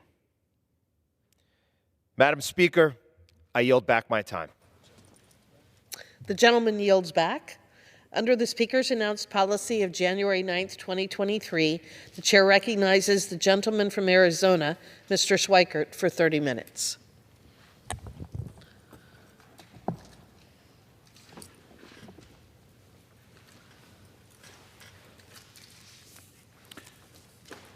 Oh, thank you, Madam Speaker Pro Tem. Last week, I promised we were getting close to actually finishing our math in regards to what was the true story of what was happening with Social Security. A couple of our PhD economists have spent months, and we put it together. But I first want to talk a little bit about the politics of telling the truth around this place. Then I want to talk about the reality of that the Democrats are brothers and sisters on the left, either willfully or through ignorance. Their solution just doesn't get you there. And the immorality. So let's first walk through something. How many of you have heard over and over and over and over from me behind this microphone that in 2033, 2034, 25% cut because the Social Security Trust Fund is emptied? And I had a debate the other day with a Democrat member here who's running for another office, and she's going, Social Security doesn't contribute at all to the debt and deficit. She's absolutely right. That's not what we're discussing. What we're discussing is 8 or 9 years, we're going to double senior poverty. The average couple in America in 2033, I'm going to use 2034 because at least that's more of a consensus number for the exhaustion of the trust fund. That average couple in America will take a $17,400 cut. Articles that we've been collecting of the number of baby boomers who are ending up homeless. They're ending up on the street. We're looking at numbers that would explode of that type of just dystopian vision. And yet, if you get behind this microphone and tell the truth about the math, right now, some troll in a basement is writing something saying, Schweikert mentioned Social Security, let's attack. Same thing with Medicare. This society is absolutely immoral. We have this obligation to modernize, to save, to protect. And if you step up and try to do it, you will be attacked. There's a reason we call it the third rail. Well, screw them. We're going to tell the truth here. And part of the morality here is, how do you save something? How do you modernize it? How do you protect seniors? When everyone runs away from the discussion, runs away from the actuarial reports, because the moment you start to tell the truth, you're a target. Now, most of it's not true. I had someone in my office just a couple hours ago bring me something saying, look, this person is writing editorials in your district saying you voted against Social Security. And going, okay, let's see. I actually used to chair the subcommittee over Social Security, trying to work out the math and those things to save it. I don't remember ever having a vote in this place to change it. We looked it up. There hasn't been. But this is the way politics works anymore. Make crap up. And then you wonder why it's toxic. It is so much easier around here to pretend. Somehow pretend magic is going to fall out of the sky and everything's going to be fine. So let's actually walk through a couple things here. One of the things, it just, because this bothers me, my sarcasm of this is a math-free zone. I listened to a number of people, both Republicans and Democrats, get behind these microphones today, and they have no understanding of the scale of the problem. So let's actually just do a little bit of very simple math off the top of our head so you understand some of the scale. Yesterday, interest rates popped up a bit. They came down a bit today. But I think at one point yesterday, they were up 14 basis points. And this, I just need this to be an example. The math is not going to be perfect. Okay, 14 basis points. 1% on 34.2 trillion would be $342 billion of interest, right? And a basis point is 1/100th. So 1 basis point would be $3.4 billion, right? Disagree with me. So the 14 basis point movement in interest rates yesterday on 10-year sovereigns, if that had stuck throughout this year, that's what, $48 billion. Understand, we're here knifing ourselves over less than, fractions and fractions of a day's interest. We borrow about $7.5 billion a day. We borrow $85,000 a second. But here's the scam. We will knife each other back and forth over math that's the real numbers. This is important. But doing everything we can to avoid explaining the scale when a single day's interest rate movement is almost $50 billion. And then you hear members here come behind the microphone, it was $6 billion. Well, that was less than a day's worth of borrowing. Interest. I don't mean the total borrowing. And I know I'm a bit exasperated, but I'm frustrated because there's this unwillingness to understand the scale of the problem. So let's actually start to walk through the charts and try to get this. And I have a mistake on this chart, and I owe everyone an apology. Our math right now is we're heading to borrowing between about 2.7 to over 3 trillion this year. And remember, it was only several months ago, CBO and OMB and all those were saying, it's only going to be like a $1.6 trillion borrow. Something's horribly wrong. We've doubled it, but we've doubled it in a time when the economy is actually doing fairly well. Understand what these higher interest rates mean. Understand what the growth in healthcare costs. So right now, this was our projection. We're going to borrow $1.45 trillion. That's our Social Security. That's coming out of the trust fund and out of your taxes you're paying every single day. The next line item is where we had a mistake. We were saying gross interest was going to go over $1 trillion, making interest the second most expensive thing in this government.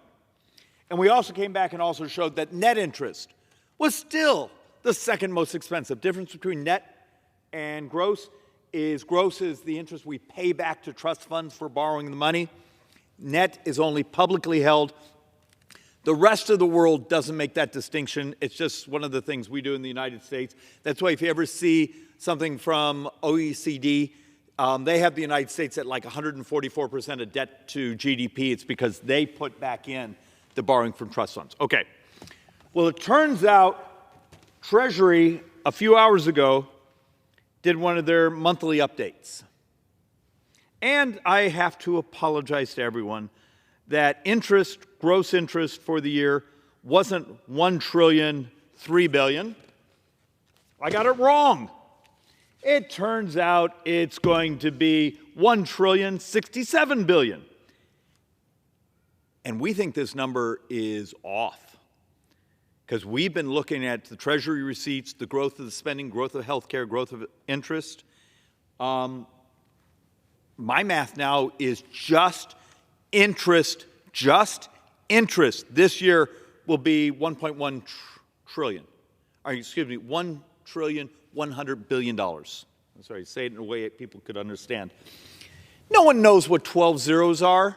When I speak about $1 trillion with my brothers and sisters, my members of Congress, our staff, they just sort of stare at you. What you need to understand is this is a disaster. It's an absolute disaster. Trillion, 1,000 billion.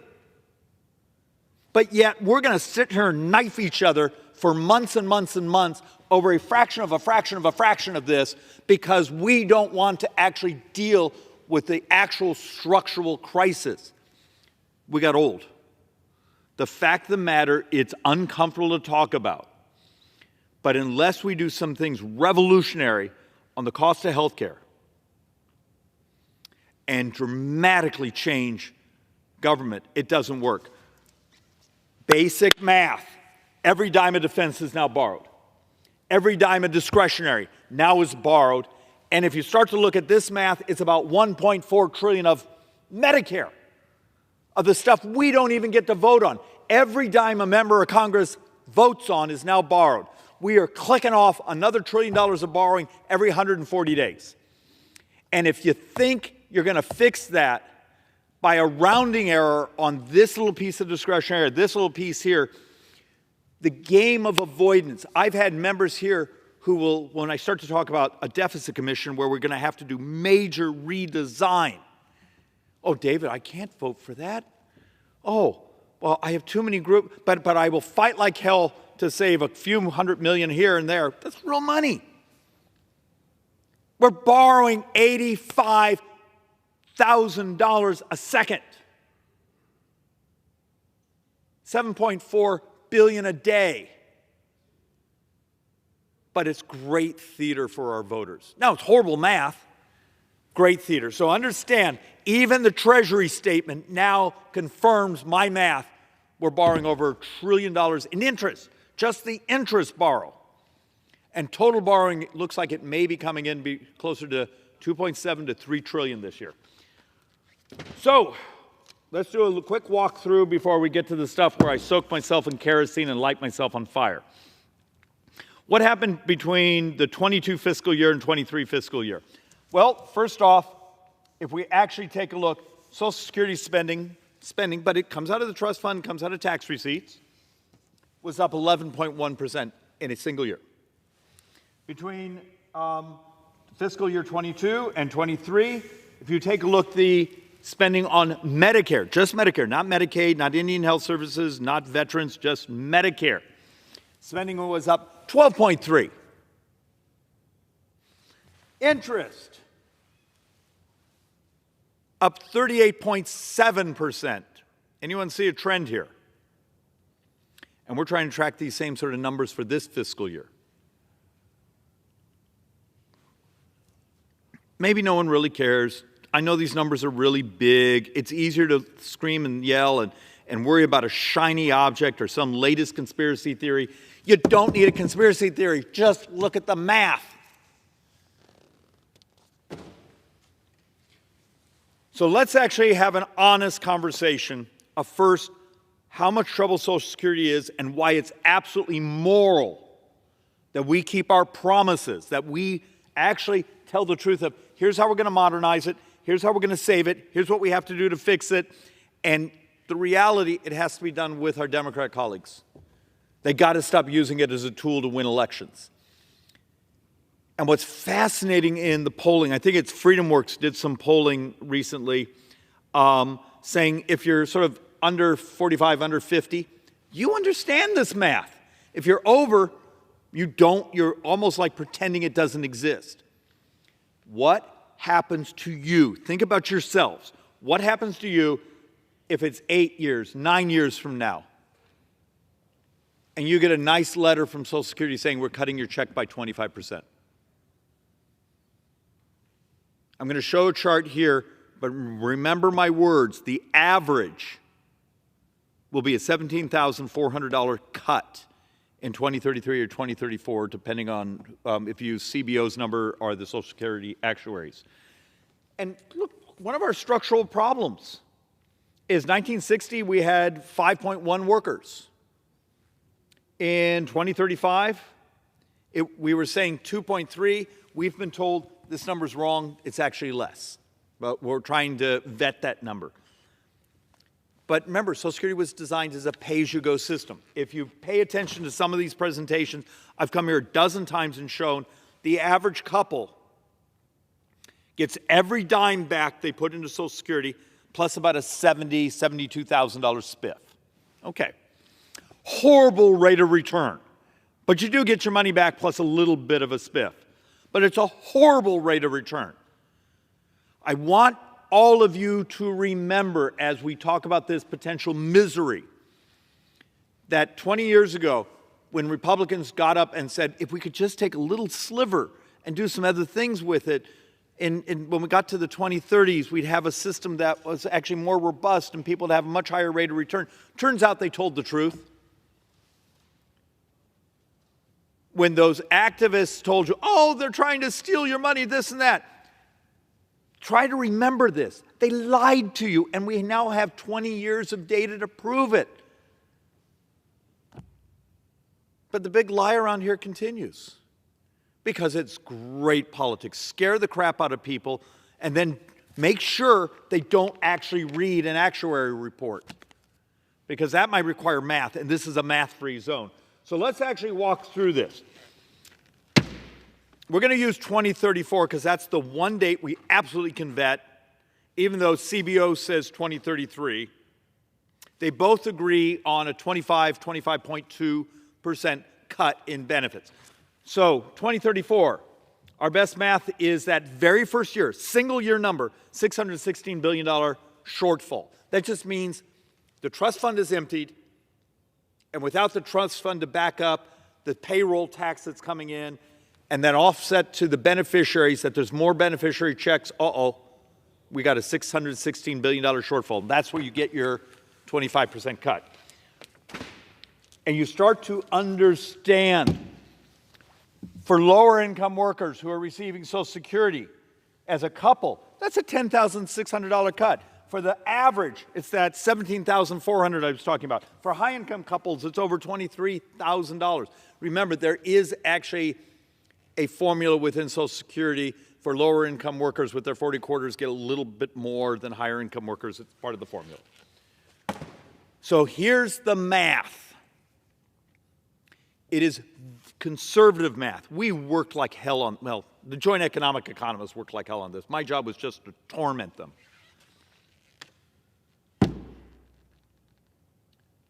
$2034. If you do the Democrats, the president's solution of saying, hey, just take people over $400,000 and make them pay the 12.4%.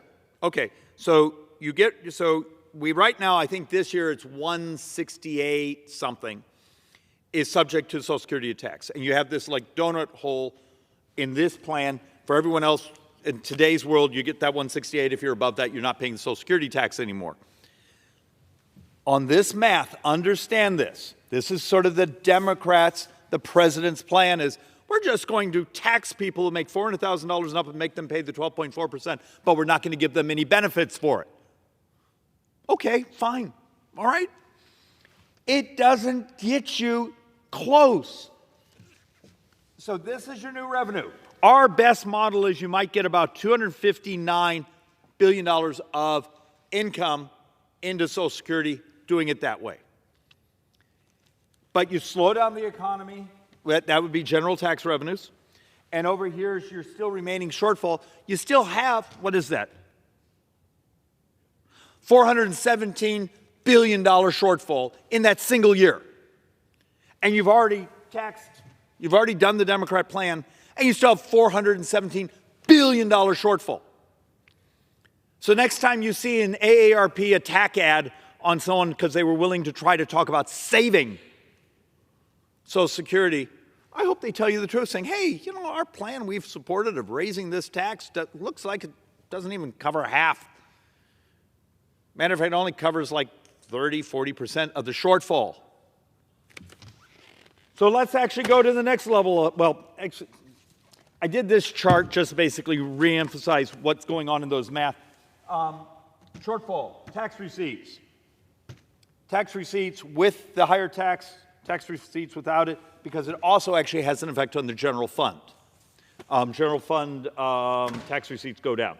All right, so now let's go to the other proposal. Well, let's not do people $400,000 and up. Let's do everyone at $250,000 and up. Remember, this is 8-9 years from now. Okay? Remember, we're now working on we should be working, it's not like we're doing anything useful here, the 2025 fiscal year budget. So now we're talking about the 2033, 2034 fiscal budgets. Well, if you take everyone that makes $250,000 and up and you subject them to the 12.4%, okay, fine. You get our best model, about $380 billion of taxes, leaving $237 billion short, and you slowed down tax receipts by $88 billion. So you're going to have $325 billion shortfall. Okay, well, that's not good enough. Let's just get rid of the caps altogether. So you make if you were making 168 today, doesn't matter. There is no 168. It's just everyone pays the 12.4%. You still have pretty much the exact same shortfall because that gap doesn't produce that much tax receipts between no cap and the $250,000 gap. So still, model is almost identical. You slow down tax receipts by $88 billion. Their shortfall is 234. So you're basically back to what? 324? No, 322. My reason we do this is not to end my political career, but to tell the truth. Is it moral to be it's right in front of us. It's coming. We know it's coming. There's actuary reports from Social Security, from CBO, from private groups, those around us. Then there's the political ones who just lie to you because they want you to send them a contribution or they want Democrats to win the next election, which I believe those groups are absolutely immoral. I believe what the Democrats have been doing is absolutely immoral. But damn it, they care about winning the election, next election a hell lot more than they care about doubling senior poverty, of the number of baby boomers who are expected to be homeless in a decade.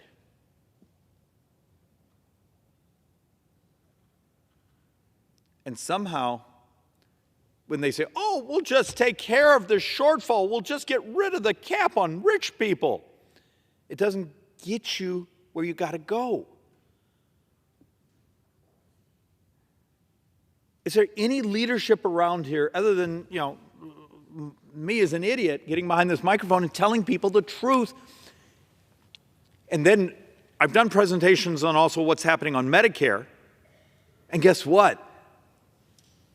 It's multiples of the problem of this one. The difference here is we have a specific trust fund so we can see the date it expires.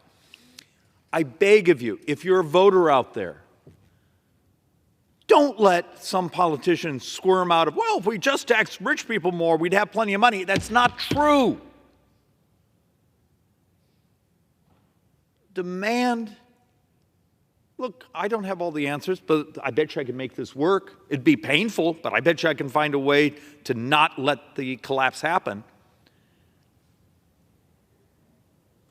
Demand the morality that this government's going to keep its promises.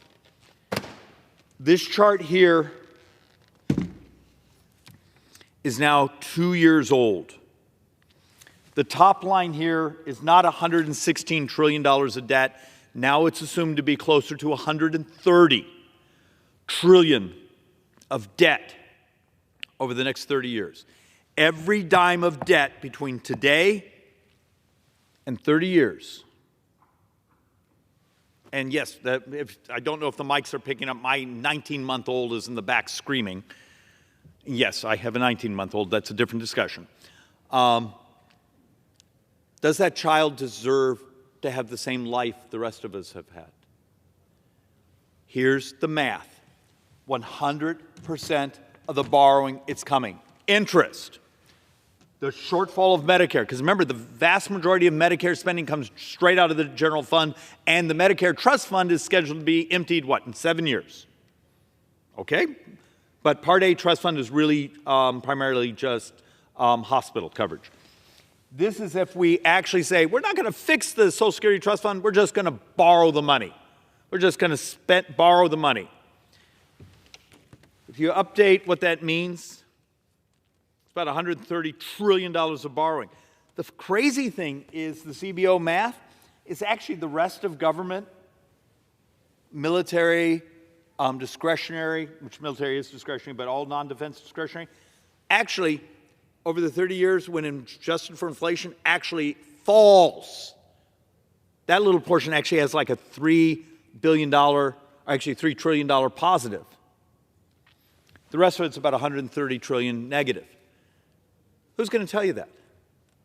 Come on, it's all over. I mean, you can go, if anyone actually reads the reports, it's there.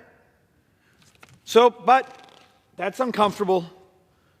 We will spend maybe this next year doing really important stuff with failed legislation, failed votes, and every single day we're going to click off another $7.5 billion of borrowing. But we'll give some beautiful speeches of how we're fighting to save this little tiny bit of money, but we're not going to tell you it's little tiny.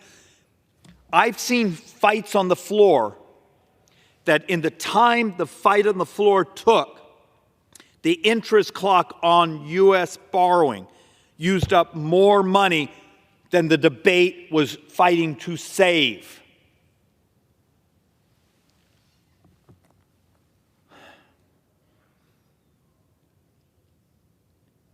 In Washington, it's always about the money.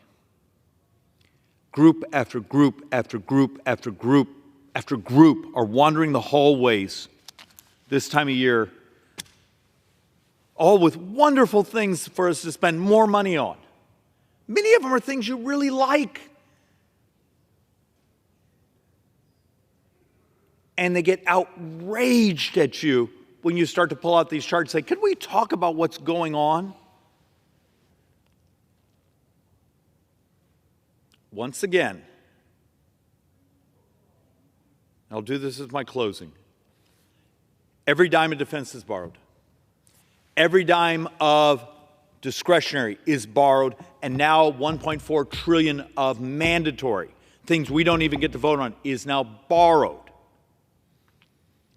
And we're going to give these beautiful speeches of, I'm trying to save $16 billion, which is a lot of money, except it's like 2.25 days of borrowing.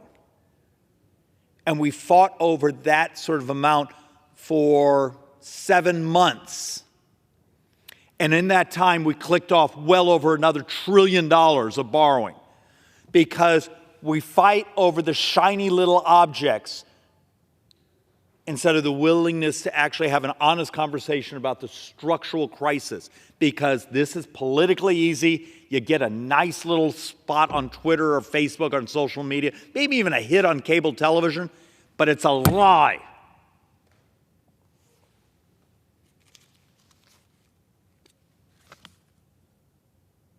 How do you save this place when it won't even put batteries in its calculator? With that, Madam Speaker, I yield back. The gentleman yields back. Does the gentleman have a motion? Madam Speaker, I move that the House stand adjourned. The question is on the motion to adjourn. Those in favor say aye. Aye. Those opposed, no. The ayes have it. The motion is adopted. Accordingly, the House stands adjourned until 9 a.m. tomorrow morning.